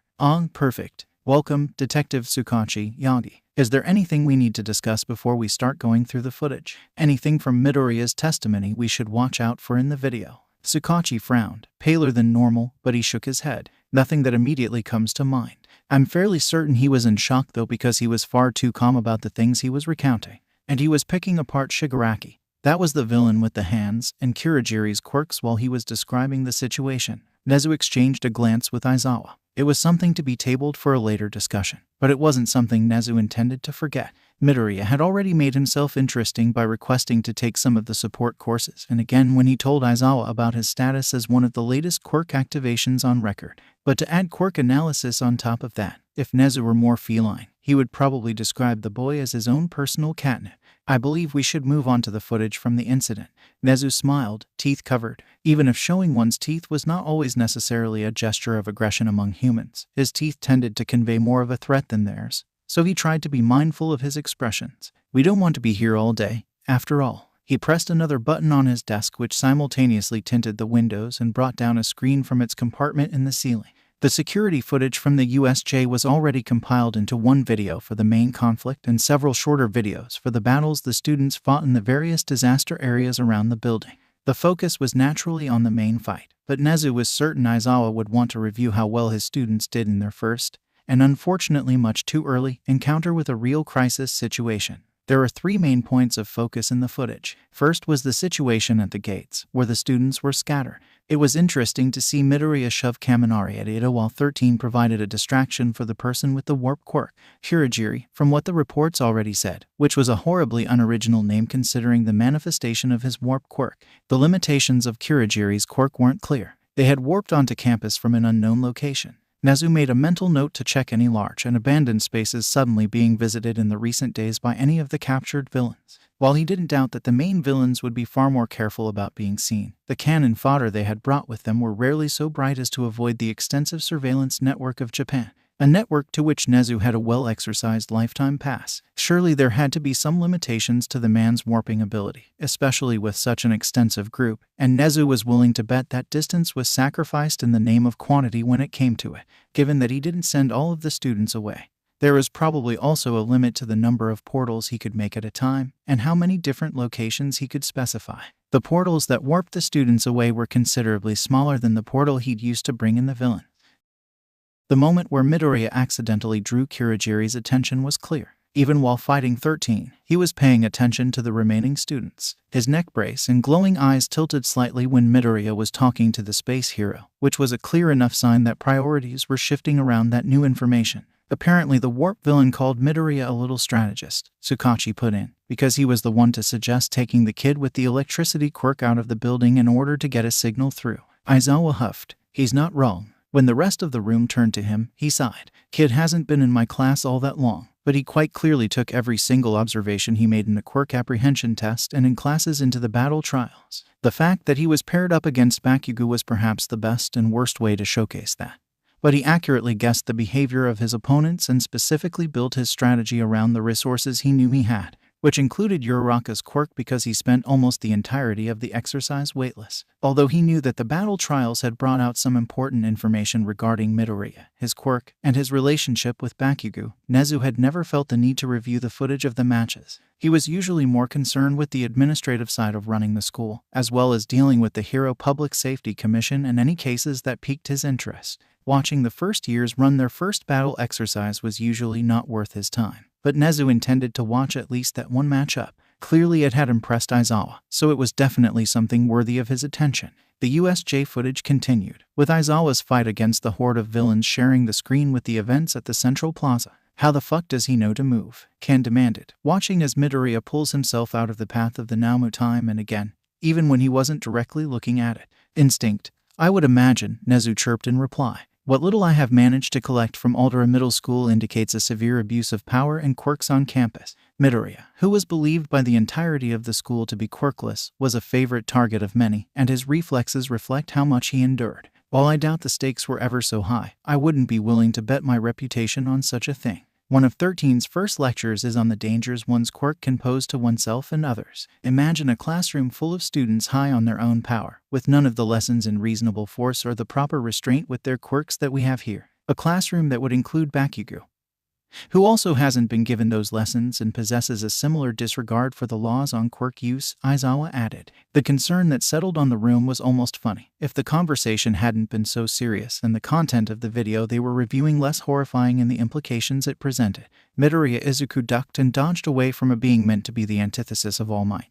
And he was only alive because this was not the only time his life depended on his ability to get away. Aizawa would be upset with the level of kinship Nezu felt with the boy, but that didn't make such feelings go away, nor did it invalidate any of their experiences. Nezu knew what it was like to be used, abused, and ridiculed by the people who were supposed to protect him. He knew what it was to be exploited for what he was and receive no justice for it if he didn't demand it on his own. Perhaps he should ensure the boy was capable of standing on his own after everything he had suffered. Instilling a bit of confidence in him probably wouldn't go amiss. And if it did, Aizawa was the only one that would likely have a problem with it. Nezu's thoughts were interrupted by Kayama's exclamation of "Holy shit." He looked up just in time to see the Namu bat a hand at Midoriya, who was mid-flip over the being's head. That would be where the broken ribs came from, Aizawa grumbled.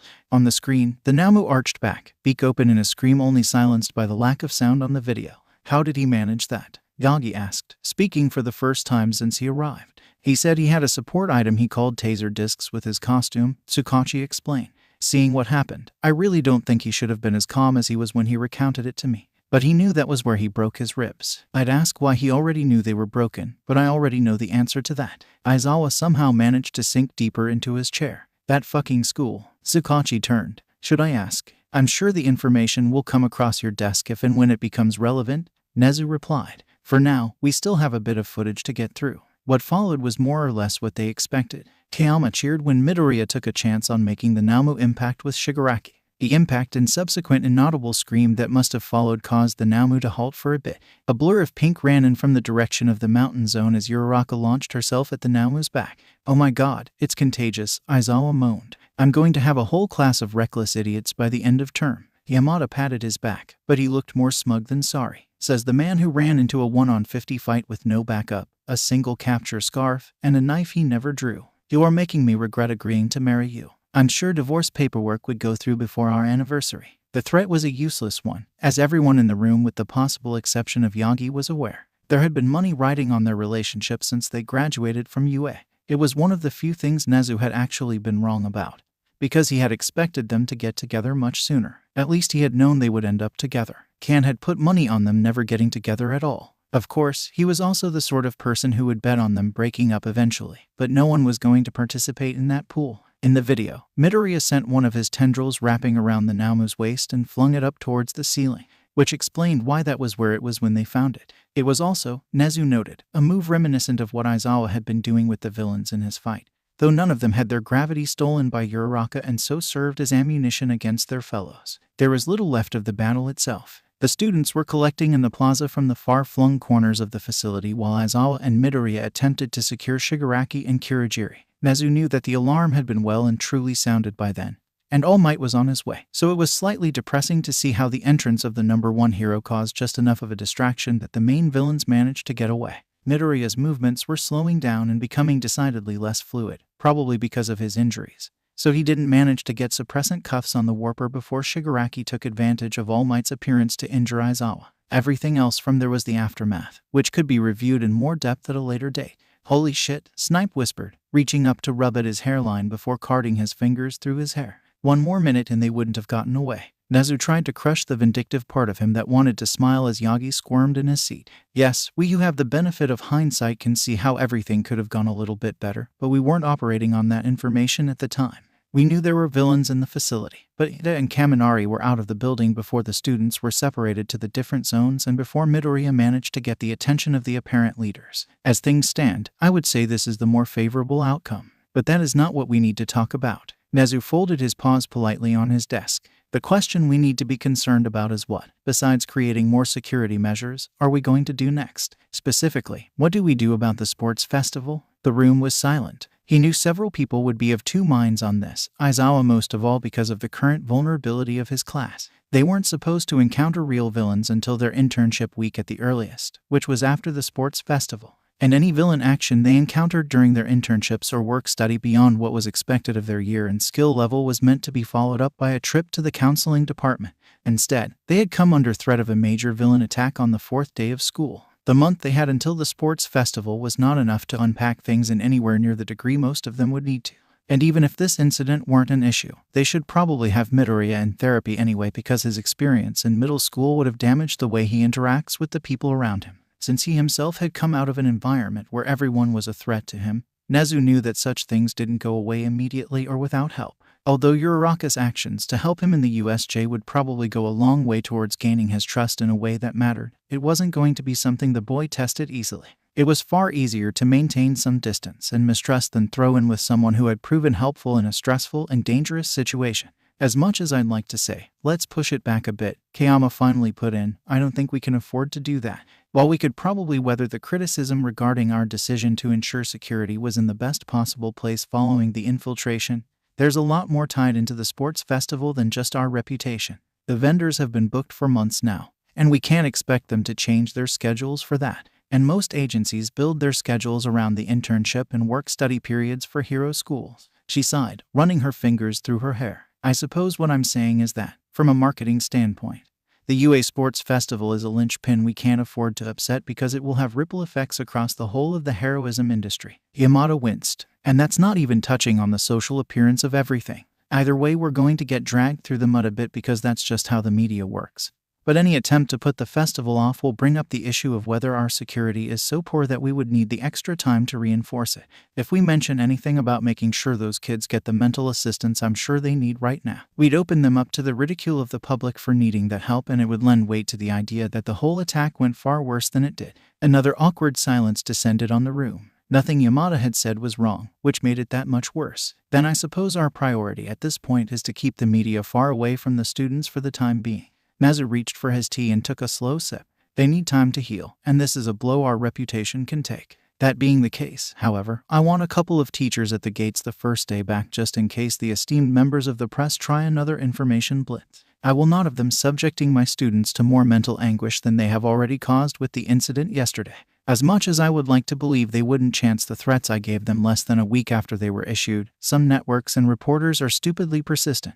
I'll be one of them, Aizawa said, holding up his good hand since the other was still wrapped in bandages and sitting in a sling. Do I have permission to issue threats as well? I'll allow it, as long as you don't get yourself recorded. I'm sure I can trust you with that. Once he had Aizawa's nod, Nezu turned to the rest of the room. I'll be the other one, Snipe volunteered. Won't even have to open my mouth around them. The fact that I'm openly carrying is enough of a threat for most people, and for those who it isn't enough for, drawing it will work. And even if I am recorded, it's their interpretation of my actions as a threat, not an actual threat they'd be recording. Very good. You have a license for everything you carry, and another that gives you permission to use them at your discretion. Nezu smiled, and this one did have teeth. If they try to turn it into a situation, we'll have the legal high ground. He glanced around the room. I believe that's all we need to go over as a collected group, so I'll dismiss you here. I have some things to discuss with Aizawa, Yagi, and Detective Tsukachi. Yamada, you're welcome to stay if you like. The room cleared out. As expected, Yamada didn't even make a token move to follow anyone out. He and Aizawa were probably going to spend a lot of time together in the next couple of days, and Nezu didn't fault either of them for that. Things didn't come nearly as close as they could have, but sometimes seeing how close one could have come to death was more traumatic than an actual near-death experience. Once they were the only ones left, Tsukachi sighed and slumped in his chair. Having seen the footage now, I think I get some of what Midoriya was saying about there being a performative aspect to everything. Yes, a lot of the gestures did seem over-exaggerated. Nezu hummed. Did the boy say that about anything in particular? Well, he was specifically talking about how Kurogiri addressed Shigaraki. He found it weird that the villain would say Shigaraki's full name in the middle of everything.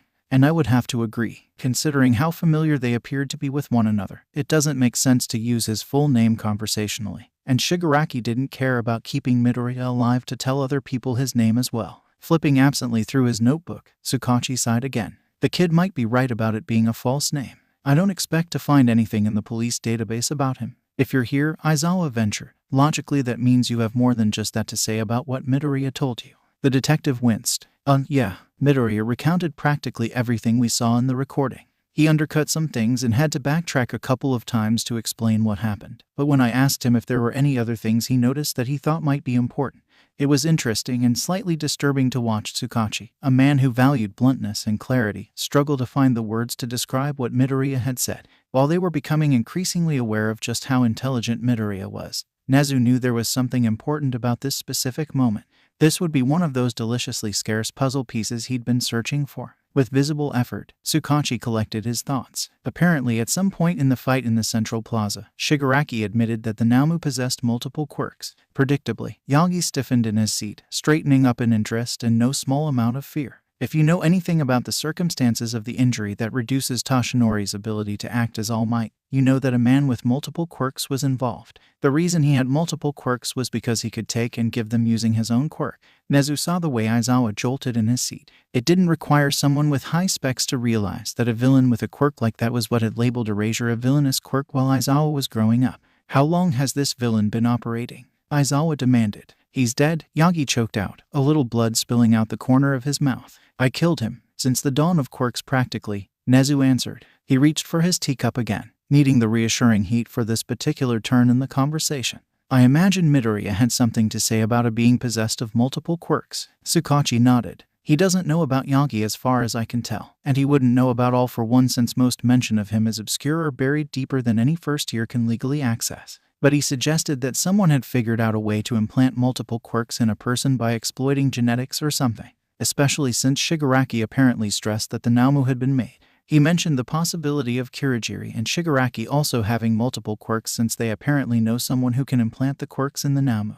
The man rubbed his face, looking far older and more tired than he had any right to be. I think we need to entertain the possibility that someone who followed All for One has managed to replicate quirk theft and transfer, or that All for One himself is not as dead as we believed. All for One, Aizawa grimaced. I thought that was some kind of cautionary tale in the underground community. Some Bogeman haunting heroes since the rise of heroes. Bogeman would be an accurate enough term for what he was or is, Nezu admitted. However, he is unfortunately very real. I am sure you yourself have felt the effect even the cultural memory of him has had on quirk society as a whole. He was a lot louder about his presence in the beginning, of course, when quirks were first appearing in the population. Nothing so accurate as to produce a name. I'm sure that getting rid of that was the first thing he did, but the stories are there. A godlike figure capable of granting power to the powerless and taking power from the powerful. Truly, the mythos of All for One was almost more interesting than the actual accounts of his actions. Most of the current generation wouldn't have even heard of the man unless they ran in very specific circles. But the effect of his presence was clear in the discrimination of any quirk that shut down or copied other quirks or stole someone's autonomy. With how thoroughly entwined people's identities became with their quirks, even the ghost story of a man who could steal it away was terrifying. And yet the scars his presence left on the cultural mindset was not nearly as impressive as what he had actually managed to accomplish. A whole underground hierarchy of villainy that was terrified of the man even in his absence or infirmity. Working on a time scale such as what he possessed, it can't have been difficult to amass that sort of power within the underground. But Nezu had never managed to suss out the sheer scope of his operations, which had to be worldwide by this point.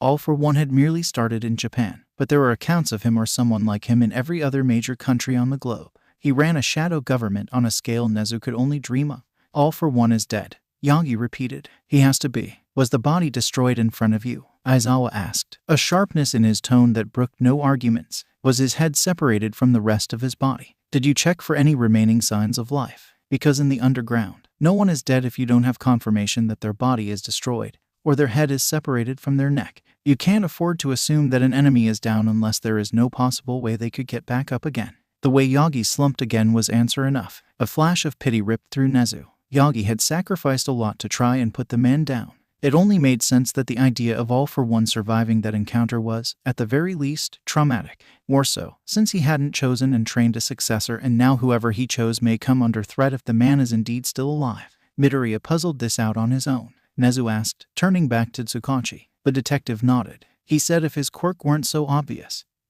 he would have guessed that Shigaraki had some kind of compelled loyalty quirk based on how both Kurogiri and the Namu didn't take any action unless under orders or Shigaraki himself came under threat. It was all Nezu could do not to berate himself for failing to notice that in the footage. Granted, they had been focused on the active parts of the battle, but it should have been obvious that certain elements were inactive when their use would have turned the whole incident into a bloodbath in favor of the villains. There are many things a villain with a warp quirk could do that would damage, incapacitate, or kill an opponent, and they tended to lack the moral impetus to refrain from such tactics. And though there were gentlemen criminals in the world of villainy, Nezu doubted that many existed in a group that elected to attack a school field trip. Kurogiri in particular had proven how capable he was of causing harm by turning 13's quirk back on them. So why had he remained so passive for the rest of the battle? So, in summary, we have All for One are a disciple of his backing this league of villains, providing them with creatures like the Namu so they can attempt to kill All Might.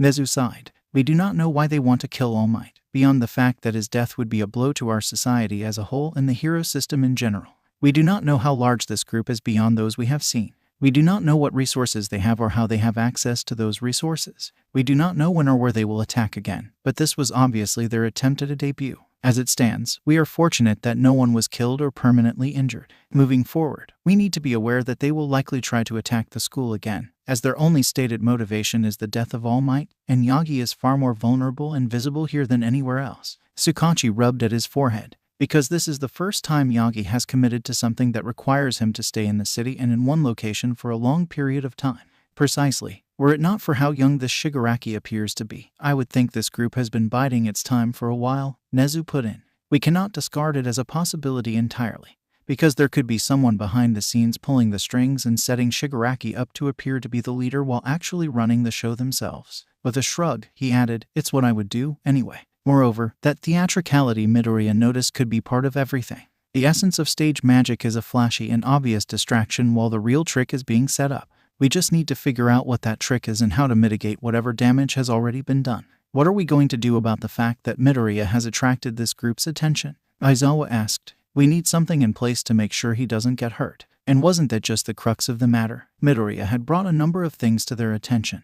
Things he had figured out while being targeted for his clear thinking under pressure and the strategy he suggested to produce the best effect. If the League of Villains knew that he had some guesses about what was happening behind the scenes, they would be desperate to destroy him. Again, it was exactly what Nezu would do in their place. I'm not sure yet, but I think it's about time I speak to him, Nezu replied, taking his small delight in Aizawa's immediate disapproving frown. I'll be sure to have his new schedule arranged for when the students return. And perhaps having a chance to meet the boy would give Nezu a better idea of who and what he was. Now, at last, Nezu had an excuse. Izuku was glad to get home, glad not to have to spend the night in the hospital. The healing quirks had done their job and he wasn't hurting anymore, so there was really no reason to keep him. He did ache a bit. Even though the damage was healed, his body remembered being hurt and it was determined to make him remember it, which was a bit of a shame because it had ruined the longest period Izuku had gone without injury since elementary school. Of course, his body remembered pain better than it remembered wellness. He didn't have any other way of relating to the world.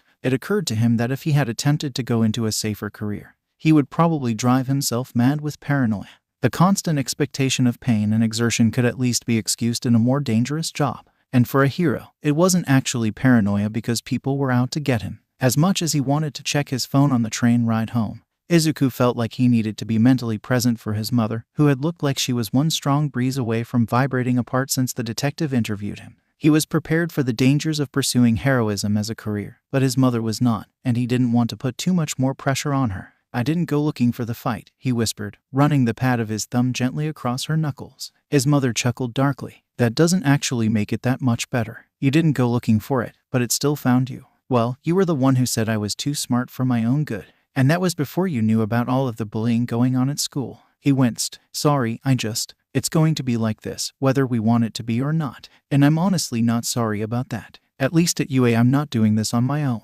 Uraraka helped, and Ada listened when I told him to take Kaminari, so it's better this way. I know, I don't have to like it, and I don't, but you'd probably get yourself involved in things one way or another." She bit her lip and glanced away. "But I think you need to talk to someone, to a professional, about the bullying in middle school. It's not right that you had to go through that. It wasn't fair that you've had to do so much just to feel like you belong where you are." He wasn't sure if she were talking about lying about having a quirk or the bullying or both, but he could feel that this was one conversation he wasn't going to get out of easily. And he did want to talk to someone. He had spilled everything to his mother because he needed to explain everything that had happened and why he was getting into the hero course when they both knew he didn't have a quirk. He had shared pieces of the truth with Aizawa when he asked about the whitewashed version of his school files, but that was garnished with the necessary lies to keep the man from looking too deeply into things, like his quirk. It wasn't until he visited the support course that Izuku realized how badly Bakugo and Aldera had hurt him. It wasn't until the moment he was realizing he didn't want to die that he understood how deeply he'd wanted it before. Yes, he'd been training the whole time to be a hero, but there was a weight to everything he had said and done before UA, a darkness that he hadn't noticed until it was starting to go away.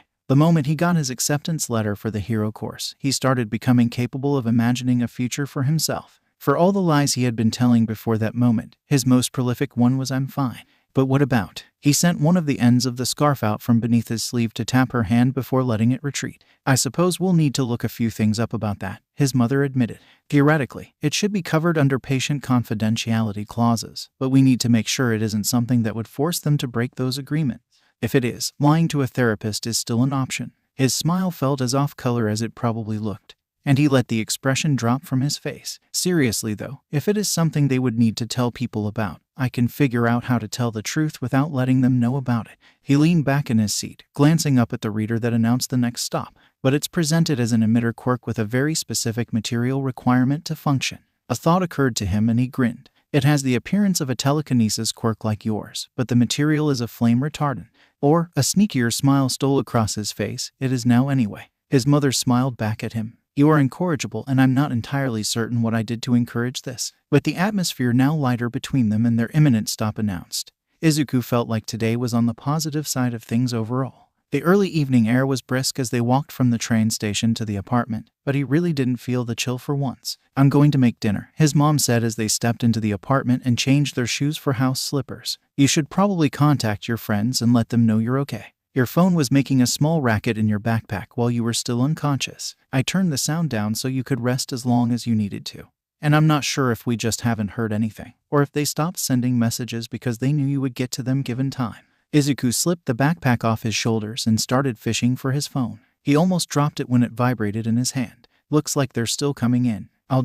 He pointed towards his room. "Yeah, I'll just go to my room for this. Let me know when you need me." Of course. His phone buzzed 3 more times before he got to his room, and part of him was honestly concerned about why they kept messaging him. Dropping his backpack beside the bed, he sat down on it and unlocked his phone. He had 76 new messages, most of them from numbers he didn't recognize. Ada was responsible for 4 of them, Uraraka for a further 12. Everyone in the class had sent him a text, even, surprisingly, Bakugo. In true Bakugo fashion, the text read, "I'm gonna blow your ass up next time I see you, you shitty nerd." There was a very big part of Izuku that wanted to screenshot the text, blow the picture up to at least 4 times its size, print it out and frame it, because that was the closest the boy had come to admitting he was concerned about anyone other than himself in more than 10 years. Maybe in a couple days when the message had a proper time and date stamp. Most of the messages were well wishes for a speedy recovery and an explanation that they'd gotten his number from either Ada or Uraraka. Yaorazu asked if there was anything he or his family would need during his recovery, to which he replied that they were fine, but he appreciated the offer. Ashido had apparently created a class group chat where they could talk and share memes and things, and kept spamming him with a new join us meme at least once an hour with the invite link attached.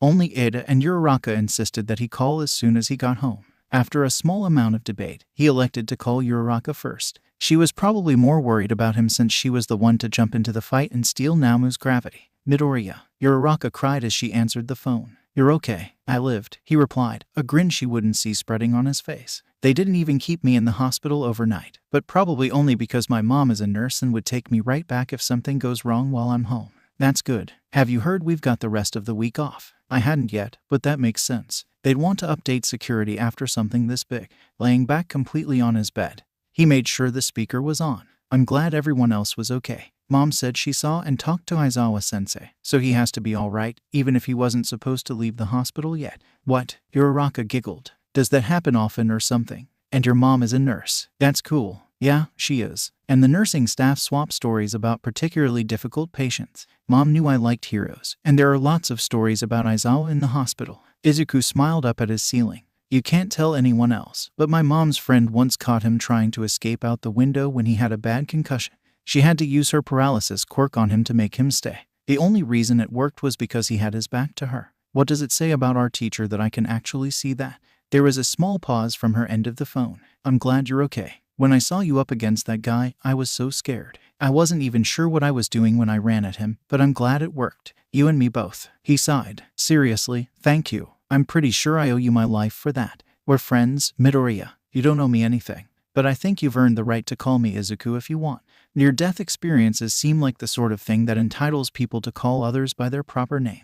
Then you have to call me Ochako, because we're not doing this by half measures." Izuku could hear the grin in her voice. "Because we definitely all had near-death experiences. You didn't see what the mountain zone was like, but there were a lot of other people who got to enjoy zero gravity, or get trapped in an avalanche Jiru caused, or get judo flipped by Hagakure. I don't think you understand how awesome it is to watch someone go flying through the air for no apparent reason. I'm trying to convince her to teach me how to do that. Without the invisibility, of course." Izuku smiled. "Of course. I think I heard something about her and Ajiro being in the same martial arts class or something. And there's probably a few other people that would be interested in learning some basic hand-to-hand combat. Considering there seems to be a group chat for the class, maybe it's worth reaching out to see if anyone is interested in setting up some form of practice in one of the gyms after school. I'll run it by Tsuyu and Yamomo. They're probably the ones who are supposed to organize class meetups like that. You do that. In the meantime, I was going to call Ada and let him know I was okay. Like you, he wanted me to call when I got home." "That's a good idea," Ochako said. "He was actually pretty worried when he heard you were taken to the hospital. I think he was blaming himself for not being there or something. He mumbled something about not being fast enough." Izuku frowned. "My getting hurt wasn't on him. I'm the one who drew attention to myself. And honestly, he got the message out as fast as he could, so I don't see how that could have gone any differently. As it is, it probably went a lot better than it could have." "I know that," Ochako replied with a giggle. "You need to tell him that." "I will." He lay back on his bed with a huff. "Talk to you later. Bye." As soon as the line disconnected, Izuku released a heavy sigh. He really wasn't used to talking on the phone. He'd done it a lot more since befriending Ada and Ochako, but that didn't mean he was comfortable doing it yet. Before Yue, he hadn't had anyone but his mother to call with any degree of regularity. And even then, he didn't really need to since they saw one another every day. He was so used to being starved for friendly social interaction that even just having two friends was exhausting in a way he never expected. Still, he needed to call it. So he raised his phone in front of his face and scrolled through his recently much expanded contact list until he got to the right one and punched the call button. The line didn't even ring a full 2 times before Ida answered. "Midoriya." "Hey, Ida." "Yeah, it's me." He smiled softly up at his ceiling, something warm expanding in his chest at the eager and almost desperate tone of Ida's voice. It was so weird to have people care. "I just got back from the hospital a little bit ago. I need to rest for the next couple of days. But I hear we have school off, so that shouldn't be too much of a problem. I sincerely apologize for leaving you and the rest of the class behind. Had I known what would happen, it was my idea for you to go, remember?" Kicking off his slippers, Izuku shifted until he was curled up on his bed with his phone beside him. Someone needed to get the word back to Yue about the attack, and you and Kaminari were best suited for that. And you did. You brought help, and only a couple of people were injured enough to need hospitalization. And you were one of those people. Ada's tone was miserable. The toxic sort of self-blame Izuku was horribly familiar with. "That wasn't your fault, and keeping me safe wasn't your responsibility. I promise I'm fine." Besides, he added, the only reason I got hurt was because I drew attention to myself. You'd think I'd know better at this point, right? He winced when his dry laugh was met with silence. You should not have to fear having some attention on you, Ada finally replied, his voice low and more serious than before. You should not have been put in such a situation in the first place. UA is supposed to be different from the previous institutions you have attended. It is different, Izuku sighed, curling up just a little bit tighter. I mean, at UA the teachers actually care about their students beyond some imagined hierarchy based on who has the best quirk. They actually do things to fix the problems they see. And Aizawa and 13 both got hurt trying to protect us, which is something I don't think any other teacher I've ever had would have been willing to do. There were a couple of them I was sure were going to just hand us over to villains if the opportunity came up, and I'm glad I managed to survive their classrooms. Another awkward silence fell between them, and Izuku belatedly realized that this was probably not the sort of thing Ida wanted to hear. That is not the way teachers should behave, Ida insisted, an edge of firm desperation creeping into his voice. It should not be enough to merely survive one's class or teacher. That's just how it was, Izuku admitted, even if they didn't treat most of the students like that. I wasn't a particularly valuable addition to their classroom in their minds. As far as they knew, I was quirkless, and even when I developed my tendrils, it's not like I showed any of that off because I knew the only reason they would start treating me like a person was because suddenly I had a special ability, just like everybody else. When it did come out, that's exactly what happened. He sighed. So yeah, UAS great compared to what I've had before, even with this attack. Those teachers should not be educators since they have failed their responsibilities to their students so completely. It is disgraceful that any institution would retain individuals who would treat any of their students in such a way. Sometimes the institution is the problem, too, Izuku remarked, unable to stop himself. UA is better because if you look at the staff and faculty, most of them have experienced discrimination in one form or another. Even if it's not obvious, I'm sure each and every one of them have had someone look at them at some point in their lives and tell them to give up. He swallowed down the memory of sitting in the office of that quirk specialist who told him in the worst possible way that nothing would ever work out for him. Nezu is one of the smartest beings in the world, but he isn't human, so lots of people have underestimated or belittled him. Kayama-sensei plays up her sexy persona, but she's definitely had to deal with a lot of people telling a lot of lies about her or trying to make her feel ashamed or embarrassed about it. Aizawa-sensei erases people's quirks, and I know there are probably a lot of people who had problems with that when he was growing up because there were all sorts of rumors about my quirklessness being contagious. It had to be a lot worse if he could actually stop their quirks. And since you have a mutation quirk yourself, I'm sure you've encountered some of the same sort of things that Hound Dog or Ishiyama-sensei have heard throughout their lives. It was quiet, but Izuku still heard Ida whisper, "Robot freak." My point, Izuku continued, softer than before, is that UA is different because the people behind it are the same as people like us. They know what it's like to be hurt the way we've been hurt, and they have chosen to be kind instead of lashing out. He picked idly at a loose thread on his comforter. My homeroom teacher last year recognized that everybody in my class wanted to be heroes. I'm sure at one point in his life, he wanted to be a hero, too. But I think the difference between wanting to be a hero and actually being one has everything to do with how you act when you hurt the most. This might just be me, but I think it's a lot more important to be kind when you're hurt than to inflict that hurt on someone else as if that would make it go away. Or, and I'm still guilty of this myself, hurting yourself more because you think you deserve to be hurt. Frowning up at his ceiling, he added, "That's probably why my mom and Aizawa-sensei think I need to go to therapy." Perhaps you are correct. It does make sense that heroes are supposed to stop people from hurting. That is the sort of hero I would want to be. Then it's a good thing you brought help to the USJ, isn't it? Because that stopped a lot of people from getting hurt. He hoped that would be enough for Ida, considering he was one of the people who was hurt in the end. Izuku hoped he would understand that no one blamed Ida for any of the injuries caused. He knew too well what it was like to try and take all the blame for something that was ultimately someone else's fault entirely. And even when Izuku had managed to conceptualize that being the victim didn't make him responsible for the actions of others, his former teachers would still say he was trying to ruin the reputations of his bullies, Bakugo chief among them. I suppose I shall have to be satisfied with that. He didn't sound happy about it, but Izuku was willing to take his victories where he could get them. And as I am sure you need more rest, I think it is best we end our conversation here. Thank you for calling me, Midoriya. Of course, Ida, you're my friend. If you want to talk more later, feel free to call. I'll be certain to keep that in mind. Which definitely meant he wasn't going to call later. Goodbye, Midoriya. Bye. Before he could reach over and end the call, the line disconnected with a decisive click, leaving Izuku in the silence of his room again. He knew he should do something. Maybe hop into that group chat Mina was spamming him about and let everyone else know he was fine. but it was like all of the energy drained out of him. Moving sounded like more effort than it was worth, so he stared at the wall of his room covered in posters and hero merchandise. He could have died. He was as close to death as he had ever been today, and it was probably only going to get worse from there. The thought wasn't enough to stop him, of course, but it was finally starting to hit him how truly lucky he had gotten through everything. Shigaraki had wanted him dead. Namu, who was following Shigaraki's orders, had almost accomplished it so many times. If Izuku had been just a little bit slower, he would not have left the USJ. His mother would have been upset, as would his current classmates, and possibly his current teachers. He had known that he wasn't really expected to live all that long, had understood that heroics was a career that people didn't usually retire from. But he hadn't expected to have his life truly threatened so soon, especially not with how well things had been going. Aizawa had forced Bakugo to back off. None of his classmates knew he was quirkless, and it was school. A rescue training scenario should not have turned into a life and death situation, with him at the center of it. He didn't want to die before he became a hero in the first place. He didn't want to let down anyone who was relying on him. It was weird to think there were so many people who would care what happened to him. Before, it was just his mom, and that had been fine. He knew heroics was dangerous. He knew the average life expectancy of heroes, both spotlight and underground, almost as well as he knew the life expectancy for quirkless people. The numbers were depressingly similar, which was probably why he fought so hard to get into UA in the first place. If chances were he wasn't going to live much past age 30 anyway, why shouldn't he try to do some good with the time he had? That was not a statistic he shared with his mother. There was a small notebook hidden in his desk that held all of the research he'd done on quirklessness, suicide rate, any laws that didn't apply to him or couldn't be enforced for him because of the biased wording in them, and general information regarding the quality of life of quirkless individuals. None of it was particularly encouraging.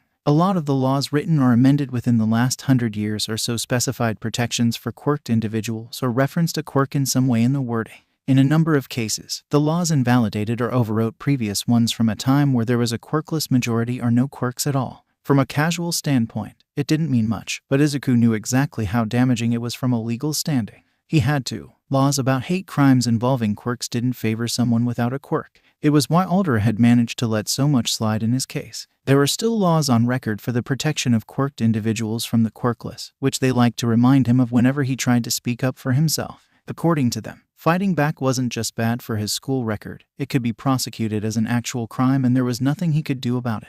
Lately, he had added everything he could find on fraud and misrepresenting oneself to the government to that notebook. At best, faking a quirk on his records would give him a fine. At worst, he was looking at jail, possibly mitigated just a bit given he performed this fraud as a minor and filed it through his teacher, keeping his mother out of it. She knew about it now, of course, but they couldn't prove that. And while the notebook would seem like premeditation, his mother's surprise when she found out about it would be genuine. If she found out about it, which he would do everything in his power to prevent. Some of his darkest moments involved filling out that notebook. And it was one thing he hadn't shown her before. One box that, if opened, couldn't be closed again. The inevitability of his own demise was fine. He knew what he was getting into with heroics, and because of this incident so did she. But he would give anything to make sure she never realized how unlikely it was for him to live a full and normal life. Maybe that was something he should tell the therapist. His mother did say such things would probably be covered under confidentiality clauses, which meant they wouldn't be able to tell even his mother without his consent.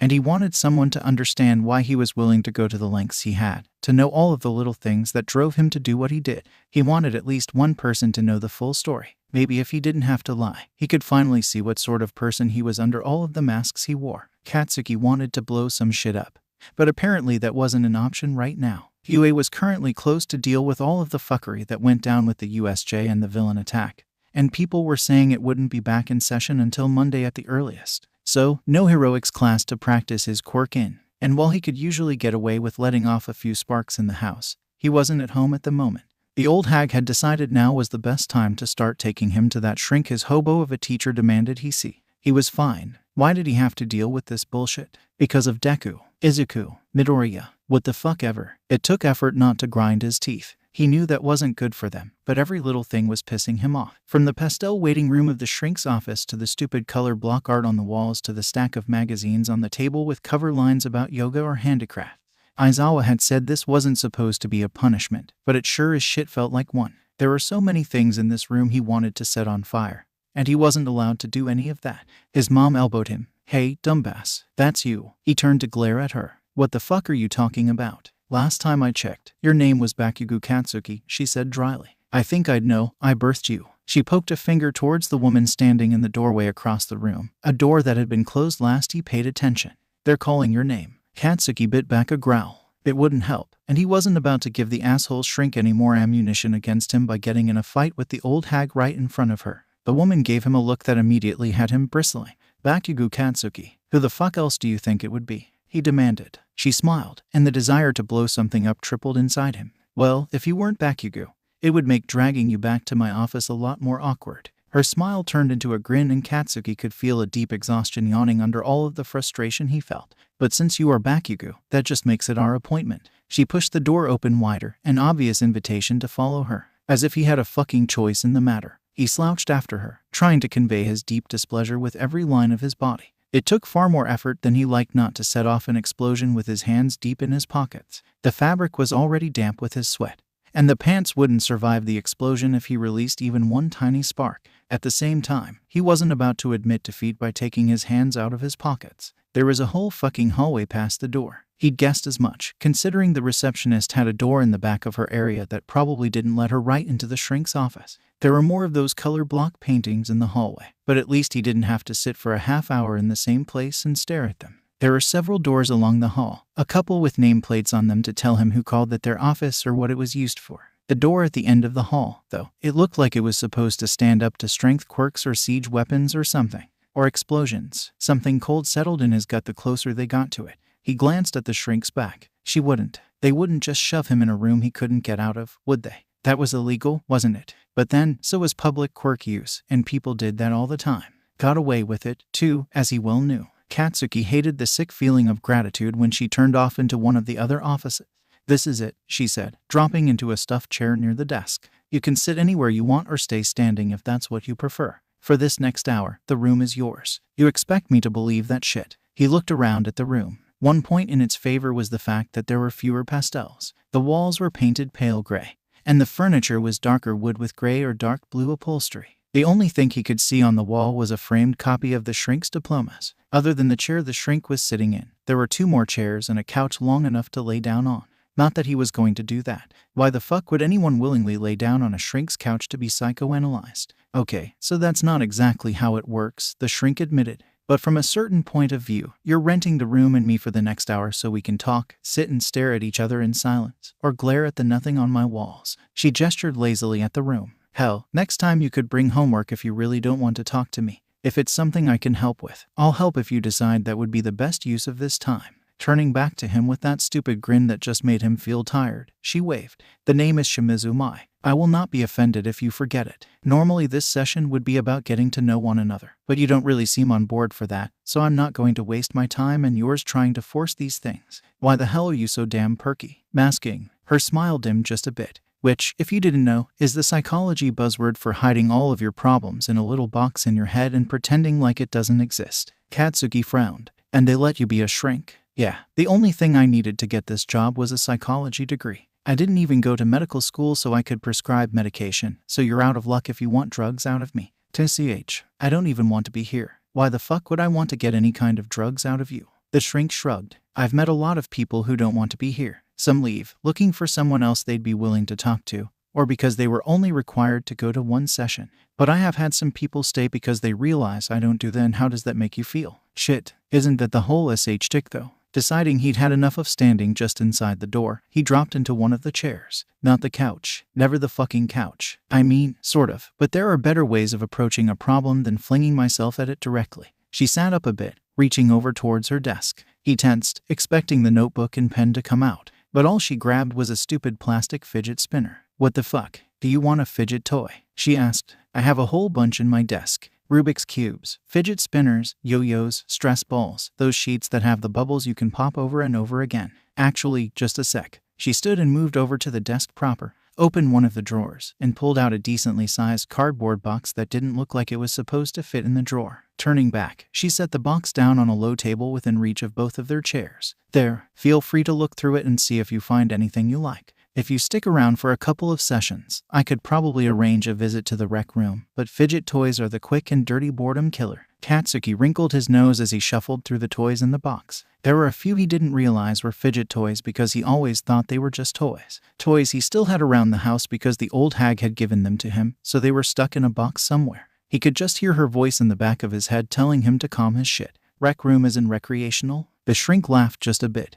No. Well, she paused, tilting her head back to look at the ceiling. Actually, I think some people have done it for a bit of legal fun or catharsis, but I wouldn't call it a recreational room in that sense. She glanced back at him and the toy he'd started messing with. The infinity cube. Good choice. The rec room is just a soundproofed room full of junk where people can wreck the shit out of everything. We even have a quirk license for that room, so it really is just a place to blow off steam, or nitroglycerin sweat. But I'm not allowed to use it until I've been here more than once. No one had bothered to mention that blowing shit up in a shrink's office was an option. He definitely would have heard about it if they had. What's the catch? I actually have to talk to you about stuff. I mean, they'd probably prefer that, but I have to make sure that there's stuff in the room to wreck and make sure that no one else has booked the room. Other than that, I just specify that your session will be in the rec room. I have to be there too, by the way, and everything's fine. That's not a catch, Katsuki accused. Things didn't happen like this. He was here because he wasn't good enough for Aizawa. Because he had failed at something he had been trying to achieve his whole life, and now that future he dreamed of was hanging in the balance. This isn't a punishment, as much as it might feel like it. His teacher's words haunted him. Katsuki wasn't sure how it was supposed to feel any different from a punishment, how him being here meant anything less than he is not good enough for anyone at UA to want anything to do with him. It was frustrating walking out of school that day with that note, listening to his parents debate about where to take him and how soon, and why his teacher had singled him out for this over all of his classmates. The note had been horribly vague, and he wasn't about to tell them about everything that happened in middle school. He still wasn't sure why Midoriya hadn't brought up any of that shit to anyone. He hadn't even told Aizawa in so many words. But everything since that meeting had gotten so much harder, and Katsuki knew that things that seemed simple were rarely that easy to achieve. Maybe it doesn't seem like a catch. And maybe it isn't, the shrink said. But you've told me that you don't want to be here. It's obvious you don't want to talk about why you've been referred here. I would even venture to guess that you don't think there's a problem with you. She held up a hand before he could protest. I'm not saying there is, but when there's more than one person who thinks that there is a problem, maybe it's time to take a step back and look at things with a bit of a cooler head. And if that means we need to start having these sessions in the rec room, that's something I'm willing to do. If it means that you spend the entire hour yelling at me about something or someone, that's an option. If you want to sit and brood in silence, that's also an option. She sighed, flicking the fidget spinner a couple of times until it was nothing but a blur of color between her fingers. My point is that these sessions are about you and what you think you need. I'm not here to cater to your every desire, but I can be a sounding board while you figure your shit out. That's what a psychologist is when you leave all the buzzwords and technical terms at the door. I'm a convenient mirror for telling you what things look like from a more neutral perspective. Would you lie to me? Katsuki pressed. About anything. I can think of no reason why I would or should lie to you about anything we might talk about. She shifted, leaning back into her seat. But how about this? I will tell you if there is something I can't or don't want to tell you. Is that okay? He focused on the fidget cube in his hands for a bit, mulling over that response. Would you tell me why? I could do that? Yeah. What about other people? Would you lie to other people? The shrink was quiet long enough for him to look up at her. And when he did, she was staring at him. Do you mean about what we talk about in our sessions? At his nod, she continued. One of the things I make sure the parents of any of my patients know is that I will maintain my confidentiality agreements. What we talk about in our sessions is only their business if you tell them about it. The only exception to that agreement is if I have reason to believe you are an imminent threat to yourself or others. In that instance, I am obligated to involve your parents or guardians in either the police or the hospital. If I feel the need to do this, I will let you know that I'm involving other people, but you won't be able to stop me from involving them. She had stopped the fidget spinner to say all that, had gone so far as to set it down on the table as she talked in a tone far more serious than he'd heard her use since the beginning. Why the fuck did that make him feel just the tiniest bit better about all this shit? Why? What do you mean? Why do I need to involve them, or why would your opinion fail to stop me in that instance? No. He clacked the infinity cube a couple of times to calm down enough to say what he was trying to ask. Why the hell would you go to that kind of trouble to keep stuff from my parents? Because I'm not here for your parents, Katsuki. He wrinkled his nose at her use of his proper name but didn't comment. I'm here for you. My job is to provide you with a safe enough space for you to focus on yourself and what you need. He didn't want to believe her. He'd had so many people say they were on his side before, but they never did anything about it. They were always after what he could give them, how he could be useful to them. There were a lot of people in middle school who only acted like they liked him because all of the teachers agreed that he was the one person most likely to be a hero in the future. They wanted him to be grateful to them, to be able to brag about him after he became a hero. But she wasn't after something from him. She could be lying about it, but she said she wouldn't lie to him. He didn't want to believe her, but there was a tiny part of him that was begrudgingly trusting of her. Maybe another couple of sessions would be okay. If she did lie to him, however, he was out. He wasn't going to stick around for that shit. Not when there were other places he could probably go. Fine, he muttered, clacking the cube a couple more times without looking at it. I suppose spending an hour here isn't the worst way to spend my time. The shrink grinned at him. I'll take that as a compliment. But if you don't want to spend another hour playing with fidget toys, I do recommend bringing something to work on. Addicting as they are, they can get boring after a while. Her words had less of an effect as she picked her fidget spinner back up and set it in motion again. But mentioning the time made him realize that the mostly bare walls didn't have a clock on them. How would you know when an hour is up? I have an alarm on my phone that I started the moment we stepped into the room. It hasn't gone off yet if that's what you're asking. How long until it does? She slipped the phone out of her pocket and unlocked it before turning it towards him.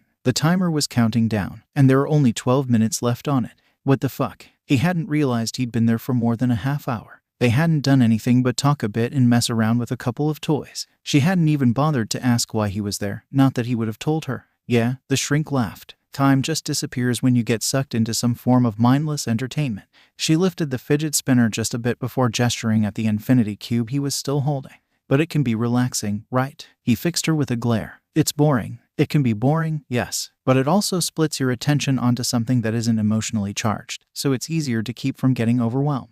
It won't always work, but sometimes doing something repetitive and simple is enough to make your mind slow down enough to actually work through what's bothering you. She sat up again. I mean, since you started messing around with that cube, you haven't cursed at me much. A really petty part of Katsuki wanted to start shouting and cursing just to prove a point, but he wasn't sure why he had stopped in the first place. He always cursed like that, and few people cared what he said because they didn't tell him to stop. Not even his mom told him to stop. The only thing she had a problem with was when he called her an old hag, and annoying her was exactly why he did it in the first place. Shut the fuck up. It was just an observation. He didn't believe that for a second. That was probably the sort of thing any other shrink would have written down in their notebook and not told him about. At least she wasn't asking him why it was that he hadn't cursed. He didn't know how to answer that himself, and he didn't want to hear what her thoughts were on the matter. Do you want to keep the cube? She asked. I mean, of everything in the box you seem to like it the best. And I buy these things in bulk, so I can afford to lose a few along the way. There was going to be a catch to that. He just knew it. And in exchange I have to actually talk to you next time. She frowned. No, remember, that's not how these sessions work. This hour is your time and we're working on your schedule. Your parents are the ones paying the bills, so how long you'll be with me depends a bit on them. But the only thing I would owe them in that respect is whether I think you still need the safe space here. And you'll be present for all of those to hear what I say and any reasons I have for that suggestion. At the end of it all, it is ultimately a suggestion I'm providing. My professional opinion. Katsuki scoffed. Not much professional about you from what I've seen. The shrink shrugged. Yeah, well, I don't think you'd respond well to the stereotypical psychologist in their couch scenario. She jolted suddenly and pulled out her phone. And that looks like it's the hour done. Is there anything you need or want from me during our next session? He actually stopped and thought about it, which was when he realized that he was thinking of coming back. The desire to kick the shit out of something or someone had never been stronger. But his own ass was on the list this time. Could I maybe see that rec room you were talking about? I'll do what I can. And if I can't book time for you to actually use the room, I can probably take a few minutes to show you around and explain the ground rules. Fine. Katsuki wasn't sure what he expected the rec room to look like. Probably not like the training grounds at UA. Not unless the shrink's office had someone like Cementos to constantly rebuild things. But that was the only thing he could picture. He stood up, weighing the cube in his hand. I'm taking this with me. He stalked out of the room, the shrink following behind him as a useless escort back to the waiting room. Slipping the cube into his pocket before he opened the door, he heaved a sigh and braced himself for the inevitable onslaught of questions from his mother, which he summarily tuned out for the entire ride home. It wasn't until he was back home in his room that Katsuki realized his school and class would have been in his records since they were referred to that office by the hobo teacher. Despite the fact that the shrink had definitely read his folder, she didn't say a single word about the USJ incident, despite it being the biggest bit of news since All Might arrived in Musutafu. He'd wait and see how long it took her to bring it up, but for now he would give her the tiniest bit of respect for not asking about the one thing literally everyone was talking about right now. He clacked the cube a couple of times before setting it down on his desk and starting on his homework. Like hell was he going to give Aizawa another reason to try and kick him out of the class. Returning to UA after the attack on the USJ and the subsequent rapid overhaul in security was painful. Izuku knew that they had worked miracles to be able to bring the students back the following Monday, and he knew that Principal Nezu probably wouldn't have allowed such a thing if he weren't certain that they would be able to manage whatever came next. But he wasn't going to be able to forget what had happened anytime soon, and being back on campus would be a bit of an adjustment after everything. The extended weekend had been spent healing, looking up possible therapists with his mother, and talking with the other members of the class in the group chat. The group chat, because it was frequented by such chaotic minds as Kaminari and Ashido, was inundated with memes. Kaminari especially was a connoisseur of pre-quirk and early quirk-era memes. Any links he sent to the chat were immediately suspect, though Siro was the one who had to explain the significance of the Rick Astley song to Ida, who had clicked on it because Kaminari managed to hide it under a bullshit facade about study aids. It was slightly less of a joke when Ida decided he liked the song. Bakugo wasn't particularly active in the chat. He forgot to turn his account to invisible, so everyone who bothered to check the group list could tell that he was lurking, but he rarely added anything to the conversation. The silence was familiar, but slightly nerve-wracking, especially as he hadn't complained about the near-constant swarm of notifications from the app about the chat. Izuku couldn't shake the feeling of waiting for the other shoe to drop. The biggest topic of conversation in the chat was the fact that an email had arrived in their inboxes saying that they would all need to attend at least one session with Hound Dog or a similarly qualified mental health professional before they were allowed to take part in internships following the sports festival. It was also where they learned that the school was moving ahead with the sports festival in spite of the recent security breach. There were assurances that the school would be better defended when the event arrived. And not just because most of the country's top heroes were in attendance to submit internship invitations.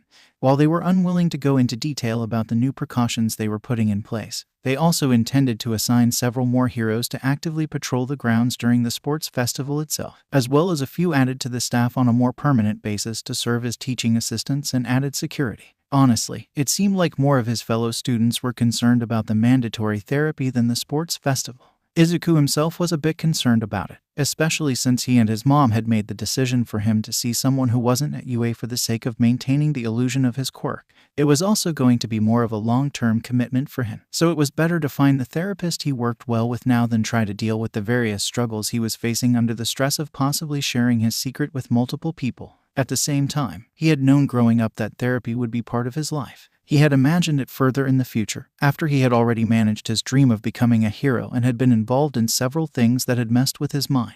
It was only at that point he could imagine opening up about what it was like to grow up without a quirk. This was too soon, too uncontrolled, too unexpected for him to be comfortable with it. The decision to make the capture scarf his quirk on paper was a little hasty, but he had imagined it as part of his future from the moment he found it, so it wasn't a step too far beyond what he'd already been planning. He didn't have a contingency plan for this. He didn't know what to do if this went wrong. Of all of the plans he had made in the 10 months since he registered the scarf as his quirk, none of them had covered what to do about talking about it in therapy. He had waited until the literal last second before telling his mother about it. He wasn't sure how he was supposed to even talk about something like that with a complete stranger. Therapy, from what he'd read online, was supposed to be a safe place, but Izuku couldn't remember a single day he'd felt safe since a quirk specialist loomed over him and told him to give up on all of his big dreams. Paradoxically, he took some measure of security in the lack of safety in his life. He had existed on a low-level alertness for more than 10 years now, long enough that he couldn't remember what it was like before he was diagnosed because all of the memories from before and after became jumbled over time.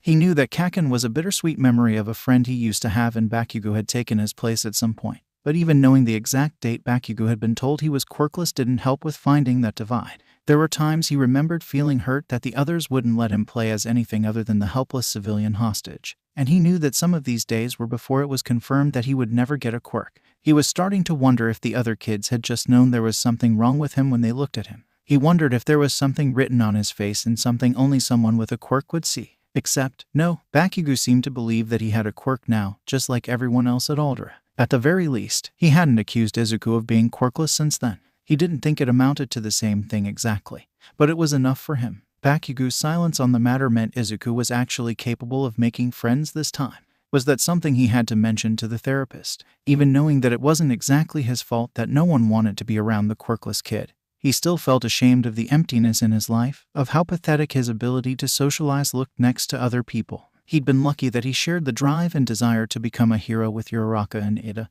Otherwise he wouldn't know how to talk to either of them. Even so, most of the conversations he'd had with them were about heroes or school, usually both. Surely there were other things friends were supposed to talk about, right? Izuku paused at the door of the classroom and hesitated. He hadn't been entirely aware of his surroundings while he'd been walking, and his feet had still led him where he needed to go. Through the narrow window built into the door, he could see Ida already in his seat, as well as several others mingling around.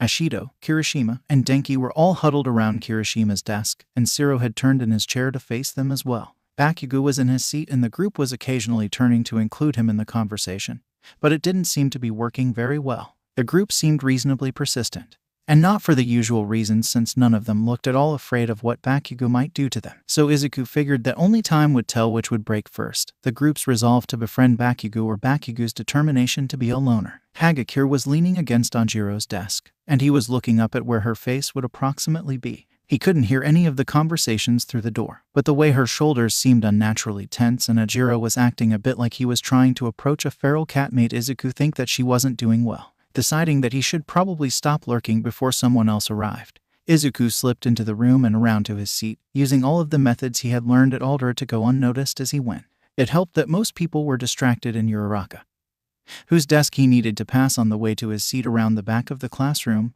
wasn't there yet. There would be plenty of time to talk at lunch, but he really didn't want to draw attention to himself after everything. Even though his classmates had asked every version of "Are you okay?" in the group chat, he didn't doubt several of them would want to verify that fact in person. He had never been more glad that his plainness and learned quietness meant that people overlooked him. It would be useful now and in the future once he became an underground hero. Uraraka arrived not long after he had, and she looked like she wanted nothing more than to come and check him over for herself, but there wasn't enough time before class started. Aizawa appeared almost as soon as she sat down in her seat.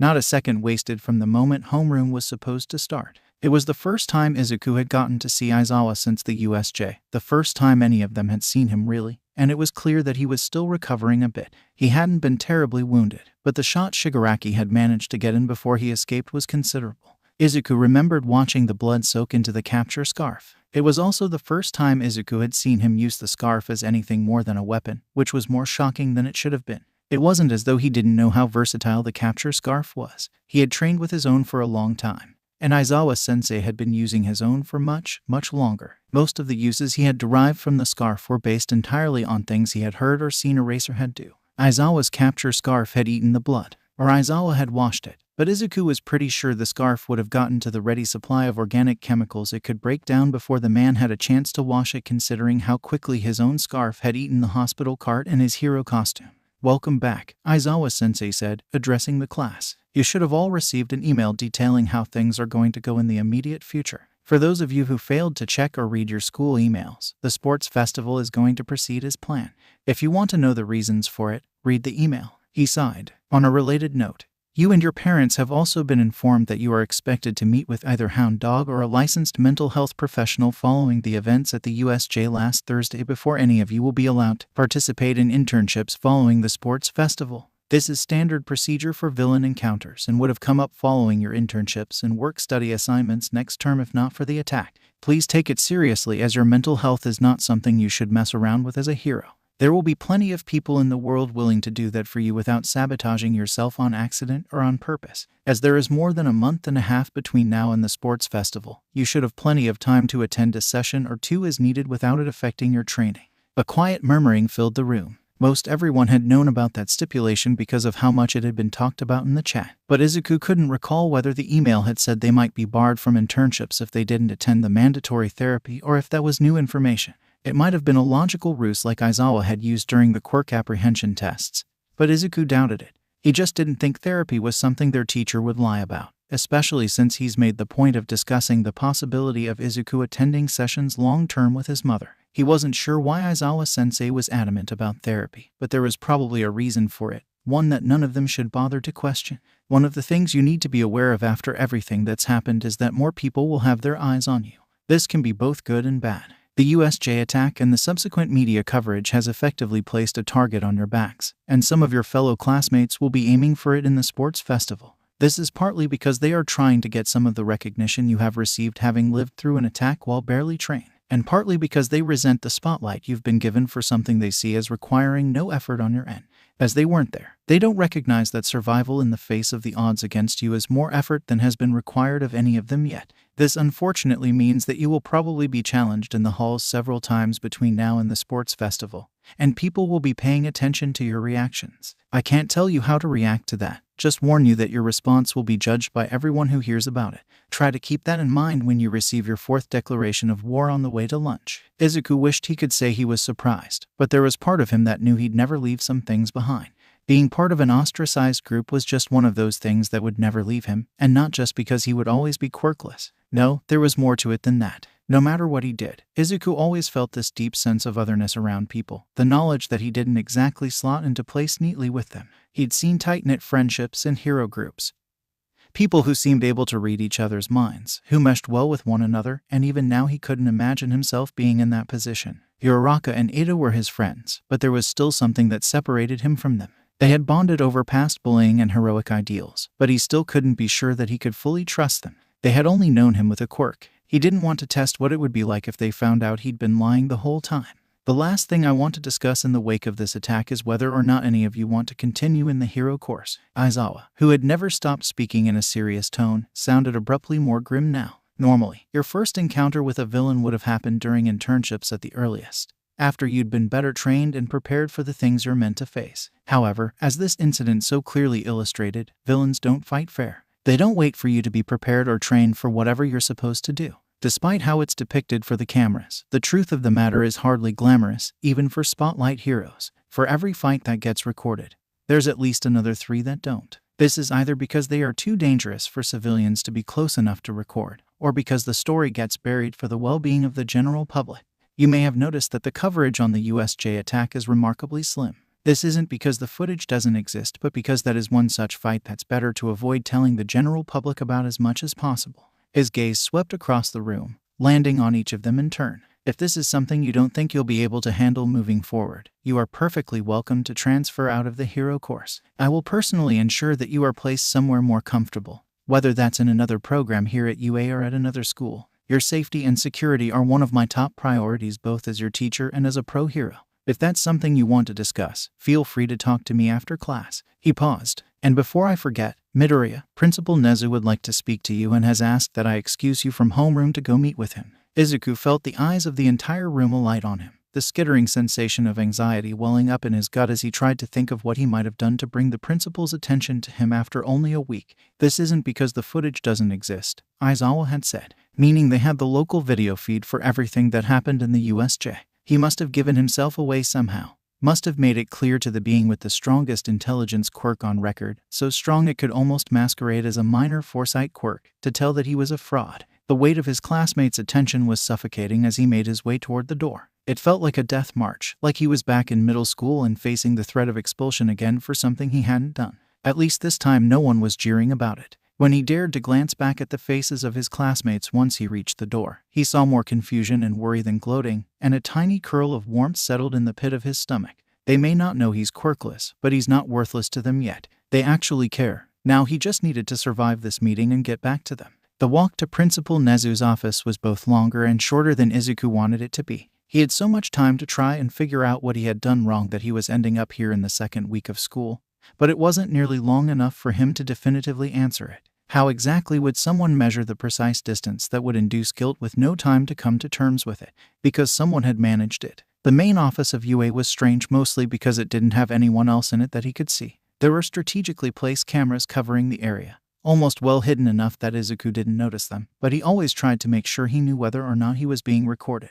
Once he'd made other people aware of the cameras, they tended to back off in a hurry. Here, they seemed to serve a bit of a different purpose, because as soon as he noticed the security cameras, the door to Principal Nezu's office swung open. "Come in, Midoriya-kun," the principal called. "We have much to discuss." Izuku tried to ignore the sudden flare of panic in his gut as he stepped into the large office. "Good morning," he greeted quietly, hoping that manners would make the whole meeting that much less painful. Principal Nezu didn't sound upset with him, but that didn't mean anything. Gyudai-sensei had never sounded angry when he'd sent Izuku to the office, but the dark enthusiasm was a warning all its own. "Please do sit down," Nezu said. "I don't bite, I promise. Would you like some tea?" "No, thank you." The way his stomach was churning, Izuku didn't think he could ingest anything without it and his breakfast coming right back up. He sat down in one of the plush chairs in front of Principal Nezu's desk and tried not to think about how it felt like the chair was swallowing him. His scarf suddenly tightened around his chest, and he felt a tiny burst of composure settle over him.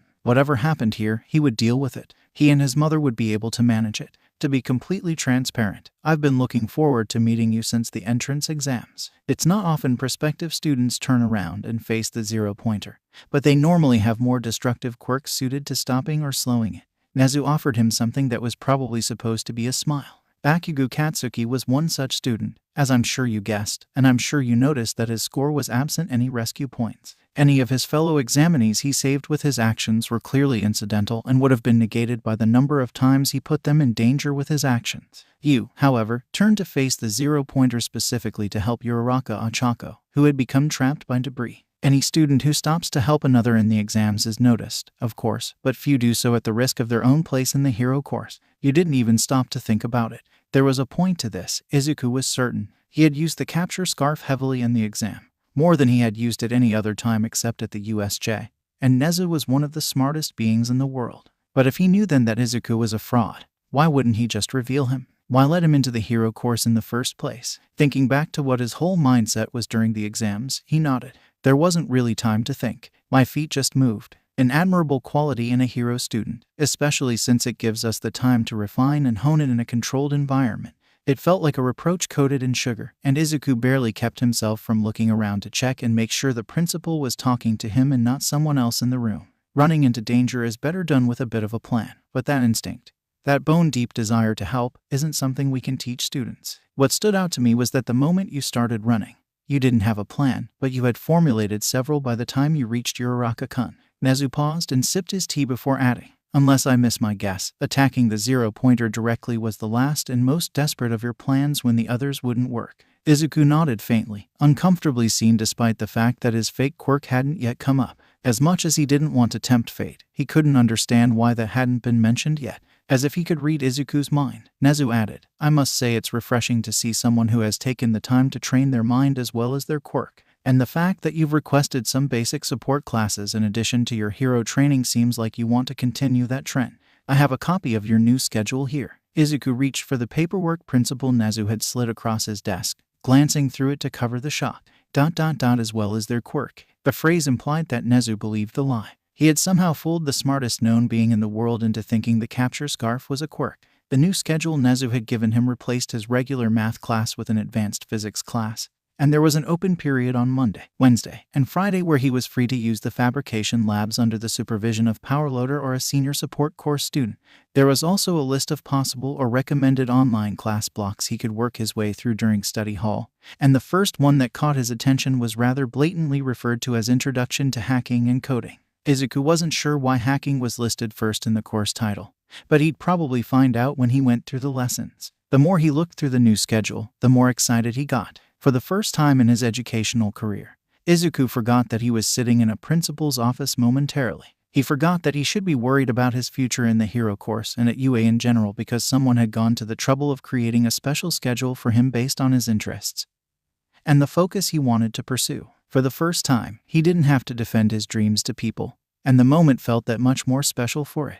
It was only a small packet of papers, but it was evidence that life was just a little bit better than it had been before. The niggling voice in the back of his head reminded him that this only happened because they all thought he had a quirk, but Izuku didn't care. It was the first time he held proof that the things he asked for were achievable. I must confess there was another reason I wanted to meet you, Midoriya-kun, Nezu admitted, cutting into Izuku's thoughts. Your insights into the attack on the USJ were quite useful. We will keep them in mind moving forward. And I wanted to apologize that a lack of security on our part placed you in harm's way, but I cannot help but think that your observations and perspective on the villains and the situation will be invaluable. You were, of course, the only one who truly had any significant contact with Shigaraki, Naomu, and Kurogiri. Without your recollections and statement, we would be far worse off than we are now. There was a pause and Izuku ducked his head in thanks, still unsure how he was supposed to react to such positive things directed at him. Not many teachers had bothered to notice he was there, and those that had used his presence to turn his classmates more firmly against him.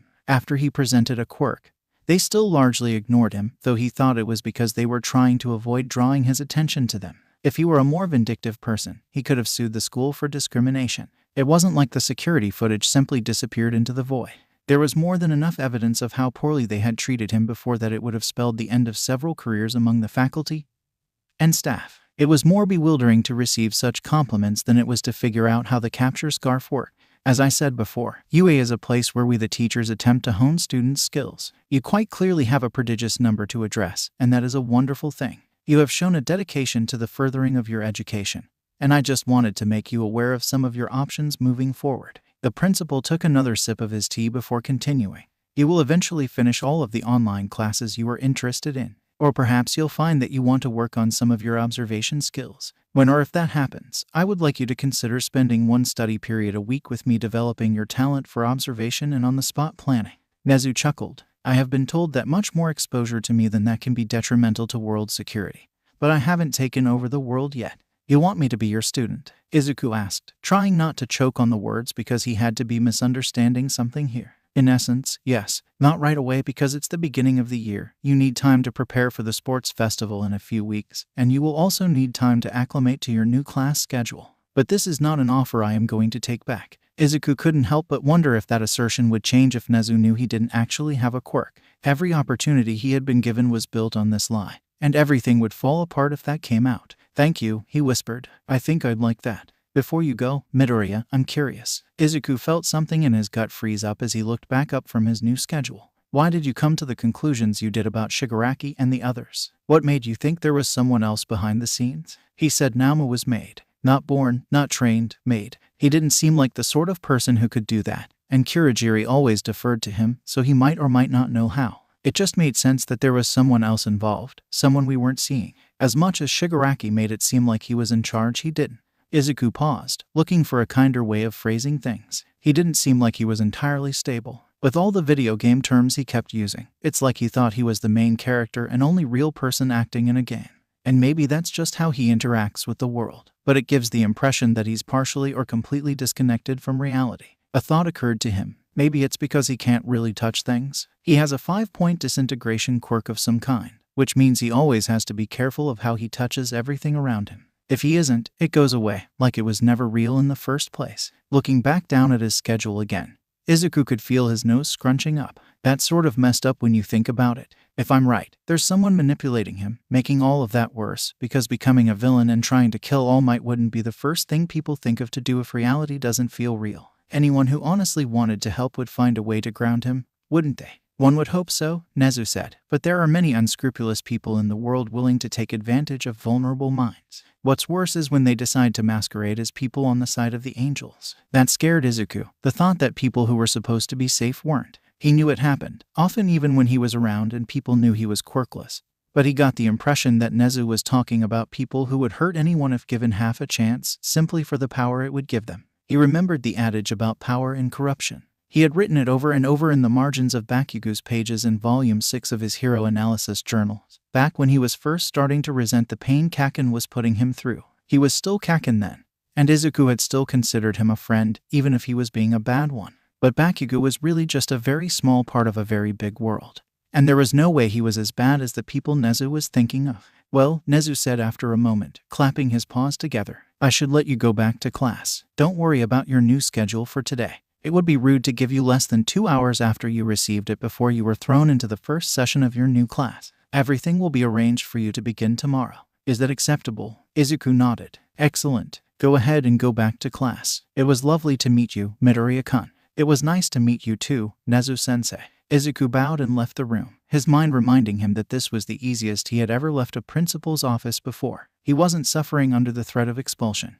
nor had he walked away with enough detentions to carry through to the end of the semester. He was tentatively looking forward to those analysis lessons Nezu promised. Izuku didn't dare think of his notebooks as good. He had been writing them since childhood, so as much as his observations had developed and become more serious, he could never escape the feeling that he was somehow doing something childish and silly. But with someone as intelligent as Nezu to teach him, he was sure that everything he'd been working on by himself would be that much better after he received some instruction. Of course, he would need to finish all of those online courses first, and that coding class was first on his list.